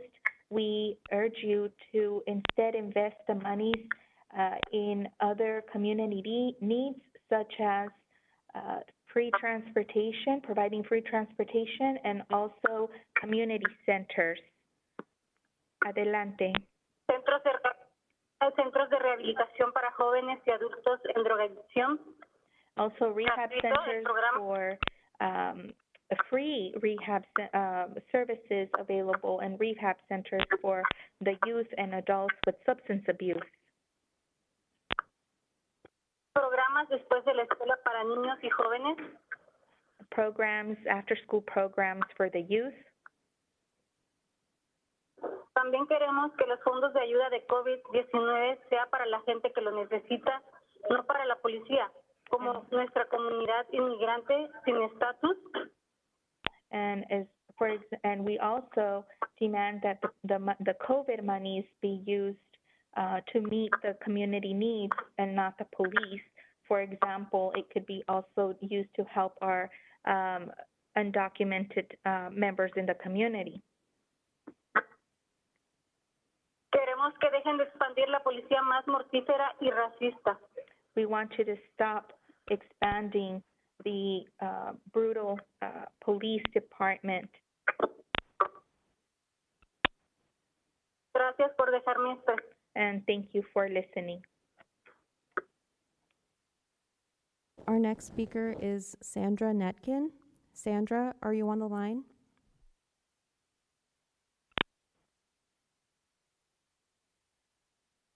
Sandra is not on the line. Our next speaker is Jesus Ochoa. Jesus, are you on the line? ¿Se encuentra en la línea? Jesus is not on the line. Jesus is not on the line. Our next speaker is Diane Post. Diane, are you on the line? Diane is not on the line. Our next speaker is Jacob Rayford. Jacob, are you on the line? Yeah, can y'all hear me? Yes, we can. Thank you. Please proceed. Okay, thank you. So of course I oppose. My name is Jacob Rayford. I'm from We Rising, as well as a member of the local No Cap Coalition. It's an initiative for an independent first responder department specializing in areas such as behavioral health, substance abuse, shelter community. I mean, you already know, we've been engaging with members of this council since last fall. This is prior to City Manager Zerker presenting CAP as a new idea, when really it's just reinvigorating a pre-existing and historically limited scope program existing under a first responder department whose culture does not align with those who practice behavioral work or social services. Now, too many questions regarding police involvement, the implementation of this program have received no response or at best ambiguous answers. So people in behavioral crises, as CAP is structured, could be subjected to police culture through loophole involvement or indirectly by fire departments of citing CAP units who endorse the conservative philosophies of police culture. This is just acknowledging workplace culture and how conflicting ideologies is a volatile combination and precarious situations that behavioral specialists engage in. So why have y'all not yet sought engagement from the public today? Certified stakeholders operating on the front line, not behind desks, civilians who come from impacted demographics and disproportionately targeted communities, of course, Black and brown communities, because we get the short end of the stick when it comes to behavioral health programs. It's essential that we have our stake in this. Without being too accusatory, hearing word of secret backdoor meetings with members of academia rather than engaging in transparent public discussions, it just feels clandestine. This is how we utilize our taxpayer dollars. This is not a feather in the cap of your political careers. We don't need platitudes, we need hard work. This is literally a matter of life and death. It's important that we know this council is educated on this initiative that No Cap is presenting as it mirrors cahoots. Transparency is the only way that it'll work. Units must show up, provide aid, leave as little of a footprint as possible. No background checks, no reporting information to the police, no circumnavigating HIPAA by accessing and sharing private data via access, which would disproportionately impact communities and further racial disparity. Now, Councilmember Ansari, we're hoping that you, coming from a progressive, outspoken generation, will see how essential this program is and how. Our next speaker is Gabriela Rios. Gabriela, are you on the line? Gabriela se encuentra en la línea. Gabriela Rios? No. No, Gabriela is not on the line. Gabriela is not on the line. Our next speaker is Juana Rita. Nuestra siguiente oradora es Juana Rita. Juana, are you on the ¿se line? encuentra en la línea? Juana? Sí, hola, buenas tardes. Okay. ¿Sí me escucha?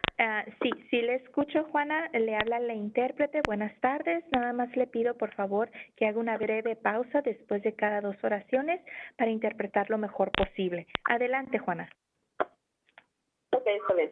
Bueno, pues buenas tardes a todos. Mi nombre es Juana y estoy aquí para pedir que dejen de expandir la policía más mortífera de aquí del país. Hello, my name is Juana. and I am here to demand to stop funding the police, the most brutal police in the nation. No queremos que este departamento agarre más fondos para contratar a otros 75 puestos cuando ya tienen fondos para cientos de puestos vacantes. We don't we don't want for them to expand 75 new positions when they already have 175. They already have funds for the 175 positions that they had yet to fill. Agarrar estos nuevos puestos al departamento de policía, ¿por qué no usan las vacantes que ya tienen en lugar de obtener más fondos para nuevos puestos? Why don't they just use the money that they have for the positions that need to be filled? Porque hay 176 vacantes en Phoenix y no tiene sentido agregar más. Because there's right now 176 vacant positions here for the Phoenix Police Department, and it doesn't make sense to expand. También queremos que los fondos de ayuda que recibieron de COVID se usen en la comunidad, no para la policía. We also want the funds that were received for COVID to be used for the community, not the police. Porque ustedes eligieron dar ese fondo al departamento de policía en el 2020. Because you chose to give that money to the police department instead during the year of 2020. Es inaceptable que hagan mal uso de ese dinero. Esos fondos deben de usarse para necesidades básicas de la comunidad. That is unacceptable, the way that the money has been used, when instead it should be used to fill the needs of the community. Este dinero creo que debe ir directamente a la gente de esta comunidad y no al departamento de policía, que además es más mortífero del país. The money should go to help the people that need it in our communities and not the police department that is one of the most brutal in the country.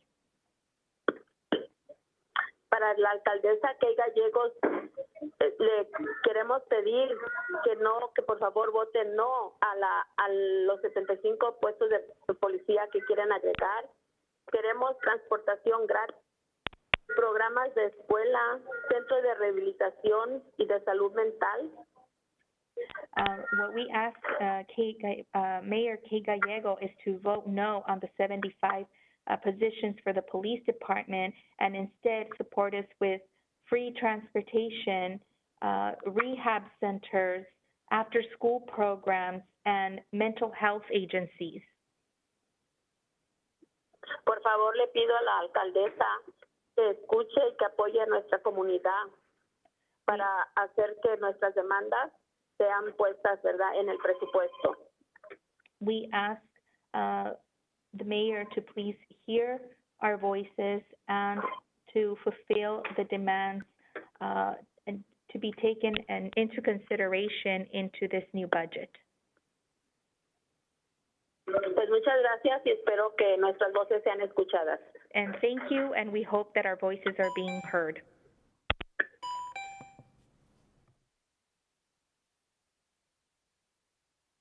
Our next speaker is Berta Rita. Berta, are you on the line? Nuestra siguiente oradora es Berta Rita. ¿Se encuentra Berta?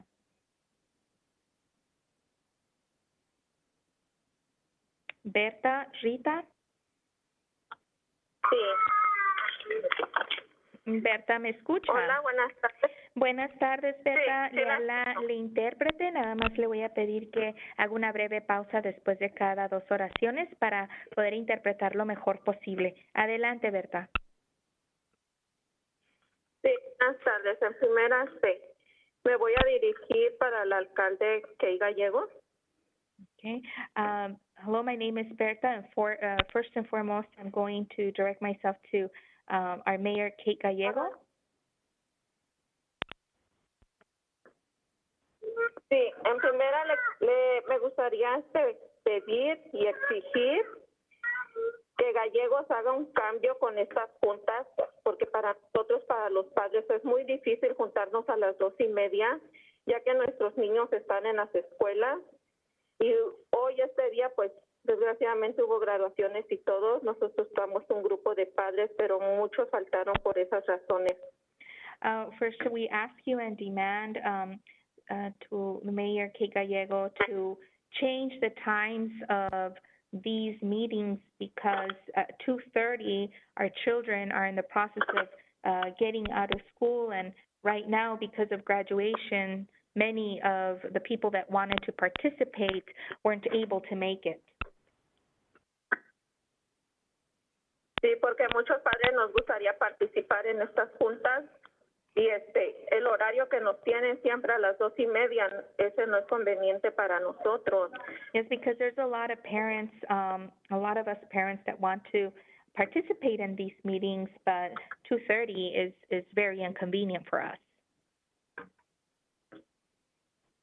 Y espero que esta vez Kate Gallego escuche muy bien y que no se haga la sorda sobre las peticiones de nuestra comunidad.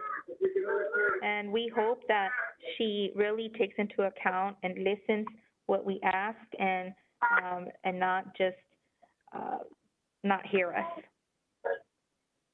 Porque no es justo que cada año ellos no tengan la capacidad de pensar en qué es lo mejor para nuestra comunidad, que solamente estén pensando en beneficios de la policía, ya que año tras año nosotros hemos estado aquí en reuniones pidiendo qué son las necesidades de nuestra comunidad y hasta esta fecha no hemos visto ni un cambio. Because it's time for them to start thinking about the benefits of the community and not the benefits of the police, when year after year we are here asking and telling you what the needs are, and years go by and we don't see any changes.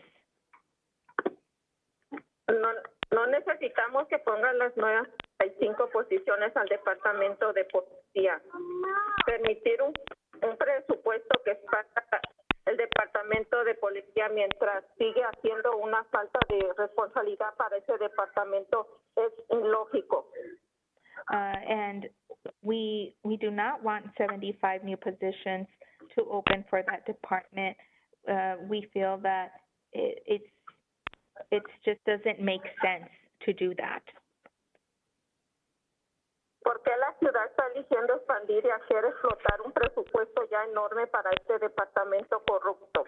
Why is it that they're wanting to expand the department and give them more funds when they are a corrupt department?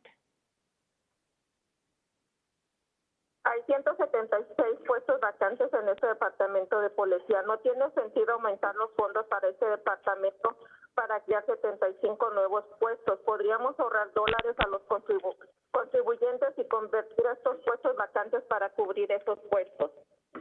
There's 175 vacant positions, and it doesn't make sense to ask for funds for 75 more. It's instead we should save that money, the taxpayer money, and put it to good use to meet the needs of the community. Por favor, Kate Gallegos, necesitamos que tomes acción ya, Thank you. Please que se complete your haga algo comment. que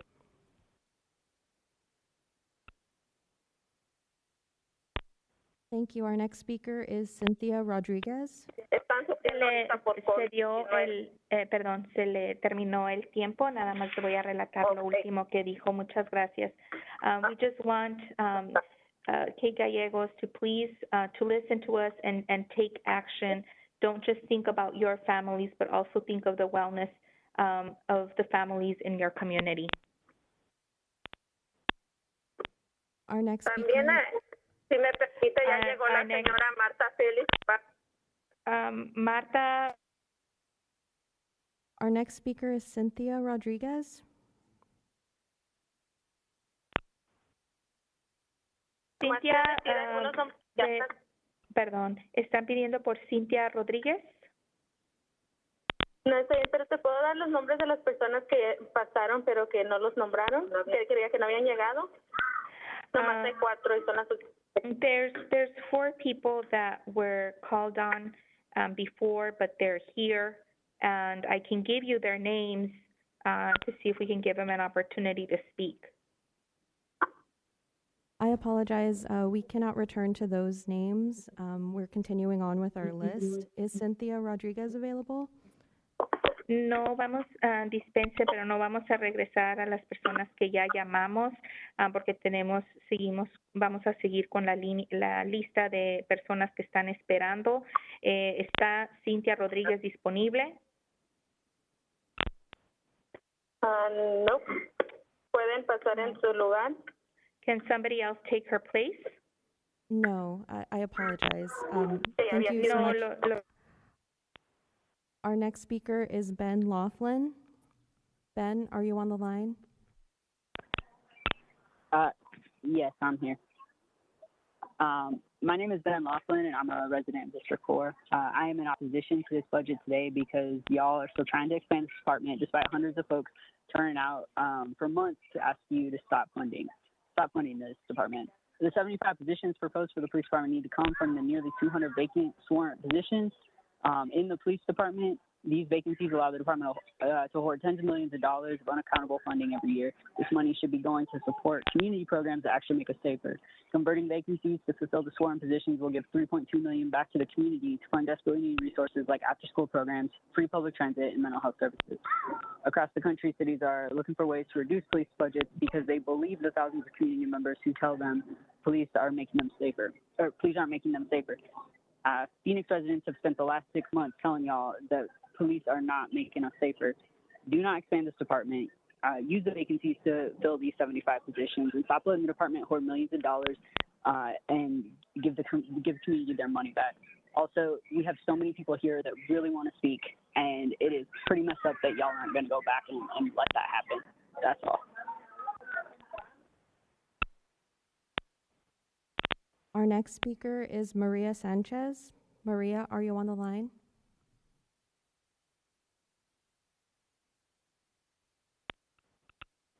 Can you hear me? Yes, we can. Thank you. Please proceed. Hi, my name is Maria Sanchez. I'm a resident in District 3 and I'm here to oppose budget. And just also to really echo what Ben just said, I want to remind this council and these elected officials that you should be wanting us to be speaking at these meetings. These are just the fact that we don't even know when we're next. I've been sitting here like trying to make dinner, trying to do all these things while I'm at home thinking that this meeting is going to be accessible. How about we invest in a screen right here? I can see I have 1 minute, 33 seconds to speak. How about we invest in a screen where it allows us to know who the next 5 speakers are going to be? How about that? Because you're saying you can't go back to people and then you can't go back to them. You give them like 2 seconds to respond. It's unacceptable. Anyways, I'm here to speak because we are asking council to move the proposed police department positions to be created from sworn vacancies rather than adding funding for 75 new positions. I also want to challenge our elected officials to start thinking of alternative jobs to replace officers. This whole strategy that you proposed in February of civilizing positions that are currently held by sworn officers is unacceptable and also shows the lack of imagination of these elected officials. Obviously, community doesn't want to become cops anymore. You keep funding these positions where community's telling you we don't want them. So how about you as elected officials start thinking of other positions that are going to replace them? Let's talk about how police are not keeping us safe, right? They only spend 4% of their time responding to matters of violence and only respond to one 911 call every 5 hours they work. They can definitely be replaced. This idea of giving them more money, right? For 2021, we said, cool, we're going to expand and allocate funding, $743 million for police. And now you're saying that $719 million is going to be used, but you want to give $786 million for 20.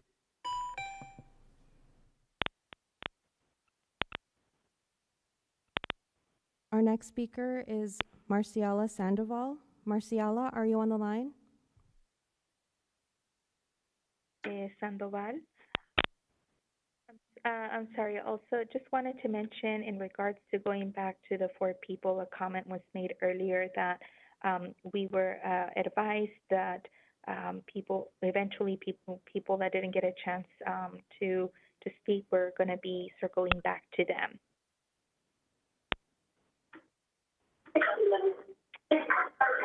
Thank you. Is Marciela on the line? ¿Se encuentra Marciela en la línea?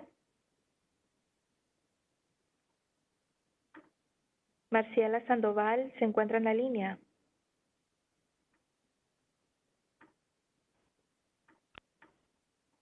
Marciela is not on the line. Our next speaker Marciela no se is encuentra en la línea. Lydia Nuestro siguiente Santiago. orador. Is Lydia on the line?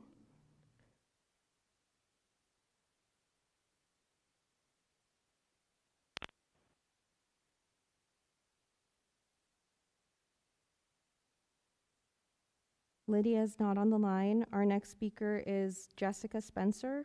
Jessica, are you on the line? Can you hear me? Yes, we can. Thank you. Please Hello? proceed. Jessica, we can hear you.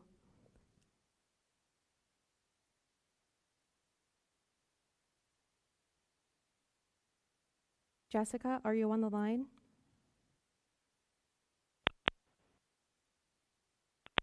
Hello? Hello? Hello? Hello? Jessica, we can Hello. hear you. Thank you. Please proceed. Hello, my name is Jessica. I am a Navy veteran and a house owner. I work in Phoenix and I would like to oppose this budget. As a Navy veteran, I would like to tell others who are listening that the military coins that were used by the military police that was exposed by ABC is a perversion of military tradition and honors. They're using our coins to promote violence against its own citizens. I have called about this before. We are funding a very violent police force. We are funding them to pretend to be military troops against our own civilians. These positions sit unfilled for a reason. Nobody trusts the police. I don't trust the police. Why would I trust them? They're pretending to be paramilitary units running around hurting their own civilians.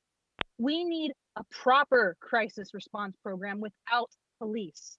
I myself stupidly called the police on a 911 call for mental health for someone years ago.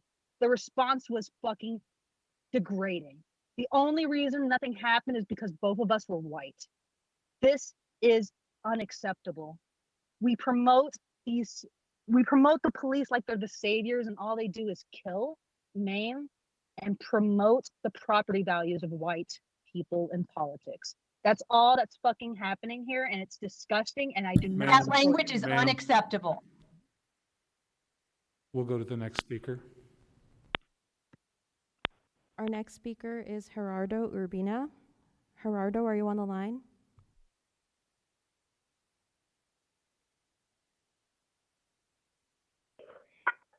Adelante, Gerardo. ¿Me escucha? Gerardo. Sí, sí le escucho. Muy bien, mire, le habla el intérprete. Muy buenas tardes. Nada más le pido, por favor, que después de cada 2 oraciones haga una breve pausa para poder interpretar lo mejor posible. Adelante.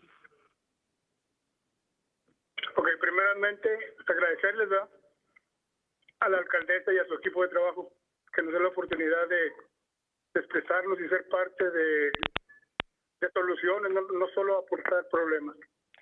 First of all, I would like to thank the mayor and the council members to allow us to participate and have a discussion in finding solutions, not just pointing out the problems. En primer lugar, estamos en contra de expandir más la policía, ya que es una de las más mortíferas del país y eso lo dicen los números. Tenemos miedo. First of all, we want to express that we are opposed to the expansion of the 75 positions in the police department, especially with the reputation that they have for the brutality in the nation. Los fondos de ayuda del COVID son para la gente y no puede ser que los destinen para la policía, ya que ellos son nocivos contra la gente, o sea, contra nuestra comunidad. The funds, the COVID funds were designated to go to the people and not to the police. Y nos están dando la oportunidad de exponer soluciones.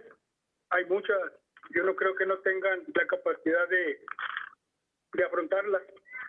and you are asking us to participate and offer solutions. I don't believe that you guys don't have the capacity to come up with other ways to help.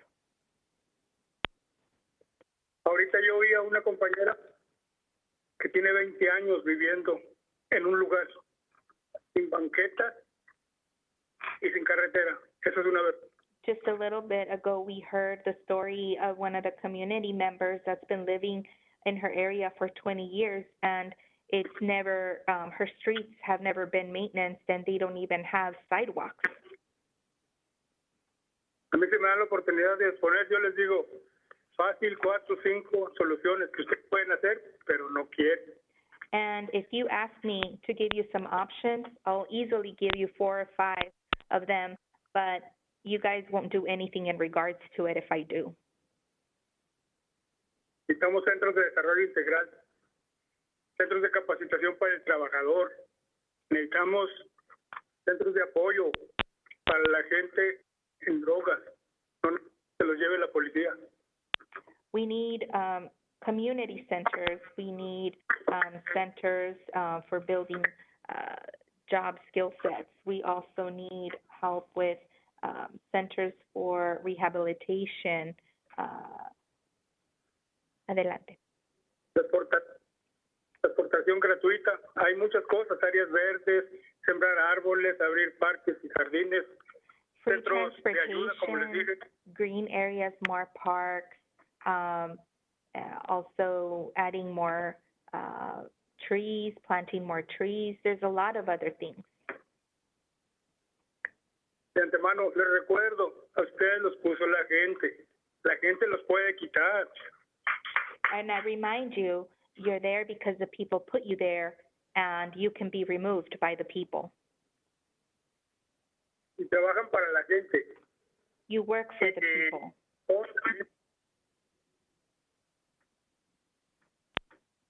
Por la gente y para la gente. For the people and by the people. Okay. Solo le quiero dar las gracias. Que Dios los bendiga. Pidan a Dios sabiduría. And I just say thank you, God bless you, and may God give you the knowledge. Thank you. Our next speaker is Aleida Urbina. Aleida, are you on the line? Nuestra siguiente oradora es Aleida Urbina. ¿Se encuentra en la línea? Aleida. Yes, excuse me. Yes, let me get her. Good afternoon, public servants. I am a resident, and I tell you, I am sick, and I am sick, and I am exhausted. I am tired of always repeating myself to 9 grown-ass adults who make life-changing decisions about our lives. I am here to demand that the City Council stops expanding the deadliest police department, as well as using that money for COVID relief funds for our community. Phoenix PD is out of control and irreformable. Rewarding and expanding the deadliest police force in the country while we're in the middle of a deadly pandemic is reckless and will lead to more Black and brown people being in our neighborhoods. The department is already getting funding for 176 positions that have been vacant for years. Why have they been vacant, you ask? No one wants to be a cop anymore. We are exposing our kids. We're exposing our future. We're exposing our present. We're exposing our little ones to the violence of police.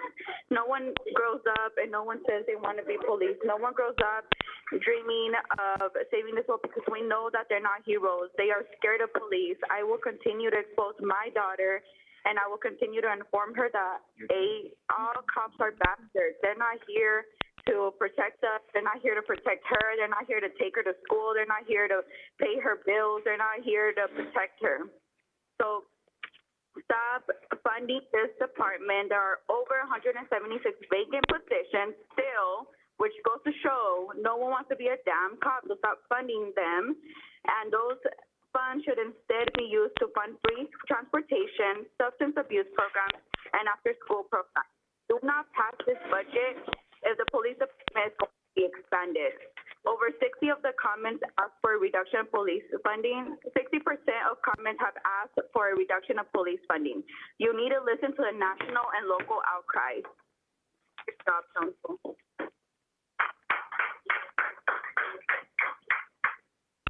Thank you. Our next A speaker reminder, is these are very important topics, but please use appropriate language to debate these important topics. Thank you.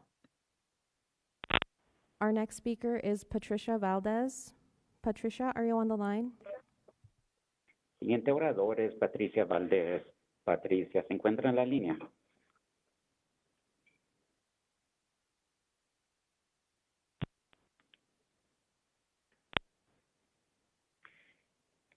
Patricia is not on the line. Our next speaker is Vivian Van. Vivian, are you on the line? Patricia no se encuentra en la línea. El siguiente orador es Vivian Van. ¿Se encuentra en la línea Vivian Van?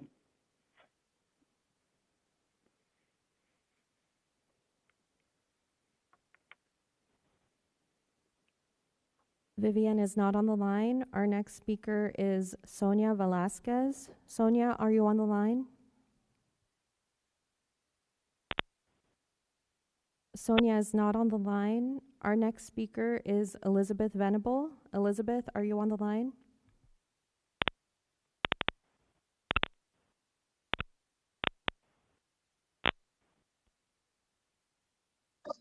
Can you hear me? Yes, we can. Thank you. Please proceed. Okay, thank you. All I wanted to say was I always believe that the general fund is representative of the values of the city of which it is allocated. And similarly, federal money is representative of the values of the people who offered it to the civilians. And I think this is the money that says what the City of Phoenix's priorities really are. And unfortunately, the City of Phoenix's priorities have been for basically my entire lifetime to support the Phoenix Police Department. And similarly, for the vast majority of my lifetime, City of Phoenix has been in the top 5 of the most deadly police units in the country. And so I just don't feel like the values of liberty and equality that the City of Phoenix might claim to aspire to support, if it's not coming out of the general fund, it's not coming out of the City of Phoenix's pocket. You know, you may use this windfall of the federal money that has to do with the COVID, but if you don't change your long-term spending priorities, there just isn't any funding for human priorities.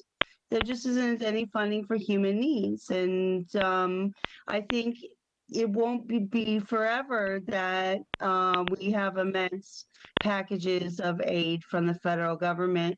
And I think it needs to come from the police budget, which is disproportionate to the budgets in the area. Thank you.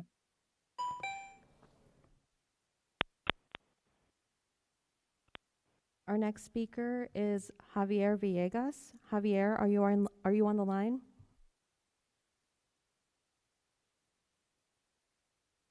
El siguiente orador es Javier Villegas. ¿Se encuentra en la línea Javier Villegas?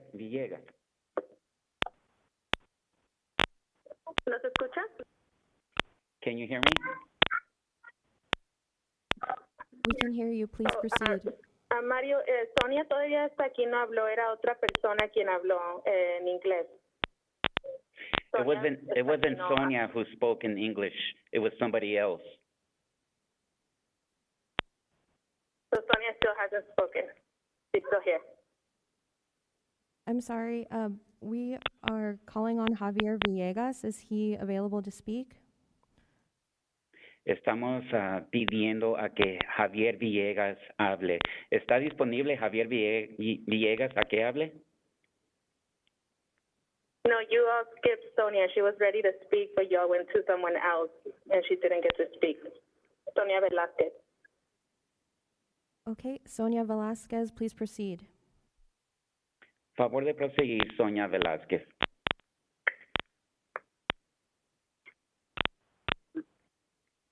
Sí, hola. Buenas tardes, señora.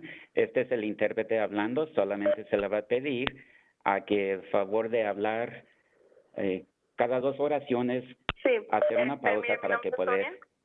interpretarle. Adelante, Sonia. Yo quiero decir que cientos de personas hablaron en contra del crecimiento del departamento de policía. I want to say that hundreds of people spoke against the police department. Más del 60% de los comentarios pidieron una reducción de la financiación policial. And over 60% requested to reduce the funding for the police. Necesitan escuchar las protestas nacionales y locales. You need to listen to the national and local protests. No amplíen más este departamento. Hay más de 176 puestos vacantes que se pueden utilizar en lugar de agregar 75 nuevos puestos. There's no need to expand this department. There's over 176 vacancies. You don't need to use those funds for the 75 for the police. En cambio, esos fondos generales pueden usarse para financiar el transporte gratuito, los programas de abuso de sustancias y los programas extracurriculares. In exchange, these funds can be used for free transportation, rehab of drug abuse, and extracurricular activities.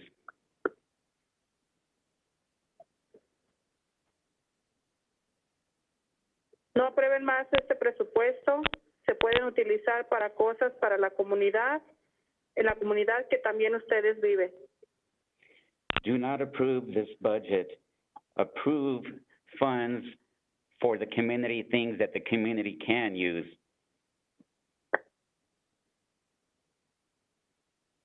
Eso es todo. Muchas gracias. That's all. Thank you. Our next speaker is Javier Villegas. Javier, are you on the line? El siguiente orador es Javier Villegas. Javier, ¿se encuentra en la línea? Buenas tardes, mi nombre es Javier Villegas. Hello, good afternoon. My name is Javier Villegas.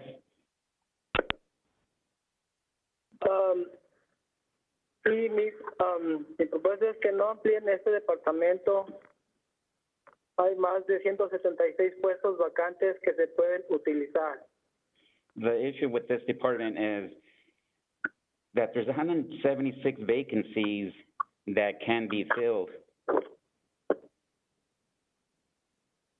En vez de agregar 75 puestos nuevos, en cambio, esos fondos generales deben de financiarse para transporte gratuito, programas para el abuso de drogas y sustancias. In exchange, these general funds can be used for free transportation and for the rehab of drug abuse. No aprueben este presupuesto si se va a ampliar el departamento de policía. Do not approve this budget if the police department is going to be expanded. Thank you. Our next speaker is Kate Weed. Kate, are you on the line?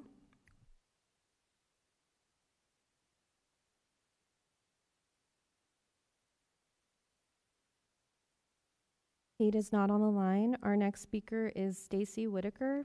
Stacy, are you on the line?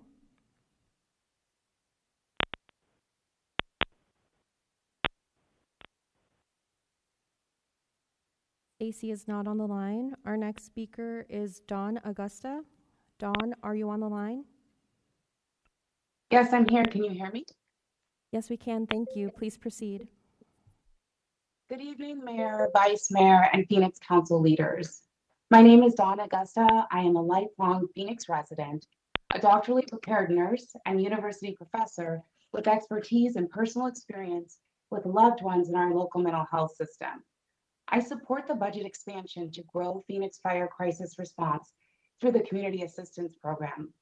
It is critically important that the handoff to an appropriate contracted mental health provider utilize peer support specialists as a long-term intervention. I have witnessed firsthand the difficulty and courageous journeys that people take as they attempt to navigate our complex mental health systems. Navigating systems alone while coping with the burden of treatment associated with physical and mental illness is extremely overwhelming. It is my professional recommendation that we design the system to nearly put itself out of business. We can do that by designing the proposed community assistance program expansion to not only put out the fires of crisis in the community, but also prevent the revolving door phenomena where people cycle in and out of crisis. This is likened to the rekindling of a fire. Compelling evidence supports the use of specially trained peer support specialists to serve as a long-term relationship-based connection that can bridge the gaps in our existing system. Peer support specialists resemble the communities they serve, and they are well positioned to help people navigate effective connections to long-term services. The measures of success should not only include how many calls have been diverted from police, but also an overall decline in crisis system utilization. I support the budget expansion for the Community Assistance Program and wholeheartedly urge expert and community consultation in the expanded design, implementation, and evaluation of the program. I thank you for your service to our beloved community.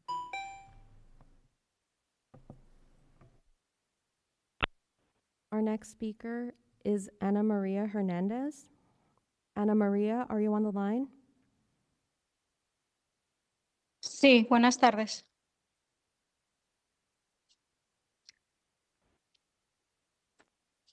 Señora, solo le pido a que hable en secciones solamente, cada 2 oraciones, pause, por favor. Gracias. Buenas tardes. Mi nombre es Ana María Hernández. Pertenezco a Si Se Puede Neighborhood Association en Estrella Village. Código Good evening. 043. Good evening. My name is Ana Maria Hernandez. I belong to Si Se Pueda Neighborhood Association in Estrella Village, and my zip code is 85043. Distrito 7. La District 7. La población de Estrella Village está en constante crecimiento a la par. Debería desarrollarse en cuanto a recursos comunitarios. Estrella Village is constantly growing, and it should also be growing in community funds. Desafortunadamente no es así. Aquí hacen falta librerías, centros comunitarios y parques donde la niñez y la juventud puedan desarrollar sus capacidades. Unfortunately, that's not the case. We need libraries in this community. We need community centers, parks where youth and kids can go to. Tanto físicas como intelectuales. Cada persona descubre a edad temprana sus fortalezas que existen y formas productivas de utilizar el tiempo.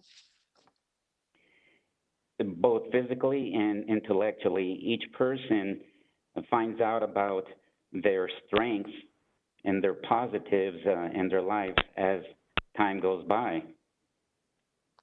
Es más probable que tenga el deseo de continuar con sus estudios y logre terminar una carrera universitaria y en consecuencia menos probable que llegue a cometer delitos. And it's most likely that they would have that desire to continue with their studies, going on to college and being successful in life while they're studying. Por estas razones necesitamos saber si el Departamento de Parques y el Departamento de Planificación y Desarrollo de la Ciudad de Phoenix han hecho un estudio detallado a esta comunidad. And that's the reason why we'd like to know if the Parks and Planning Department has made a study or they have developed a study in this aspect. ¿Y qué planes tienen de incluir los recursos antes mencionados en Estrella Village? And what plans do you have in using these funds in the aforementioned Estrella Village? Por otro lado, no contamos con topes, cruces peatonales bien marcados ni medidores de velocidad en las escuelas de Fowler y Sandridge.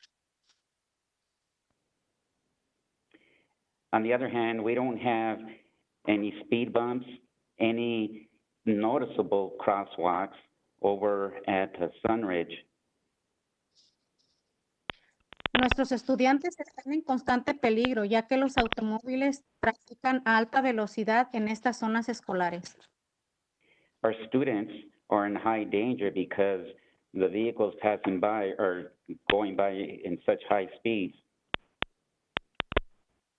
Les reitero mi agradecimiento por la atención prestada y en nombre de la asociación y la comunidad reciba un cordial saludo. Mi agradecimiento por haberme dado la oportunidad de exponer la problemática que nos aqueja. Muchísimas gracias, que tenga buena tarde.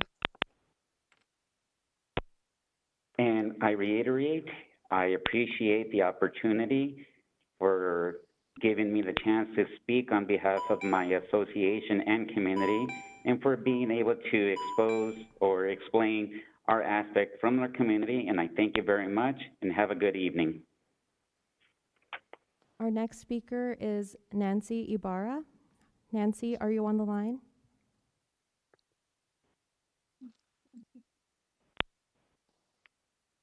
Buenas tardes.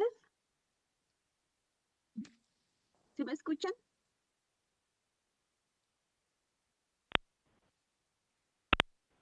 Adelante, señora Nancy. Ok. Buenas tardes, miembros del Consejo. Gracias por permitirme hablar. Mi nombre es Nancy Good Ibarra. afternoon, good evening, members of the council, and thank you for giving me the opportunity to speak. Soy residente del Distrito 7 y pertenezco a la asociación Si Se Puede Neighborhood en Estrella Village. Señora, tuvimos un problema técnico. ¿Puede repetir, por favor? Claro. Mi nombre es Nancy Ibarra. Soy residente del Distrito 7. My name is Nancy Ibarra. I'm a resident of District 7. Pertenezco a asociación Si Se Puede Neighborhood. And I belong to the Si Se Puede Neighborhood Association. La presente petición consiste en determinar una propuesta de mejoramiento para un lote baldío ubicado en la 71 Avenida y West Pierce Street. And I'd like to petition and propose to tend to a vacant lot that's at 71st Avenue and West Pierce. Teniendo en cuenta que las áreas verdes urbanas en buen estado contribuyen significativamente al bienestar y buen vivir de las personas. And it's notable that green areas and urban areas improve your lifestyle. Los beneficios sociales de las áreas verdes están relacionados con la salud pública, seguridad y recreación. The benefits that we acquire from this is being more social with out in the public, the safety. Por lo general, la importancia dada a esta área es deficiente por la poca visión e interés de las autoridades. And in general, the attention to these areas is deficient because they lack attention.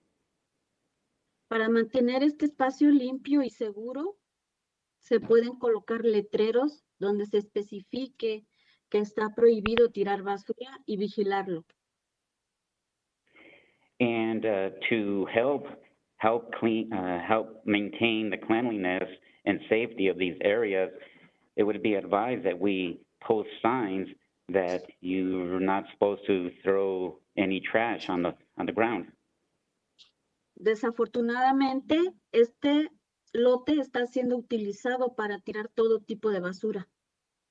Unfortunately, this lot is being used to dump all kinds of trash.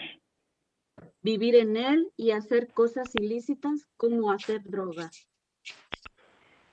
People living there are committing illicit acts like using illicit drugs. Nos gustaría activar este lugar y proponerlo como un espacio abierto de recreación. And we would like to propose that this land be used for an open recreation area. Ya que tenemos niños que se han interesado y por esto decidieron hacer trabajo comunitario limpiando un poco. And the fact that we have kids that have taken interest and they've dedicated their time in cleaning up and doing community service. Para así poder aprovechar este lugar, jugar y practicar deportes. And take advantage of this space to play and play sports on it.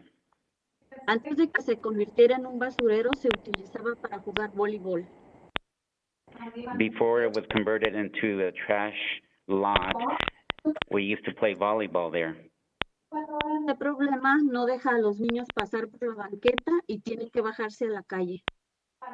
The kids can't even walk on the sidewalk.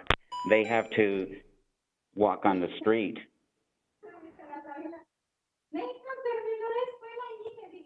Thank you. Our next speaker is Brenda Montoya.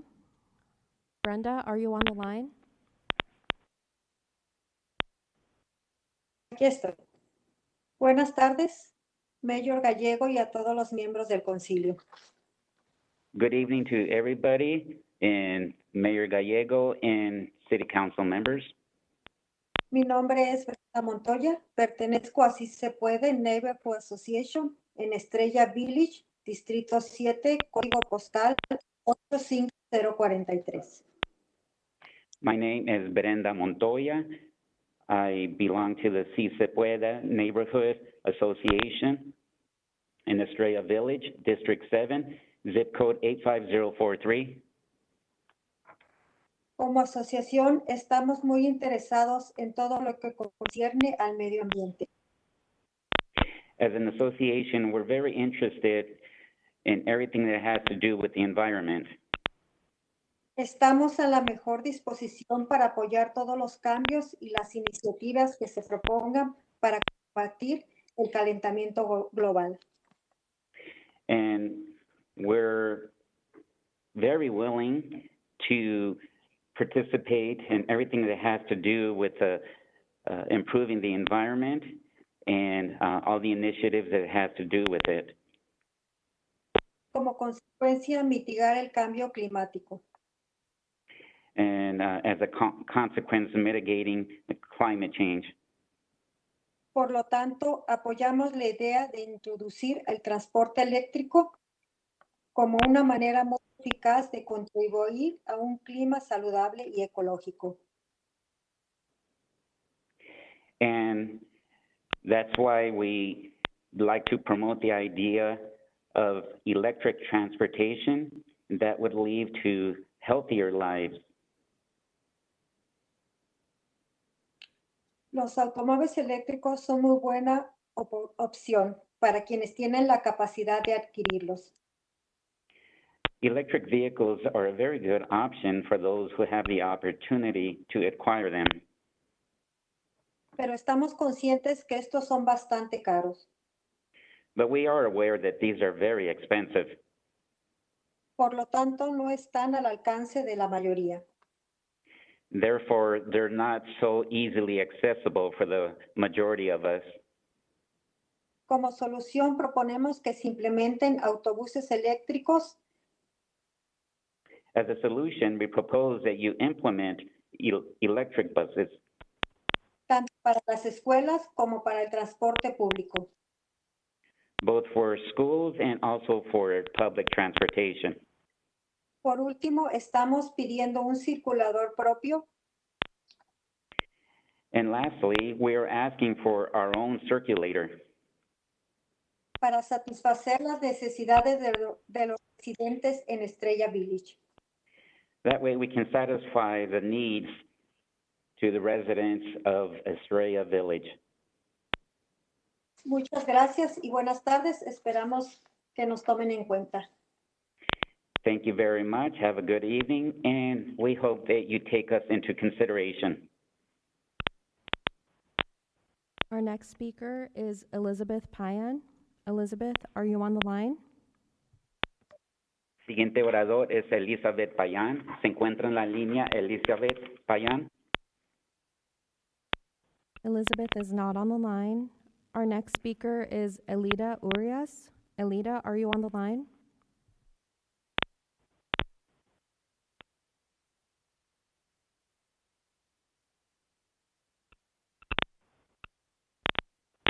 Elida, are you on the line?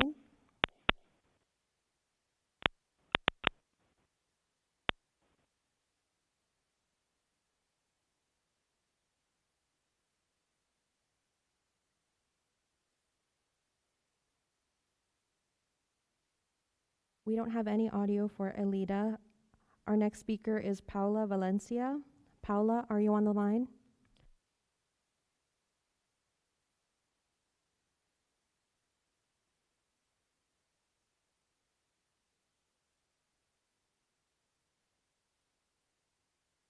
Paula, are you on the line?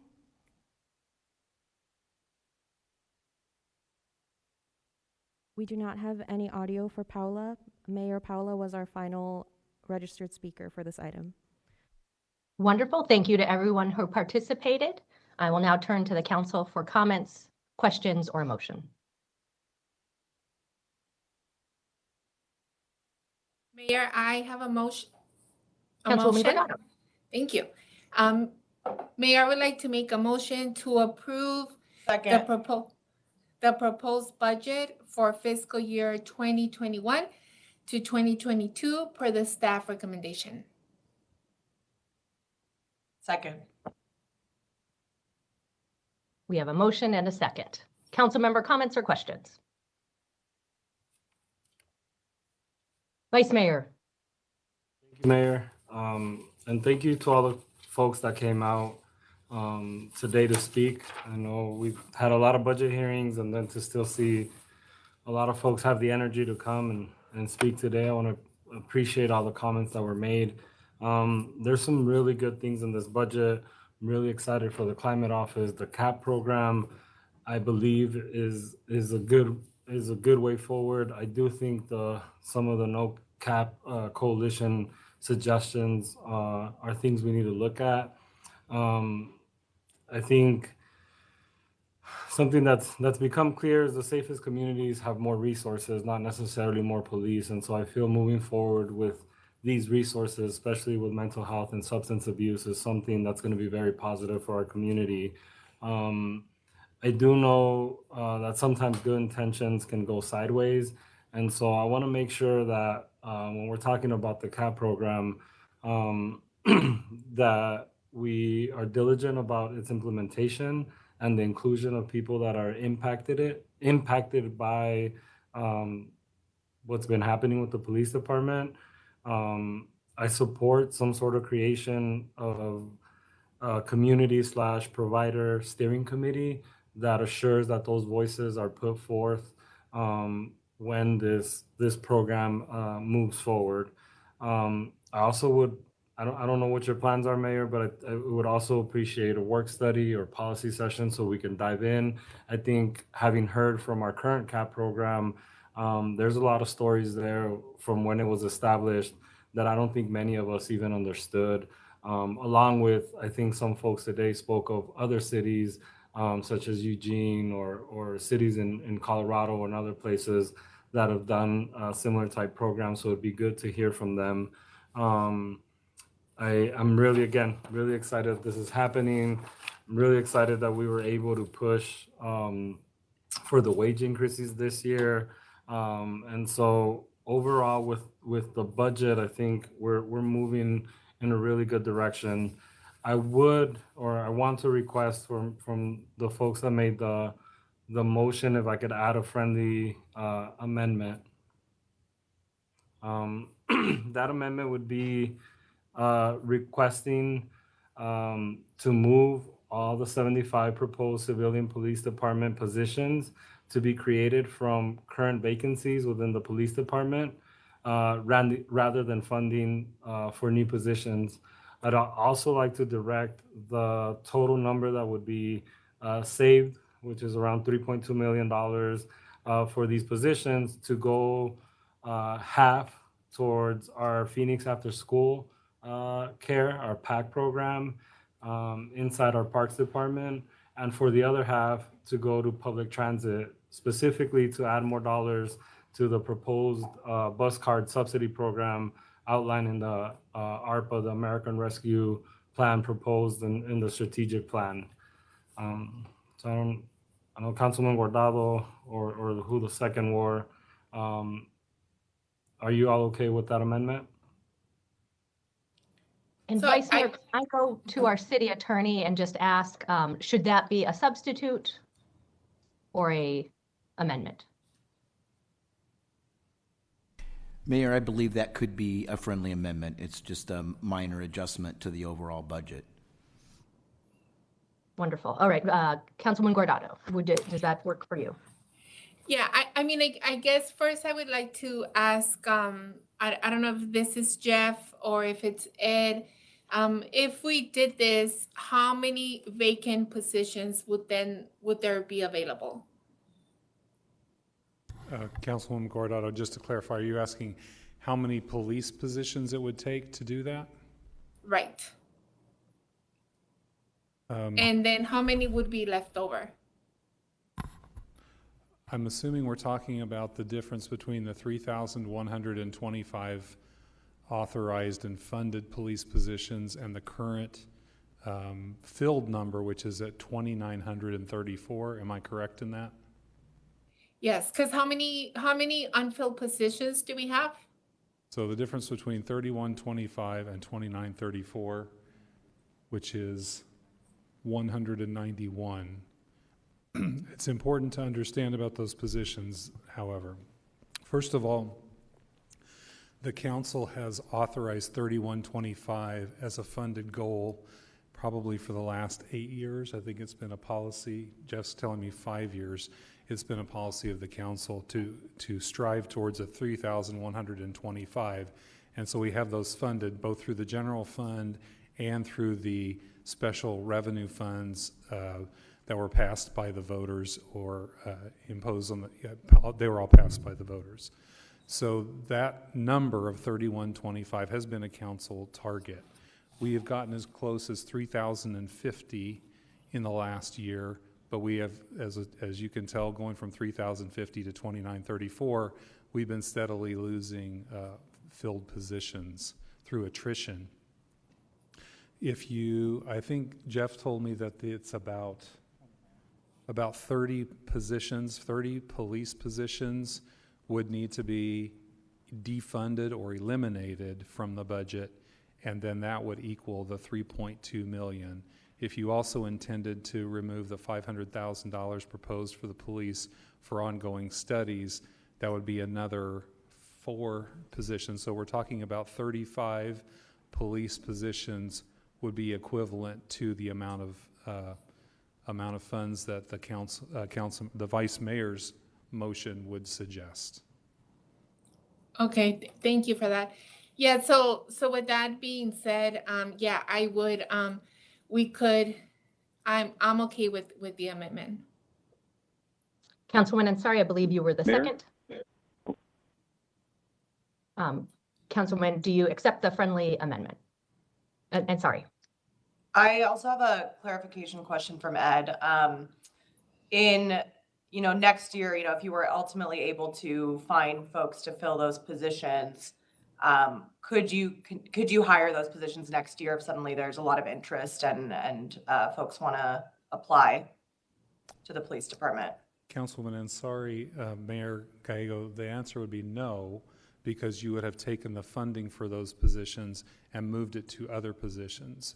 So in effect, the council's target would go from 3,125 to approximately 3,090, give or take. We'd have to run the exact math on that. So you'd have a funded position target, and you'd have funded 3,090 positions rather than 3,125. So were we to, that would be the cap that we could go to, would be 3,090. Okay, but you could always increase the cap in the future. I couldn't do that, but the city council would have to vote to increase that cap and identify new funding to replace that money for those positions. Okay, got it. We will be going O'Brien, Stark, DeCiccio, and I know everyone will want to weigh in on this. Ann O'Brien, the floor is yours. Thank you, Mayor.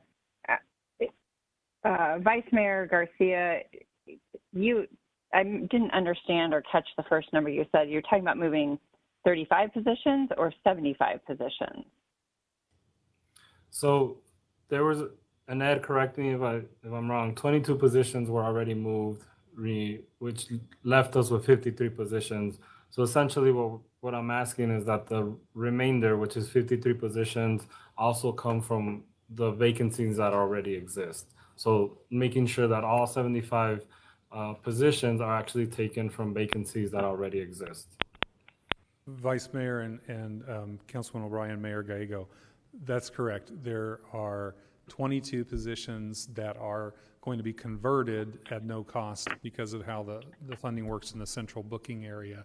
So you'd really be replacing, you'd be paying for 53 civilian positions by basically eliminating 35 sworn police officer positions. And the reason why there's that mismatch is because police officers are more expensive because their pensions are a lot more expensive, and generally they're higher paid than many of the civilian positions that are proposed in the budget. So you would be, and again, 35 is an estimate. Jeff and Amber will have to actually run it, but our best understanding is that's about the number you would have to do to take funding for the equivalent of the 75 positions plus the $500,000 funding for studies to fund those 75 positions by using police vacancies rather than adding in the budget as we have proposed. Okay, and I'm sorry, Mayor, did Councilwoman Ansari agree to the friendly amendment? Councilwoman, I did not hear. Yes. Okay, and Ed, thank you for that explanation on that. I'm done for now, Mayor. Wonderful. We go to Councilwoman Stark, followed by Councilman DeCiccio. Thank you, Mayor. I certainly support this budget, but I do not support the friendly amendment. Crime is at an all-time high. I read in an article recently that of the 60 largest cities in America, there has been a spike, 33% in homicides. I think we need to be aggressive about recruiting and getting officers. I'm just sorry, I can't do this. I think it sends the wrong message. I think people are concerned about public safety. Again, I'll support the budget, but not the amendment. Thank you. Councilman DeCiccio, followed by Councilwoman Guardado. Thank you, Mayor. And just more of a question to Chris.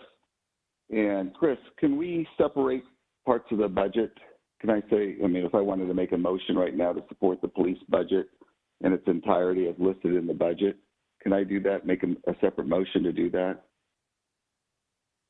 Mayor, Councilman DeCiccio, if I understand what you're saying, no, I don't believe you could do that. The budget is before us as a, oh, go ahead. Yeah, the budget is before us as a whole item. I don't believe you can separate it out. I thought we could. So we can't do that. Well, I think this is a mistake. At the end of the day, just for the individuals that want to defund the police, I get it. You're trying to follow the national trend. It's all part of this police hate that we're watching across the nation right now. This is not about asking for accountability or transparency or anything else. It's like a literal hate of the police. And then we're starting to see that now here in the city of Phoenix. We can always use nice language and say it's going to be, we really like them, but we're going to take the money out of there. No, this is all about police hate. We heard the speaker speak. That's what this is about, the media is just full of it, quite frankly. They don't even print the stuff. They don't even write about it. That's why I don't even talk to half of them, because they don't even write what's happening in real time. They don't talk about it in real time. But the Defund the Police movement is a real deal here in the city of Phoenix, and the public better be aware. They better get off their couch and start realizing what's really going on in the city.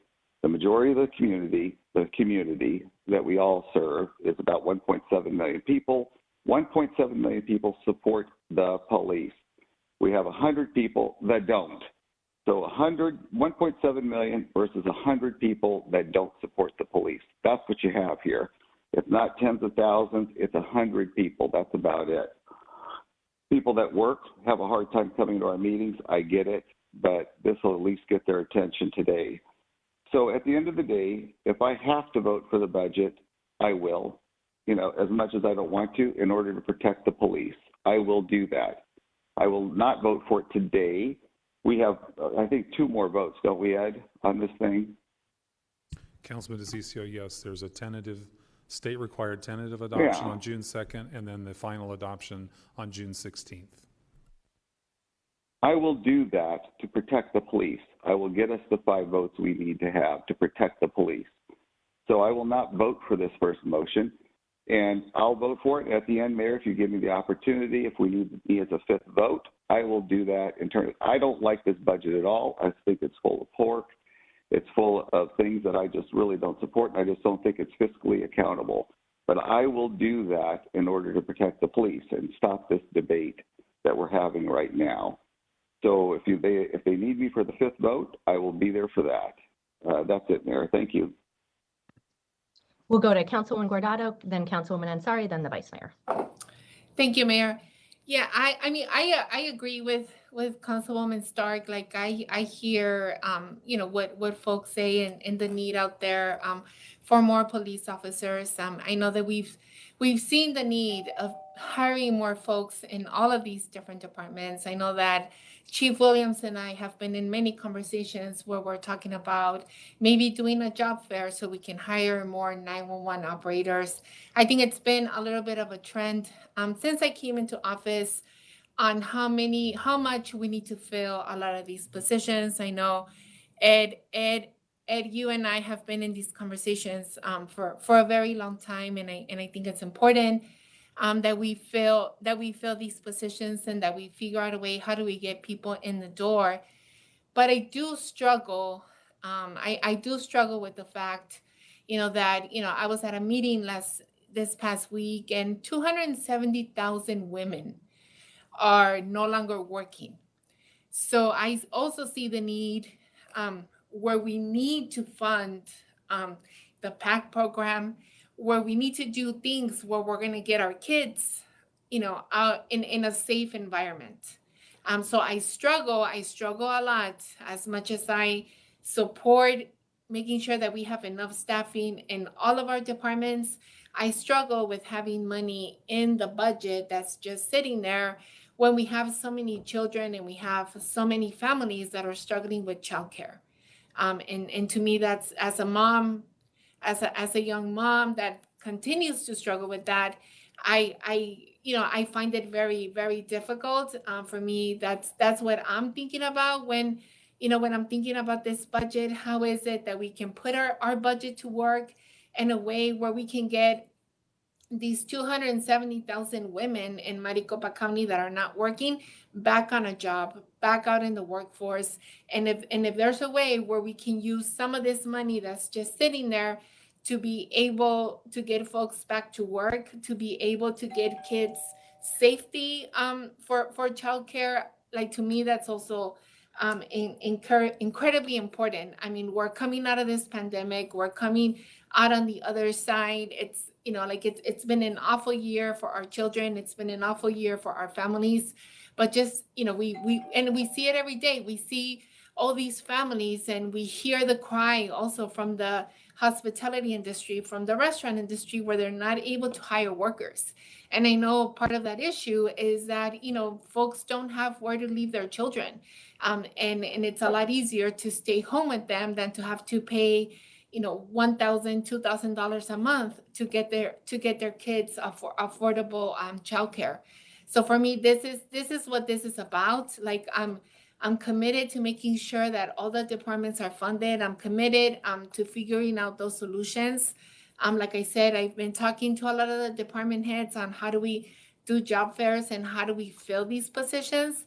But right now, like there is a huge, I feel there's a huge urgency just from the numbers that we're seeing and just from the cry that we're hearing about, we have restaurants at the airport that are not opened up because they cannot get the cooks to come back to work. And I'm almost, I'm very certain that it has to do with the fact that they don't have childcare for their children. So I'm committed to all the different departments. I'm committed to making this work. And I think everyone here knows that I'm not nervous or scared to roll up my sleeves and get to work and making sure that we fund all of our different departments and that we fill these positions that are in very huge need.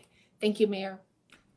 Mayor, Councilman Guardado, yeah, I would say yes, you have been very diligent in working with us on filling positions and have had good ideas about how to, especially with our 911 operators, so thank you.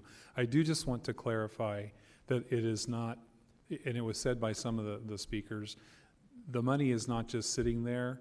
What happens is we have policing needs we have a goal of 3,125. When we have 2,940 officers, what we have to do to meet the need of policing in the city is to increase the overtime of the existing officers to meet the minimum staffing that's required. So the funding, instead of paying filled positions because we can't find enough people to be police officers, we have used it for overtime, and then we've also used it to be able to replace police vehicles because we fell significantly behind in replacing police vehicles in the last decade. So the money is being used to fill needs in the police department in the city. It hasn't just been accumulating. So I just wanted to clarify. Councilwoman Ansari, followed by the Vice Mayor. Thank you. I just wanted to clarify my position as well and just explain why I would be supporting this friendly amendment.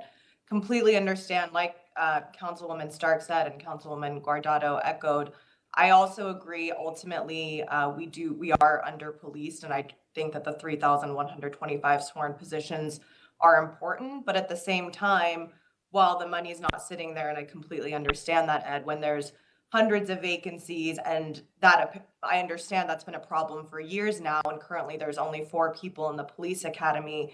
It also just doesn't make sense when we're hearing calls after calls about just simply not expanding the current police budget, not defunding, but just not expanding and listening to the community and focusing on accountability and transparency. And the fact that we could come back next year and we could vote again to go back to the 3,125 sworn officers makes me even more comfortable just thinking, why not use this now? It's more fiscally responsible if the positions are just vacant, and focus on showing that we are listening to the community that is calling for this. And again, things like the proposals of how the money would be spent, more after school programs, free public transportation. These are long-term solutions that reduce crime, having safe spaces for kids to go after school, having transportation and not needing police officers. And then the fact that we do have CAP coming in this incredible $15 million investment, the largest investment of any city in the entire United States, will hopefully also help to reduce the need for police. But just want to say I see this as just a temporary solution, given the fact that even since I've been here a very short time, I've been told these positions have been vacant for many years, and it's so hard to recruit, and we should fix that. But let's work this year to figure out how we're going to fix that and then come back next year with a different budget. That's it. Vice Mayor. Thank you, Mayor. Yeah, I mean, it's my understanding we still have 141 positions left over in the police department for overtime use or whatever other needs they will have.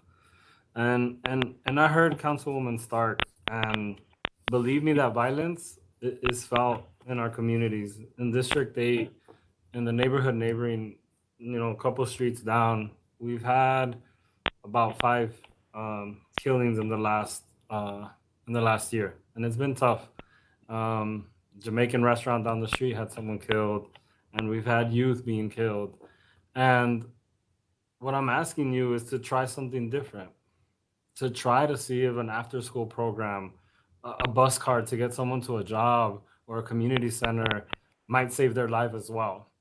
And that not only sending a police officer to arrest someone or search them or criminalize them is the only answer. We're literally talking about 35 positions that haven't been filled since 2018, and we're still allowing 141 positions to remain there. It's not like we're we're not doing something drastic. We're literally using money. We're allowing the police budget to remain and use their own money. They don't need more. And I think we've time and time again have believed that more police equals safety, and it doesn't. And let me tell you the difference between parts of my district and some of y'all's district is not that there's more police, it's that there's more resources.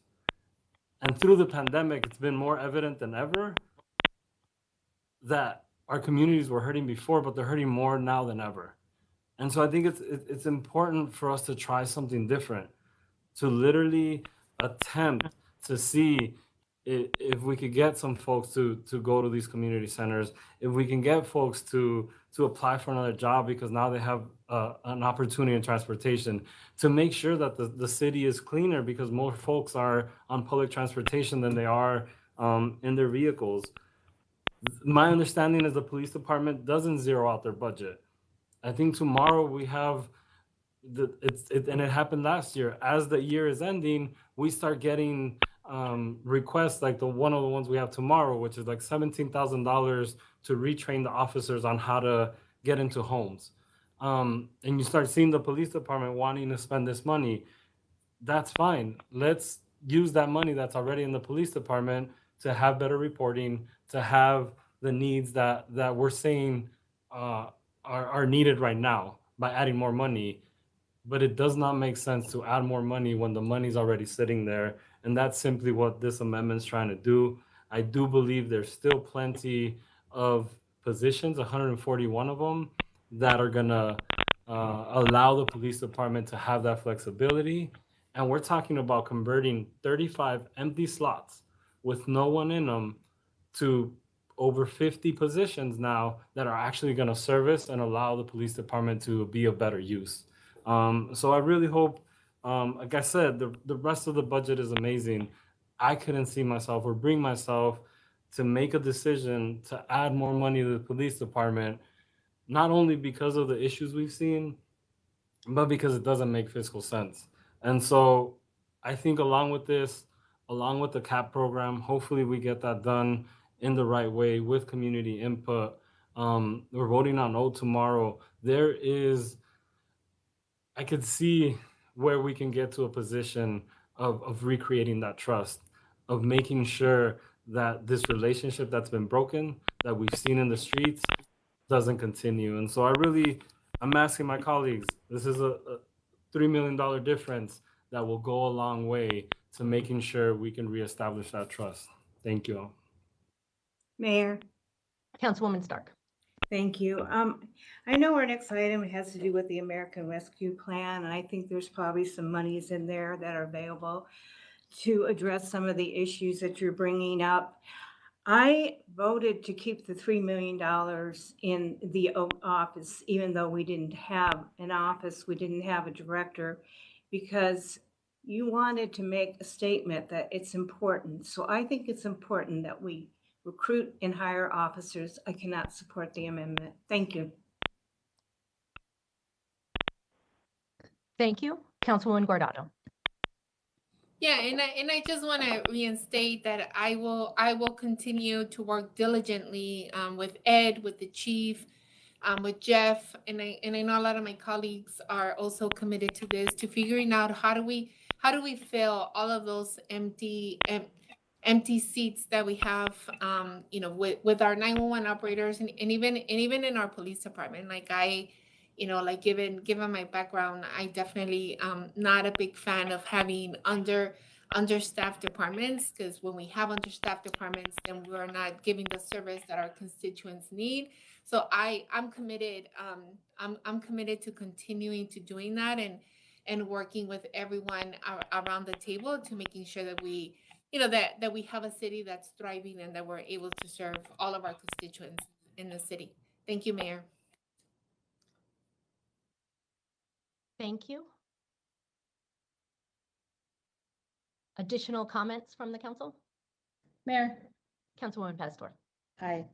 I think one of the things that we also have to consider is that we will be having additional funding, especially from the cannabis, the marijuana, and we will determine how that goes. I believe that or the conversation, we have a new council, but the conversation in the past was putting it towards the pension. But we have a new council and there may be different ideas. I also want to ask Ed that how long have these positions been vacant? Because they've been vacant for quite some time, and I want to say about 3 years. Thank you, Councilman Pastor and Mayor. Yes, the council target of 3125 was set about 5 years ago. We have not been at 3125, Amber, since when? Councilwoman Pastor, Mayor, members of the council, it's been quite some time. If we go back in terms of the filled police count, I would have to go back to all the way to 2009-10. We were at roughly 3,163 filled. So, and just to add to that, so what happened was in 2009-10, when the recession hit, we were at about that number. And the tax revenues of the city declined for the first time in our history, actually declined in real number, and the tax revenue for the voter-approved special funds declined even more. And so the council approved a policy which was to freeze all police hiring in order to avoid laying off police officers. We let the number fall through attrition, and we actually got to a low in about 2014 or so, 2015, of around 2,750, if I remember correctly.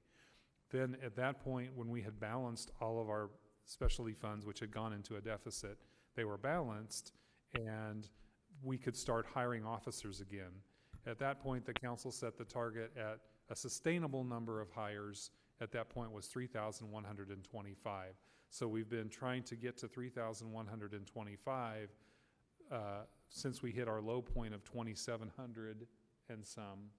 We got to a high point about a year ago of 3,051. And since that time, we have again been declining because attrition, retirements, or departures have outpaced recruiting.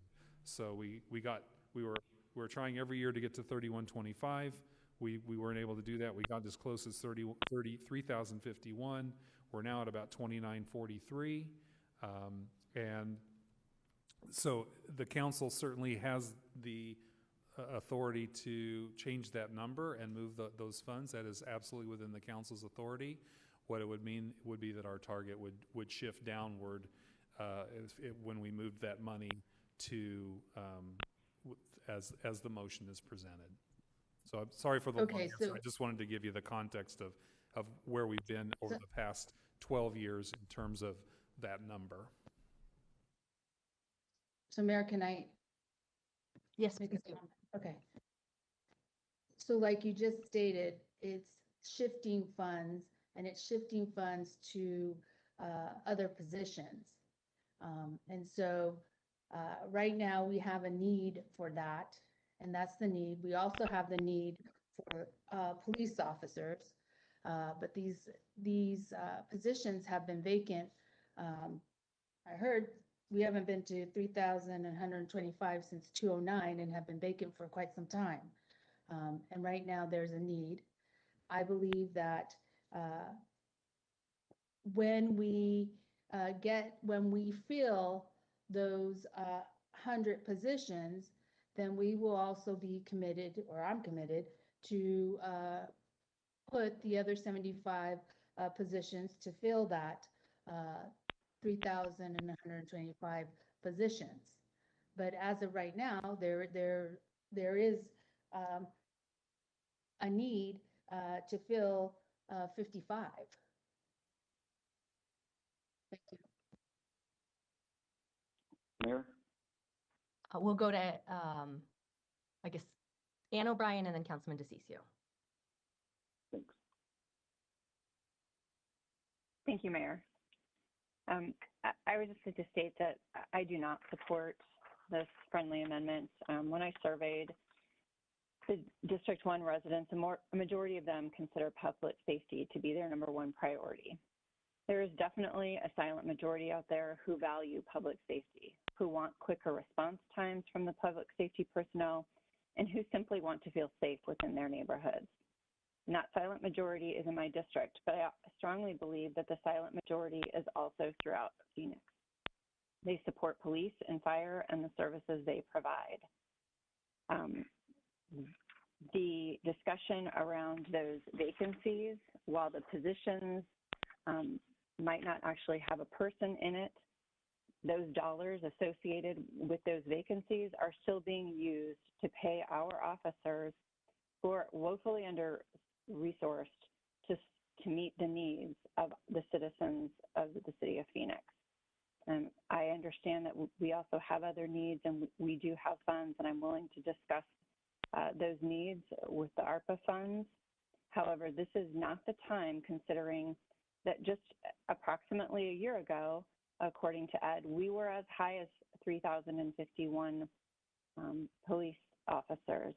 However, here we are at 2,943, and every month, according to the data I've seen, we are losing 9 to 10 officers more than we are hiring, which means we're losing approximately 120 officers a year. This is not the time to take away positions or resources from the Phoenix Police Department. Thank you. Thank you, Councilwoman O'Brien. Councilman DeCiccio. Oh, thank you, Mayor. So if this motion does pass, we're going to see a hell of a lot more vacancies than we see right now. You're going to see a lot more police officers resigning. Their morale is really low because of all these attacks on them. We've heard them called rapists, murderers. We've heard them called every name on the book. And very few people are defending these guys working so hard. These men and women that are out there working every single day to protect us, doing the best job that they can. If people don't want police in their neighborhood, send them to my district. I would accept all the police officers. If you want to send all 2,900 to my district, I will take them all. My district loves the police. We accept the fact that, there are problems, that we do believe in oversight, but at the end of the day, we need more police officers. We are 500 police officers short, not 3,125 or 3,190 or whatever number we're talking about. It's 3,125, I think, Ed, is what we discussed. So at the end of the day, the police department is already underfunded. We're already having a hard time reaching the calls that we have out there. Priority 3 calls, you might as well forget about it, because that's just not going to happen in probably a day or two, or maybe even a lifetime anymore. So if this motion passes to defund the police, we are going to see major chaos in the city of Phoenix. You're going to see more murders in the city of Phoenix. You're going to see more crime occurring, more burglaries, more robberies. You're going to start seeing a major uptick in crime that we've already started to see. The reason we're short with police right now is who in the hell would want to work in our police department with all these constant attacks on them? Who in the hell would do this? Anyone in their right mind would say, I do not want to be a police officer in the city of Phoenix. I'd rather go to Gilbert. I'd rather go to Queen Creek. I'd rather go to Glendale or Peoria, where they value police officers and the work that they do. Right now, they are not getting it from the political team, and they're not getting it from upper staff. They're not getting it across the board. They're allowing these attacks. We are allowing these attacks on the police officers, driving down morale. We are making it very difficult for these police officers to do their job. Every time they turn around, they are being attacked every single time. So this is not going to just go away. The Defund the Police movement is real here in the city of Phoenix, and we're seeing it today in real time. And like I said, I will vote no on the budget, but if it takes me to be the 5th vote to protect those that protect us in the police department, I will do that. And it also allows staff to realize that they don't have to be extorted for another thing, that they have to give something away. If they get their 5 votes with me, that means nothing else is going to happen, nothing bad's going to happen this year, and I'm happy to do that, Mayor. Thank you. Thank you, Councilwoman Ansari. I just want to reiterate from my perspective that, again, this is not about not supporting the police. This is not about these positions. These 75 new positions are going within the police department. They're civilian positions in the police department. It's simply looking at vacancies that have been sitting there for years and using the money more effectively at this moment in time for positions that are going in the police department and that will help make our police department stronger. Yeah, again, it's not, I just think there's been a lot of language that's not really accurately describing what the situation is. As Councilwoman Pastor said, it sounds like many of us are committed to reaching that 3,125 number, but we are not doing so right now. We haven't done so in many years, and maybe it'll take a lot of us sitting down together and coming up with a proactive plan to actually recruit so that we don't only have 4 people in the police academy. But there's definitely not going to be more crime because it's not going to affect the number of police officers that are currently on the streets of Phoenix working. And again, I'm happy that the police officers received a raise before I started and they've agreed to more transparency measures, and that's great. So hopefully that will help with morale. But these are just some long-term solutions and just really looking at the moment and saying what is the most effective use of our funds. In this time when there are so many people struggling, we should be looking at ways to support people above everything else. Thank you. Thank you. Roll call. Ansari? Yes. DeCiccio? No. Guardado? Yes. Yes. O'Brien? No. Pastor? Yes. Stark? No. Waring? No. Garcia? Yes. Gallego? No. Mayor, that motion fails 5-4.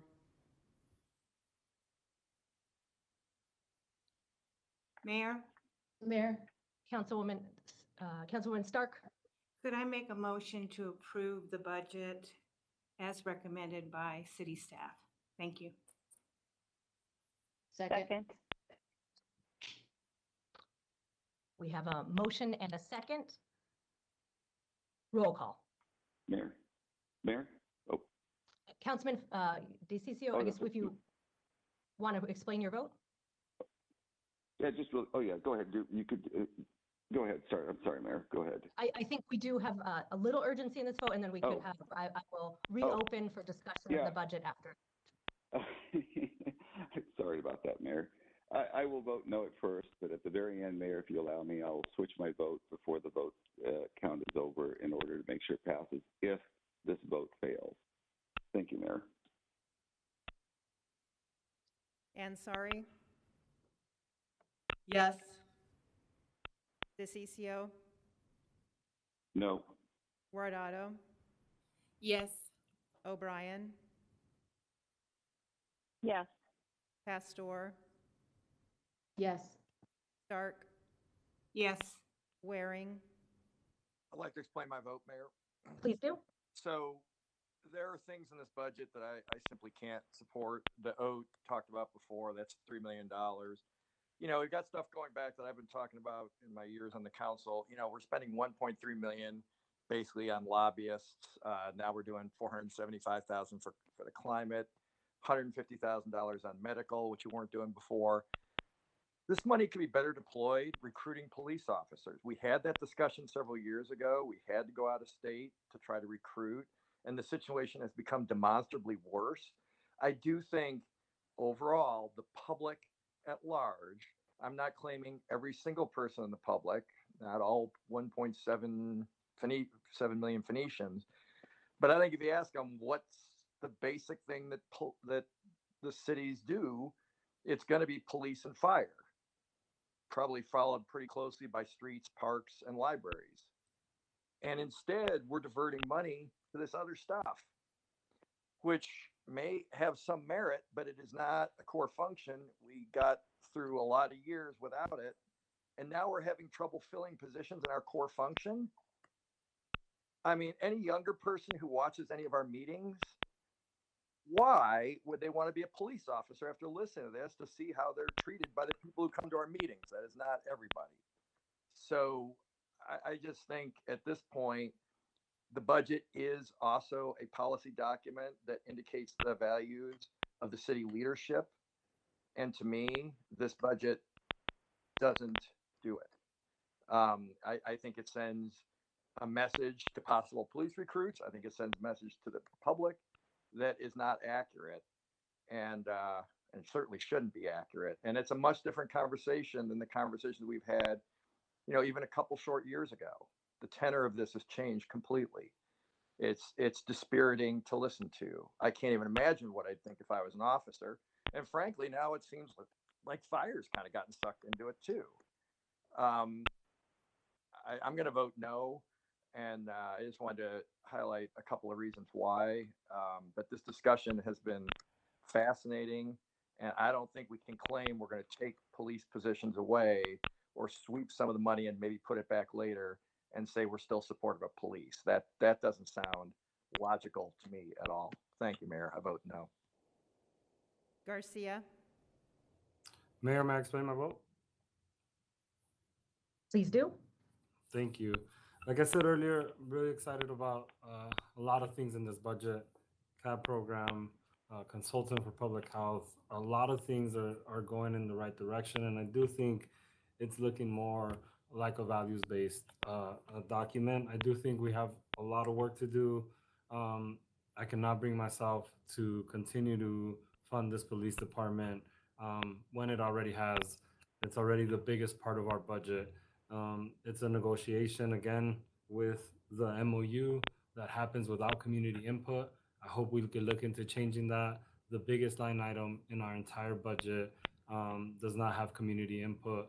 And once again, going against not just national trends, but common sense, we have decided to even further fund this police department. Really excited for the folks on Samantha Way. Really excited for some of the projects that are going to happen thanks to this budget. It looks like the budget's got the numbers, but again, I really do hope that through what's going to happen with Office of Accountability, through the CAB program, we continue to take this issue serious and understand that the safest communities are those that are resourced, not those that are policed. And so with that, I vote no. Gallego. I vote yes. This is an exciting budget that invests in our community. It will have more investment in our city staff who are working so hard. It will invest in small business navigators, helping our veterans, affordable housing, so many of our community needs. I am looking forward to seeing more of those cap shirts out in the community. This is the largest new program during my time as an elected official, and it is an exciting investment in behavioral health and a smarter Phoenix. I'm excited to support this budget. And Mayor, that motion passes 6-3. Thank you. Council member comments on the budget. We'll begin with Councilwoman Pastor. Oh, sorry, Mayor. I just wanted to say that I have to drop off. I think the community needs to know that I'm trying to keep up with all my responsibilities, and my son is playing at 7 o'clock in the state championship, baseball championship, and I am going to go do mom duties with ARPA. I just want to say that I think a majority of the money should go to the community, and thank you for understanding. Thank you and good luck to your son, and congratulations on how far they have come. Such an exciting night. Cheer them on to victory. We'll go to Councilwoman Guardado. Thank you, Mayor. Yes, I also just wanted to thank everyone. I think this is a very robust budget that we have here today. I want to share a few of my thoughts on the budget, which I'm very excited about. First, I am glad to see the investments in West and South Phoenix. I think it shows this council's commitment to equity and building up historically neglected neighborhoods. Particularly, I strongly believe that our families deserve clean and safe places for their kids to play, and I am glad to see our parks be such a priority in this budget. Next, I want to acknowledge the raises and bonuses this budget has for our city employees. I want to thank our labor unions and leadership for negotiating in good faith and reaching contracts that I believe are fair. So many of our city employees have been on the front lines of this pandemic, and I am happy to see them getting the pay and the benefits that they deserve. I especially want to highlight the new positions that will be created by this budget in the 911 call centers. We have worked hard to improve the pay and the working conditions for our 911 operators. The wage increases we brought forward earlier this year help reward employees for the incredible hard work they do. This budget will now address the chronic short staffing those operators have been working under. Hiring new 911 operators is critical both for our residents and for our staff, and I am glad to see this budget address this issue. Lastly, I am grateful to see the creation of more robust and responsive community assistance program. I am supportive of the efforts to rethink our response to the behavioral mental health crisis. We need to increase our capacity and to provide care for our most vulnerable residents. I know in this coming year, I will continue working with my colleagues and staff on reimagining the services we provide to our residents. One such conversation I will continue moving in is the creation of the Office of Public Health that can help us to find new ways to address homelessness, find solutions surrounding mental health, and help to strengthen the well-being of our city all around. So again, incredibly excited. I am very proud of this budget, and thank you to everyone that worked really hard to putting this together. Thank you, Mayor. Councilwoman Ansari. Thank you so much. I also just want to say that overall, I think this budget is really, really exciting, and we're making so much progress with the surplus that we have. The few things that I'm really excited about, first and foremost, is the Office of Climate Change and Heat Mitigation. This is a huge, huge deal for the city of Phoenix, where we know extreme heat is threatening so many, all of us, but really our most vulnerable community members. I understand we're going to have the country's first chief heat officer that will really be able to make sure that all of our residents are ready as temperatures get hotter every year. So I'm really excited about that. For District 7, we have 2 new parks. That's also huge. One of these parks, families have been waiting for 20 years for. So I really appreciate that city staff was able to make sure that these parks are part of this year's budget. I'm extremely excited about CAP. Again, another groundbreaking investment, the country's largest investment in alternative responses to policing. And I think having social workers respond to mental health crises will be a big deal. I know it's going to take a couple of years to really get it off the ground and fully implement everything, but I think that ultimately that's going to help with some of the issues that we have with policing. As Councilwoman Guardado said, it's wonderful to see that so many of our city employees who work so hard, especially during this unprecedented global pandemic, received pay raises, and that I hope will help all of them. And then finally, some of the new additions like the Affordable Housing Manager and those who will be responsible for implementing the housing plan that you all passed last year. It's really great. So all in all, I think this is a really exciting budget, and with ARPA on top of that, which we'll discuss next, I hope that we can do great things for people in our community. So thanks to everyone who worked so hard to make it happen.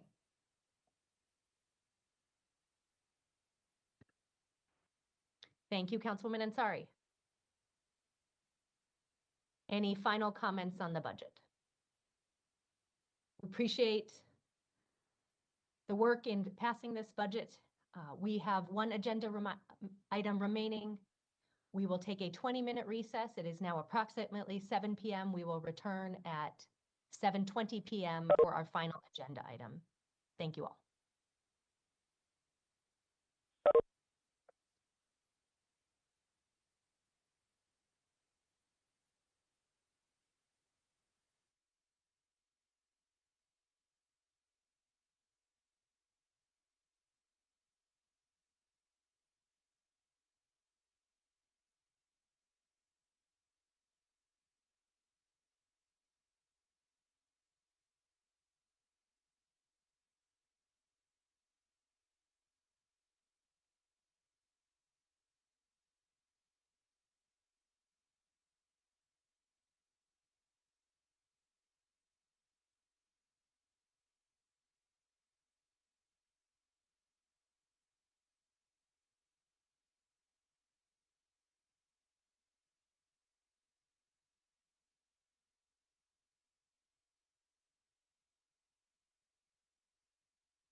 Welcome back to the policy meeting of the Phoenix City Council. We will reconvene and go to item number 2, American Rescue Plan Proposed Strategic Plan. I will turn to our city leadership to introduce the item.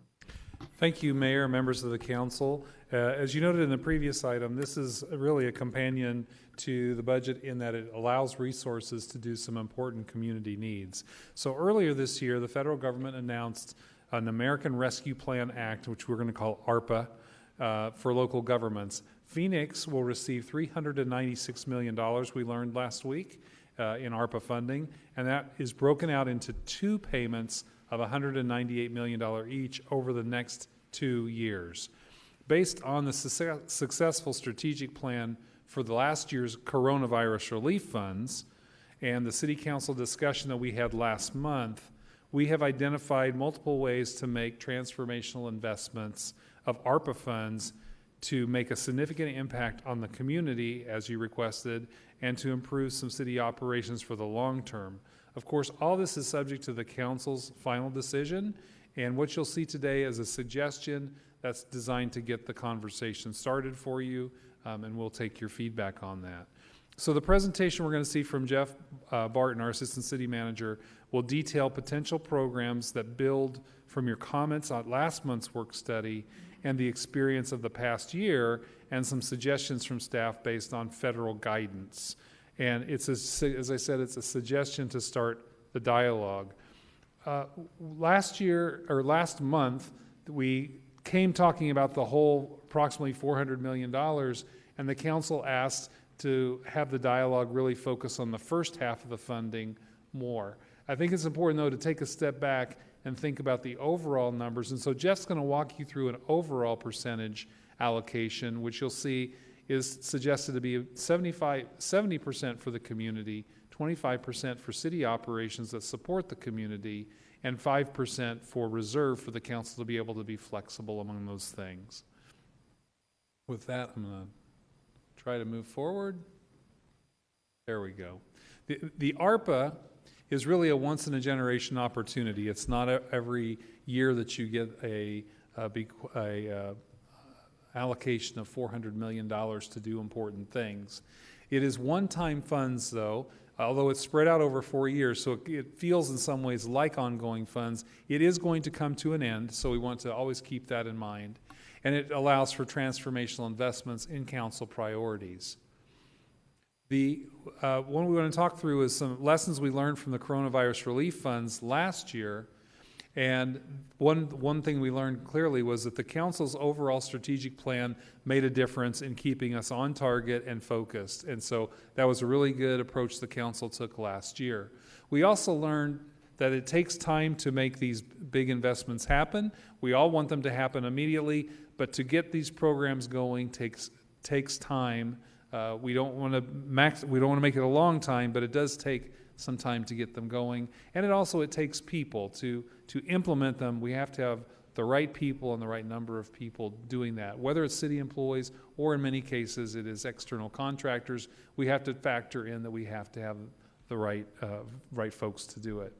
One of the things that happened last time, almost exactly a year ago today, on May the 5th of 2020, the council adopted considered some guiding principles that we used in putting together the coronavirus relief funds, and I think they really informed the ARPA. First, it was that council wanted to fund programs that reduce the economic burden on residents and businesses from the impacts of COVID. Also, to identify opportunities for ongoing improvements that will benefit the community and the city organization, so things that will make a lasting difference. Third, to consider one-time investments that avoid ongoing obligations to the general fund as much as possible, because eventually, if that's the case, the city would have to have the money to do those on an ongoing basis. Fourth, to use existing processes whenever possible to reduce that time burden that I said earlier, to make things expedited. So wherever we can, using existing programs and processes if time is of the essence. And finally, we always wanted to be mindful that we had to be transparent in our approach and do things that followed the guidance, because inevitably there will be federal audits of this program.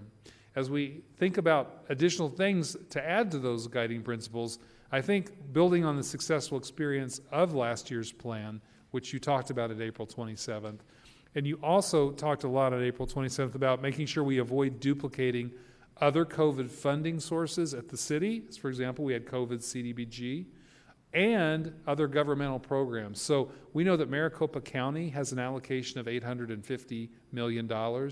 We know the state of Arizona has an allocation of, I believe, over $4 billion. And so we don't want to duplicate those programs. We want to collaborate with those as best as we can. And then providing adequate staffing to successfully implement new or expanded programs. With that, I'm going to turn it to our Assistant City Manager, Jeff Barton, to walk through as these principles inform the discussion. And so I'll turn it to Jeff. Thank you, Ed. Mayor, members of the council. What we're going to do is take a few moments and walk you through what we know about the American Rescue Plan Act, specifically the Coronavirus State and Local Fiscal Recovery Fund. We'll stick with ARPA because that's a lot easier acronym than CSLFRF. So we'll stick with ARPA for now. We know that the revised award is approximately $396 million. That is down from what we initially were estimating, about $416. We know that those funds, as the city manager mentioned, are expected to be distributed in two separate allocations of $198 million. The first allocation is expected any day now, and then the second one would be 1 year from the date in which we received the first allocation. The eligible funding period, so the expenses that we can offset and recover and recoup, is from March 3rd of 2021 through December 31st of 2024. So just a little over three years. What we also know about the fund itself, and this was clarified for us on May 10th when they released the additional guidance, is that these funds may be used to respond to the public health emergency or its negative impact on residents and businesses. These funds can also be used to respond to workers performing essential work by providing premium pay. They can also be used to replace lost revenues that were collected in the most recent fiscal year, and in their guidance, they do give a very specific formula that we have to utilize when calculating that revenue loss. And then finally, it does call out specifically making necessary investments in water, sewer, and broadband infrastructure. Again, on May 10th, just last Monday, they did release the Treasury, did release some additional guidance for us, specifically two pieces of guidance. One is the State and Local Fiscal Recovery Fund facts, then the final interim rule. From those things, we learned first and foremost that these funds do avail themselves to providing you, the council, with an enormous amount of flexibility to help disproportionately impacted populations and communities. It does allow for cash assistance to residents, but that cash assistance must be reasonably proportional to their COVID impact. And again, that's something that we have to evaluate relative to what we're trying to administer from a cash assistance standpoint.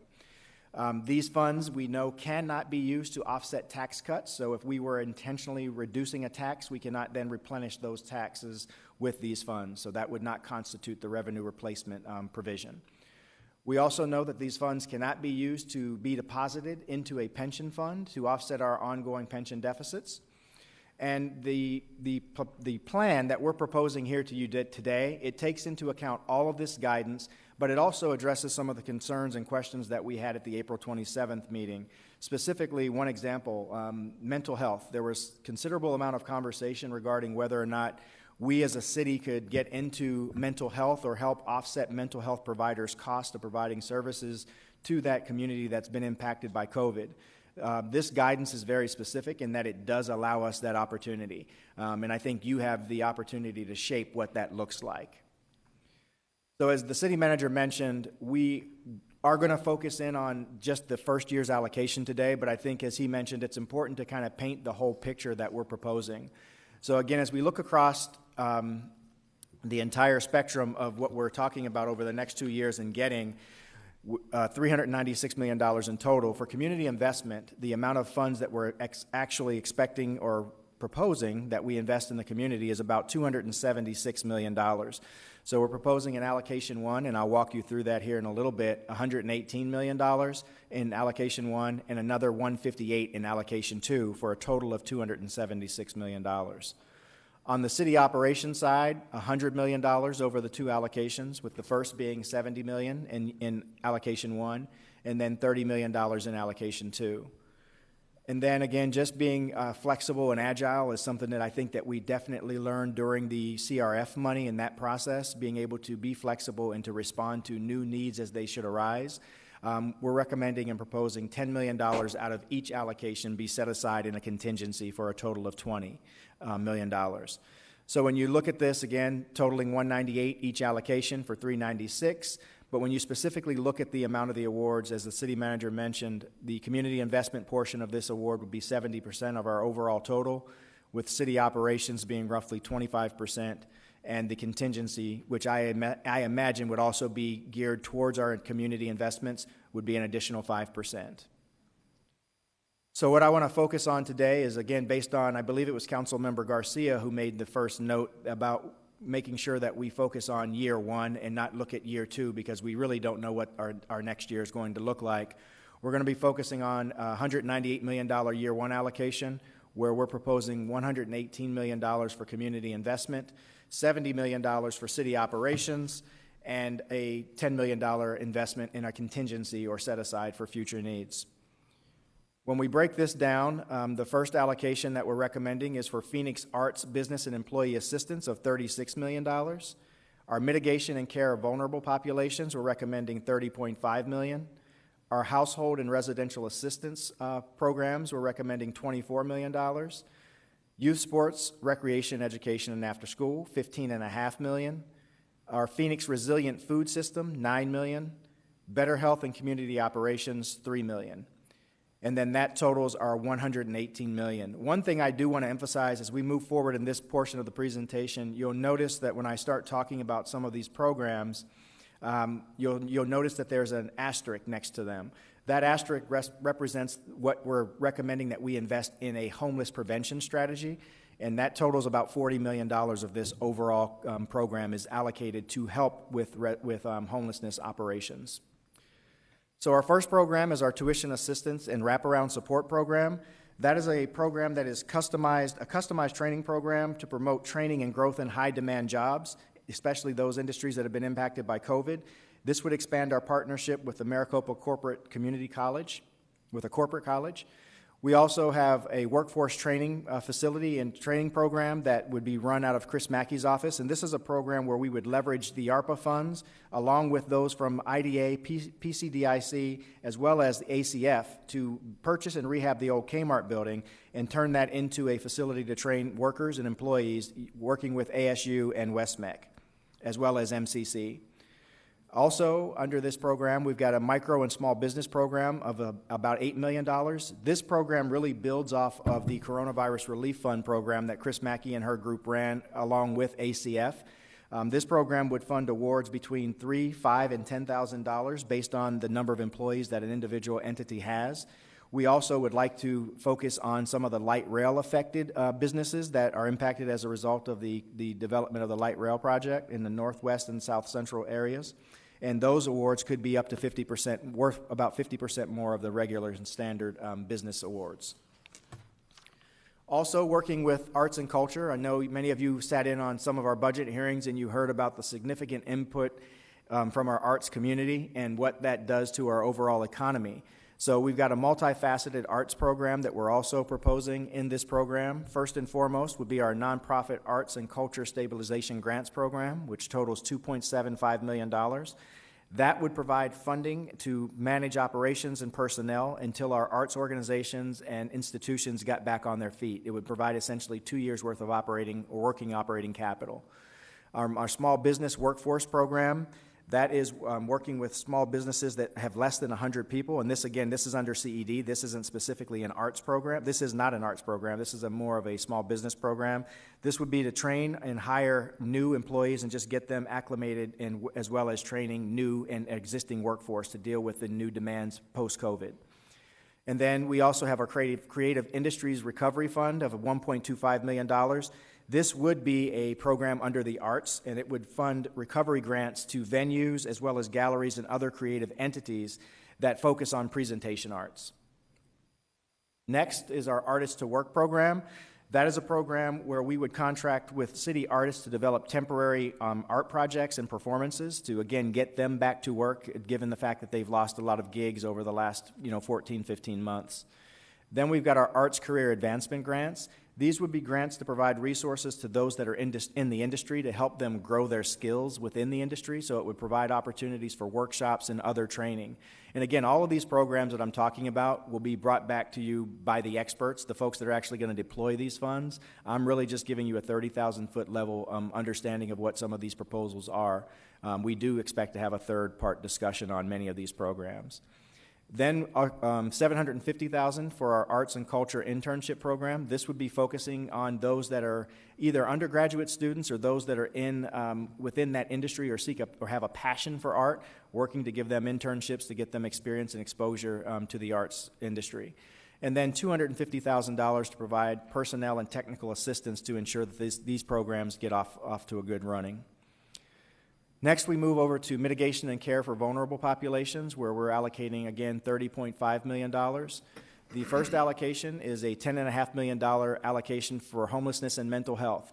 And this one is, again, it's almost like a blank slate. This is something that the council could really help direct and decide on how we allocate these funds. Again, this would also be an opportunity for the council to put in place regional funding opportunities to address mental health and homelessness issues. Next up, we have HVAC upgrades. Again, we have a lot of city facilities, specifically our community centers, that serve a dual function, that also serve as senior centers. And so when we open those centers back up and get folks back in, we want to make sure that the air filtration is sound and of good nature, that we actually can bring people back in safely and not have to worry about COVID. And so that's what that would be for.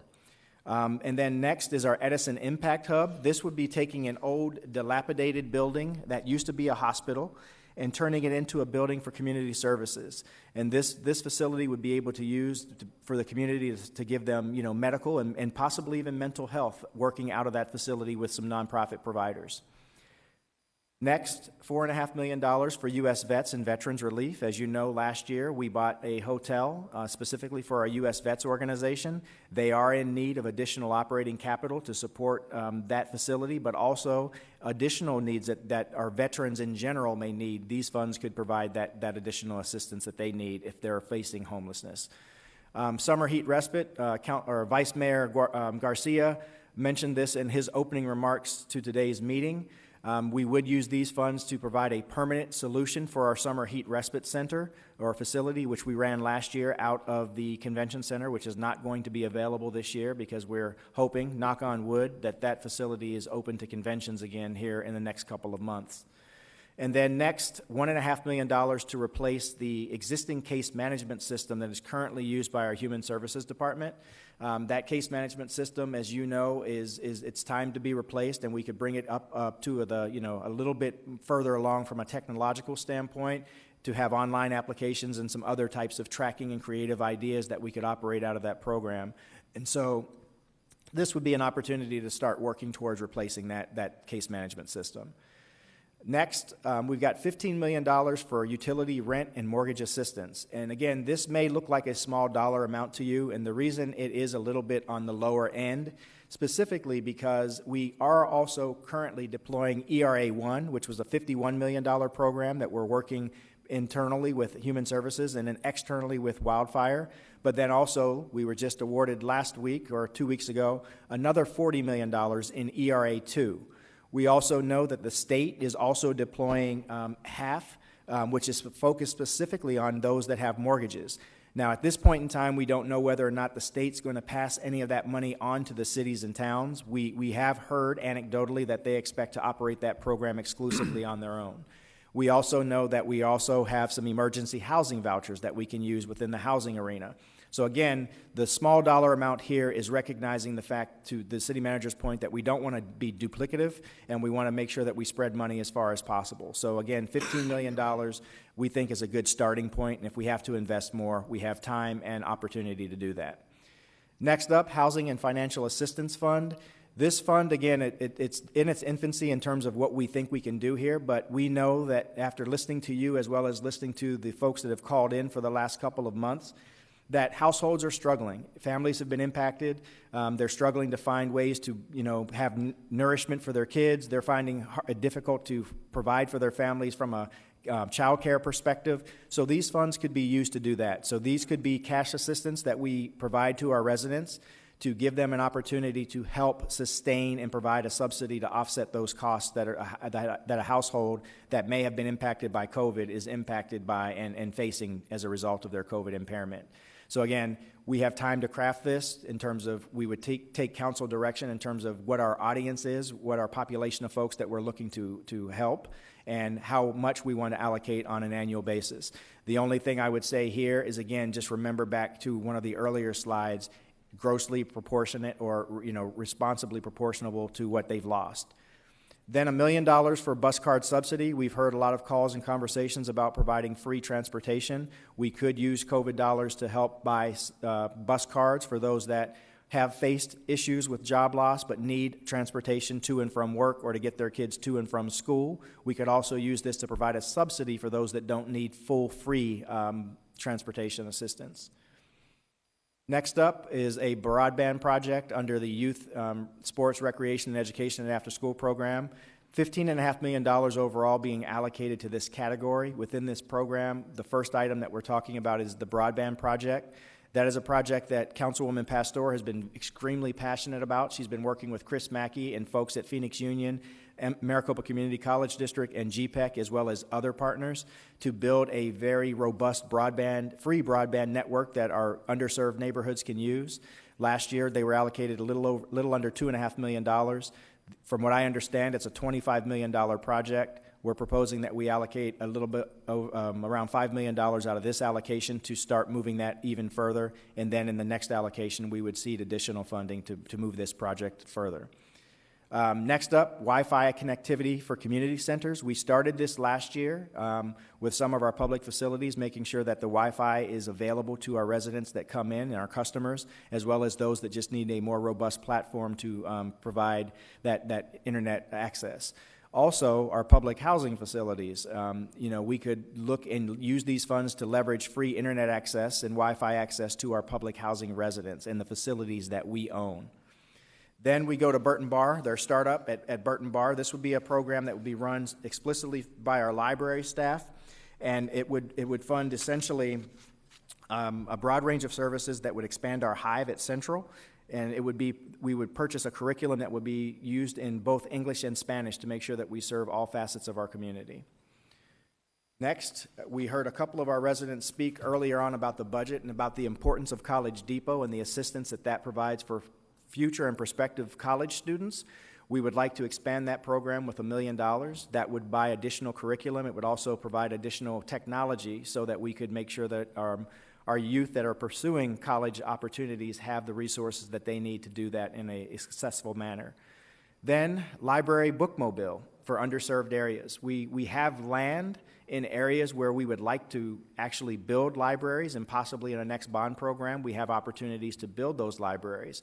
But in the interim, we would like to use some of the ARPA funding to purchase mobile solutions where we could take our bookmobiles out to serve those communities where libraries don't currently exist. And again, bookmobiles have been very useful in the past, and we would be basically leveraging that with these funds. Our Phoenix Works at Burton Bar in Ocotillo would be a $600,000 allocation to buy laptops, hotspots, as well as provide CED job services at Burton Bar and Ocotillo Library. After school programming, we heard several of you mention that in the budget discussion as well. So what this would do is it would fund after school programs at city facilities, specifically 8 community centers from 3 to 6. So again, giving parents an opportunity to work and not have to worry about what to do with their children while they maintain employment. Also youth sports league grants, a $500,000 allocation here. The thought here is that we could use these as subsidies to leverage those parents that are struggling to find the resources that they need to get their kids engaged in competitive recreational sports. I know as a parent myself that has a child in competitive sports, those registration fees and training fees can add up, and if you don't have the resources, this would be an opportunity for us to help there. Also, early literacy tutoring support. This would be another program run out of the library in partnership with ASU. We would focus on children from first grade to fourth grade, and it would actually focus and partner on the ASU's America Reads tutoring program. And then finally, another $3 million worth of capital and technology as well as staff support in the library to perpetuate a lot of these programs that we've talked about here today, as well as build on the things that we did last year under the Coronavirus Relief Fund.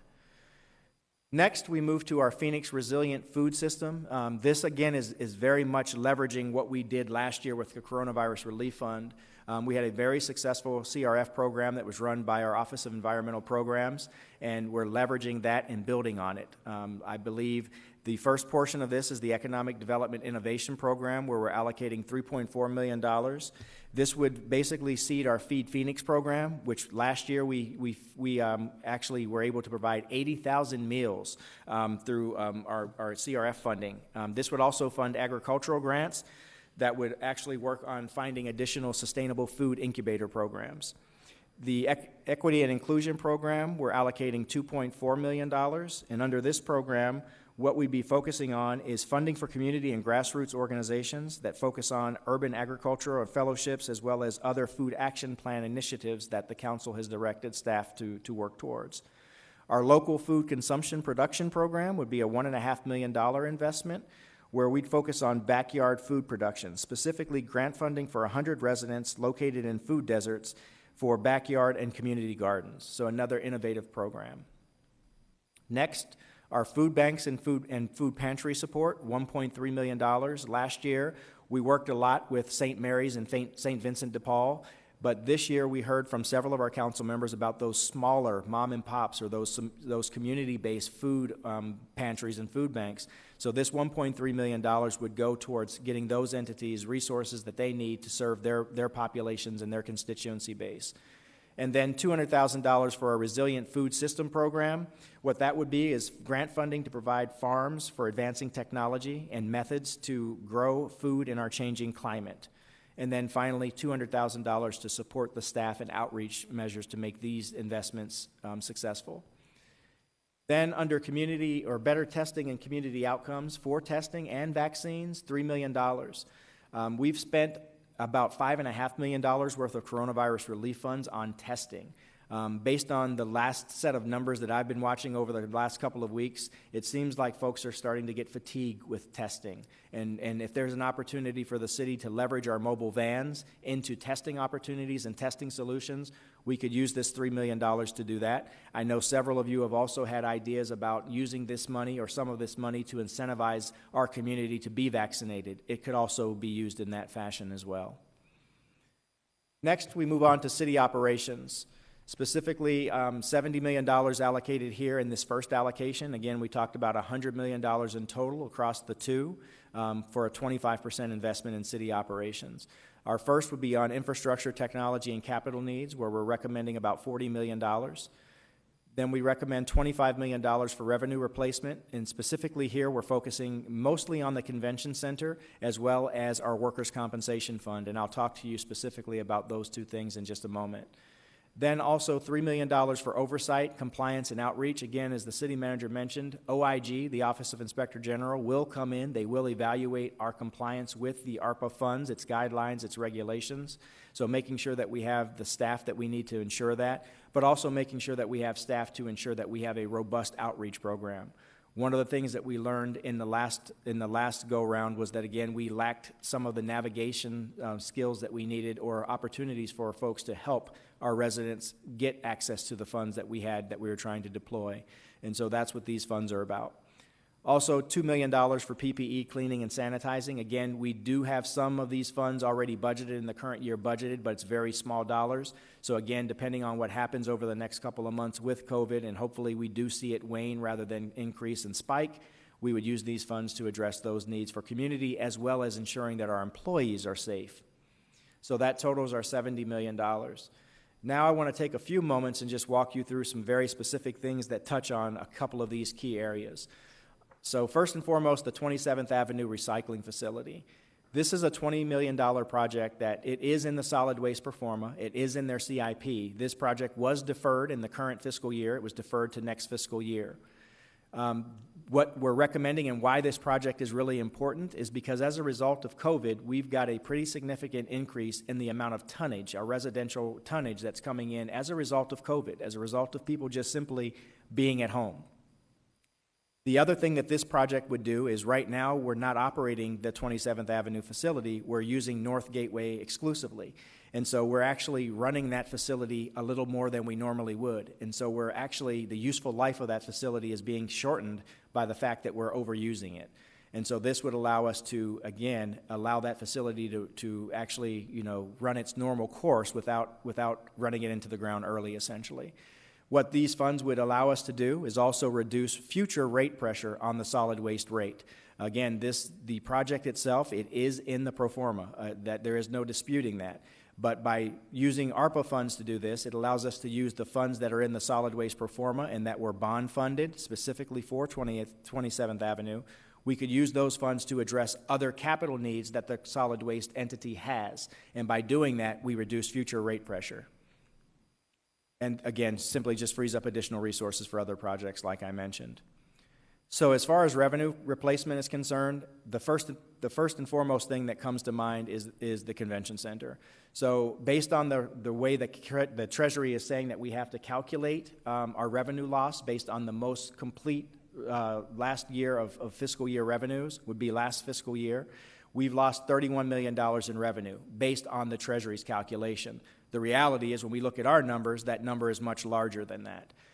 And again, the convention center has about $266 million in outstanding debt, and total debt service payments to pay and service that debt is in excess of $40 million annually. Now, we as a city, we're only responsible for about half of that debt.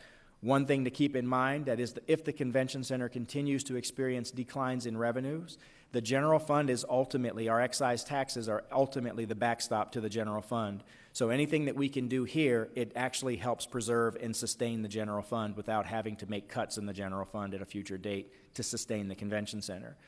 This also protects the convention center from having to make additional and future cuts. What they've cut to this point really just is to deal with the revenues that they've lost up until the point that we made the decision to make the cuts. They still continue to lose revenue relative to what their projections were, and these funds would help us with that. Again, from a rating agency perspective, this action would be viewed as credit positive, and so our rating agencies would think this is a favorable action for the council to take. Workers' comp, this is another area that we think revenue replacement makes a lot of sense. As a result of COVID, we've got at least $2.4 million in COVID-related claims that are going to hit our workers' compensation fund. When those claims hit our workers' compensation fund, they have a long-term effect on what we as a city have to fund our workers' comp trust at. So from an actuarial standpoint, by putting and offsetting these costs, that would reduce pressure on the general fund as well as all of our other funds where our employees are based that pay into the workers' compensation trust. This also would be viewed favorably by our rating agencies as credit positive.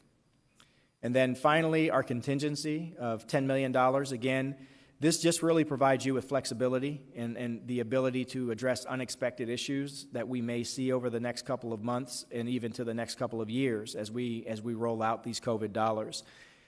This is just a sound financial practice. It's not a requirement. So you as the council can decide today that you want to program these either today or at any other point in the fiscal year.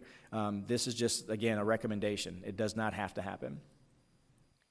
So as we summarize, again, Phoenix Arts and Business Employee Assistance Program, we're recommending our allocations here of, as you can see, let me get my papers back.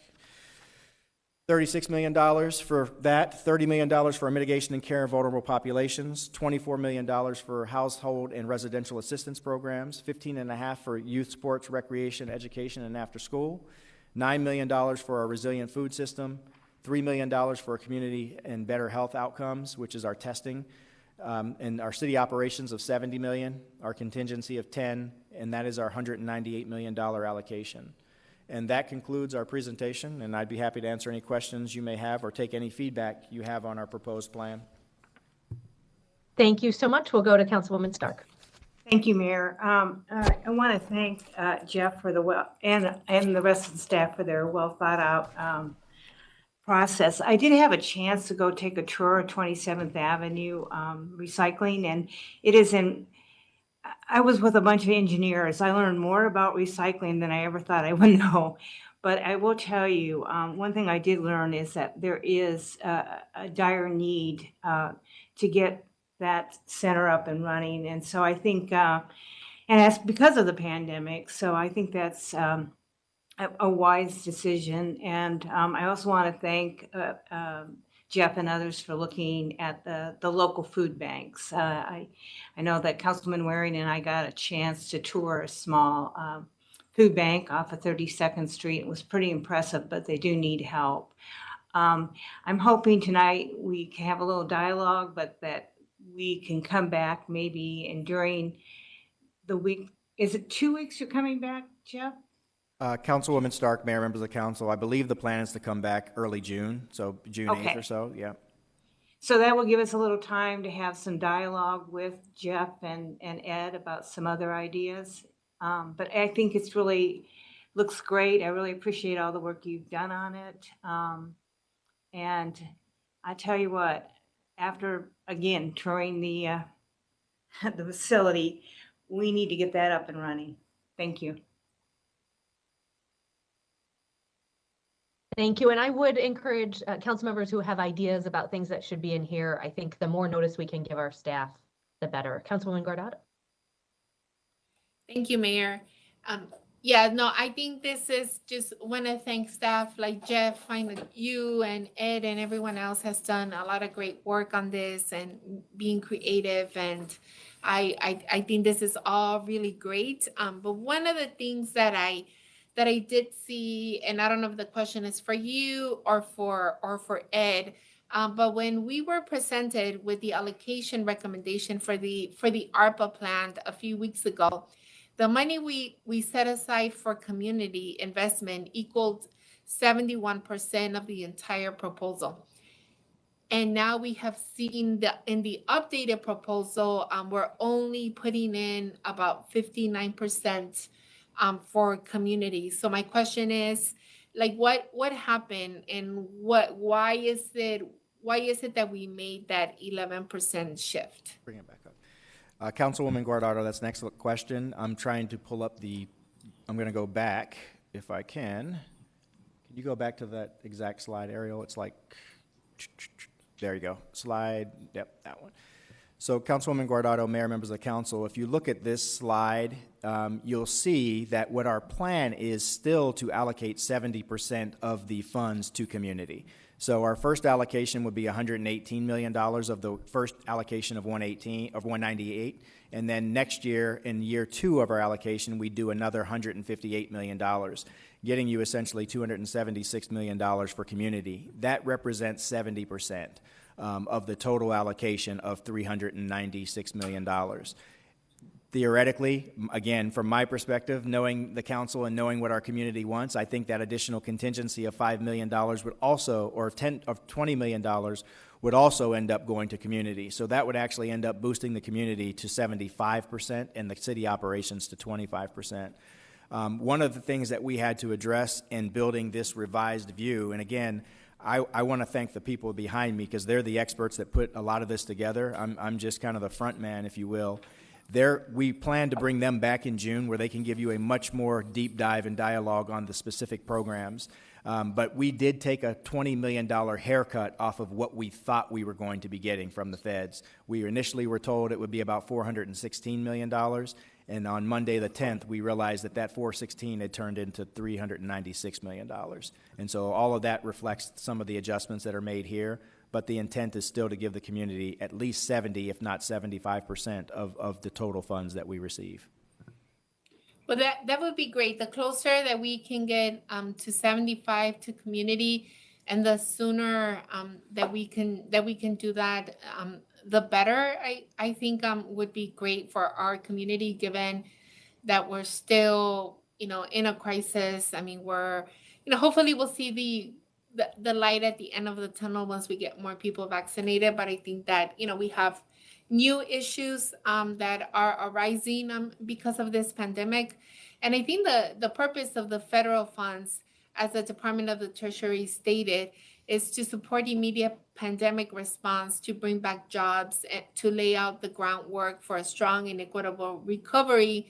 With that direction in mind, I hope to see revision to this proposal that includes that focus. And I know that we're doing a lot, and I know that we're being incredibly innovative in terms of how we're doing things. But the more that we can do that in this first round, I think it would be better. I know that, you know, the mayor and I have one big thing in common. We both have 3-year-olds and 4-year-olds, and we've seen the huge struggle, right, with the little ones being behind the screen or not having other kids to be able to play with. And I'm excited, to work with her on how is it, that we're gonna put more money into our pre-K programs, into our PAC programs. We're thinking of innovative ways to help workers at the airport and doing like great things there. So I'm excited about what we're gonna be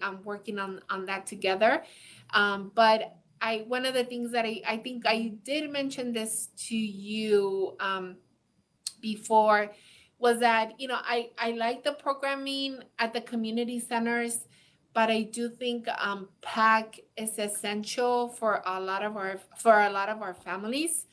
I think families, like our teenagers that can walk from school and can go to a community center, to play basketball or what have you.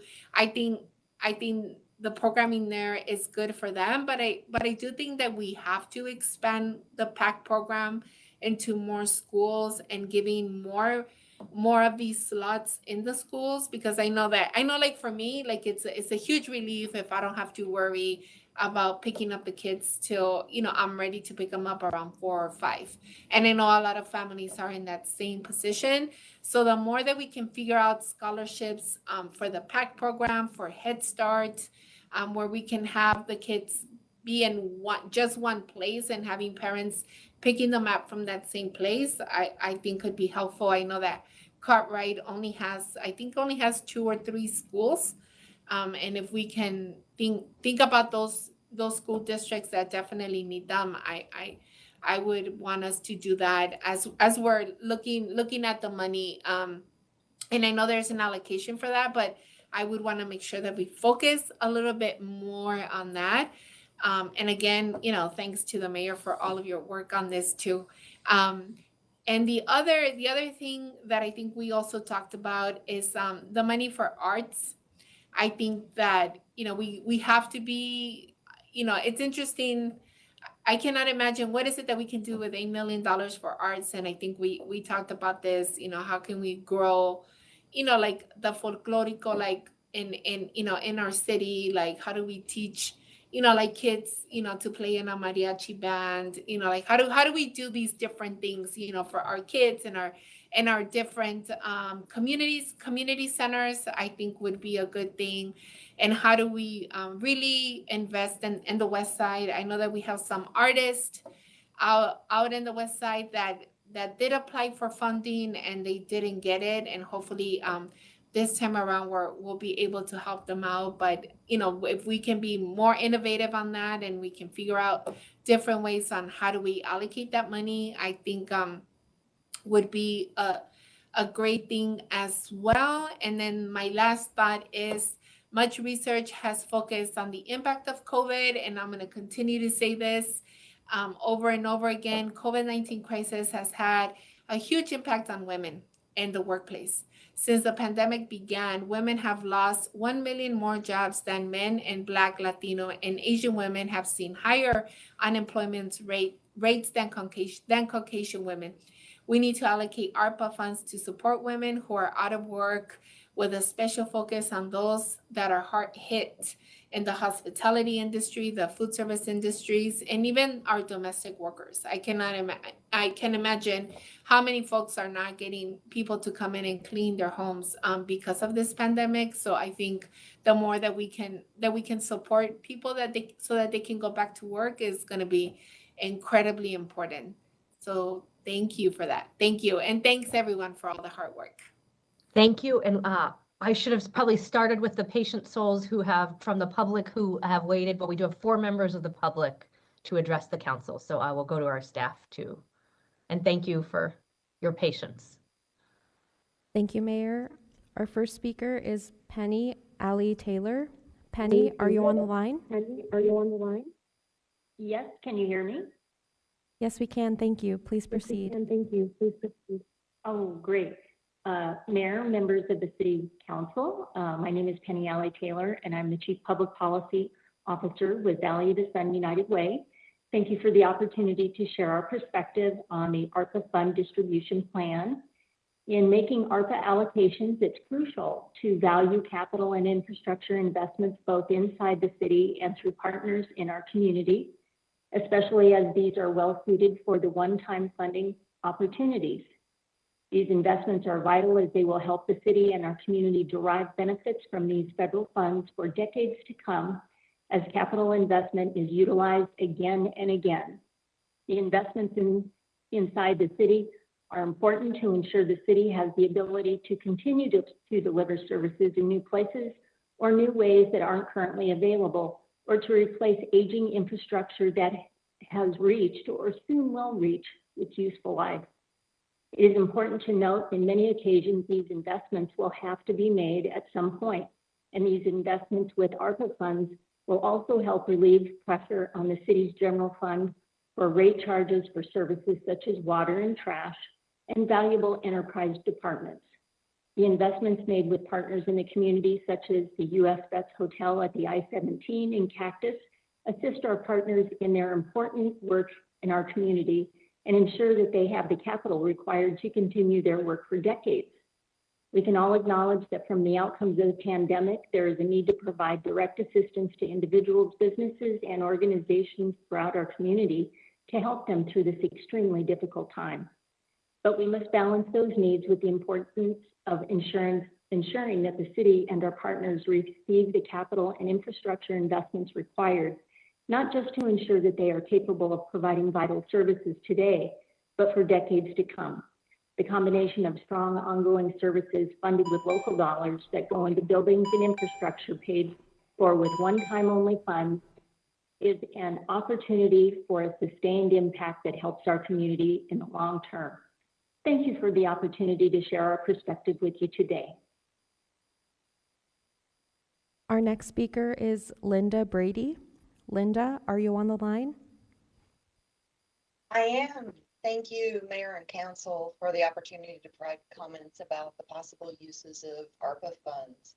There's a lot of great programs in the plan, and one item of interest is the portion that staff has identified to support infrastructure, technology, and capital needs, including a conversion to electric vehicles.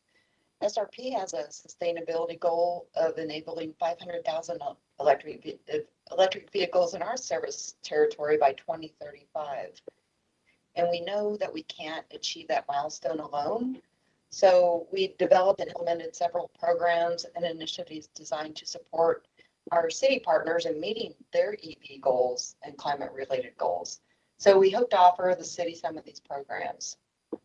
Also, SRP is very appreciative of the $15 million possible allocation for utility and rent mortgage assistance. The challenges of the past year have caused financial hardships for many utility customers, both at SRP and the city. And we are strong supporters of your efforts to provide resources and assistance to the customers in need and want to continue working with all of you on these efforts. So we're pleased to support the ARPA proposed strategic plan update. Thank you so much for your time. Our next speaker is Aaron Rippenkroger. Aaron, are you on the line?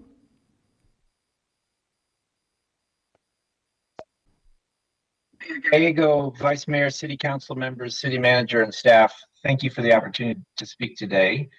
My name is Aaron Rippenkroger, and I'm the Executive Director for the International Rescue Committee in Arizona. I'm a resident of Phoenix, and I'm here today to speak on behalf of the Phoenix Welcome Center that's located in City Council District 8 in a former elementary school of the Phoenix Elementary School District. The Phoenix Welcome Center is a community-based collaborative effort that hosts families and individuals who have been released by ICE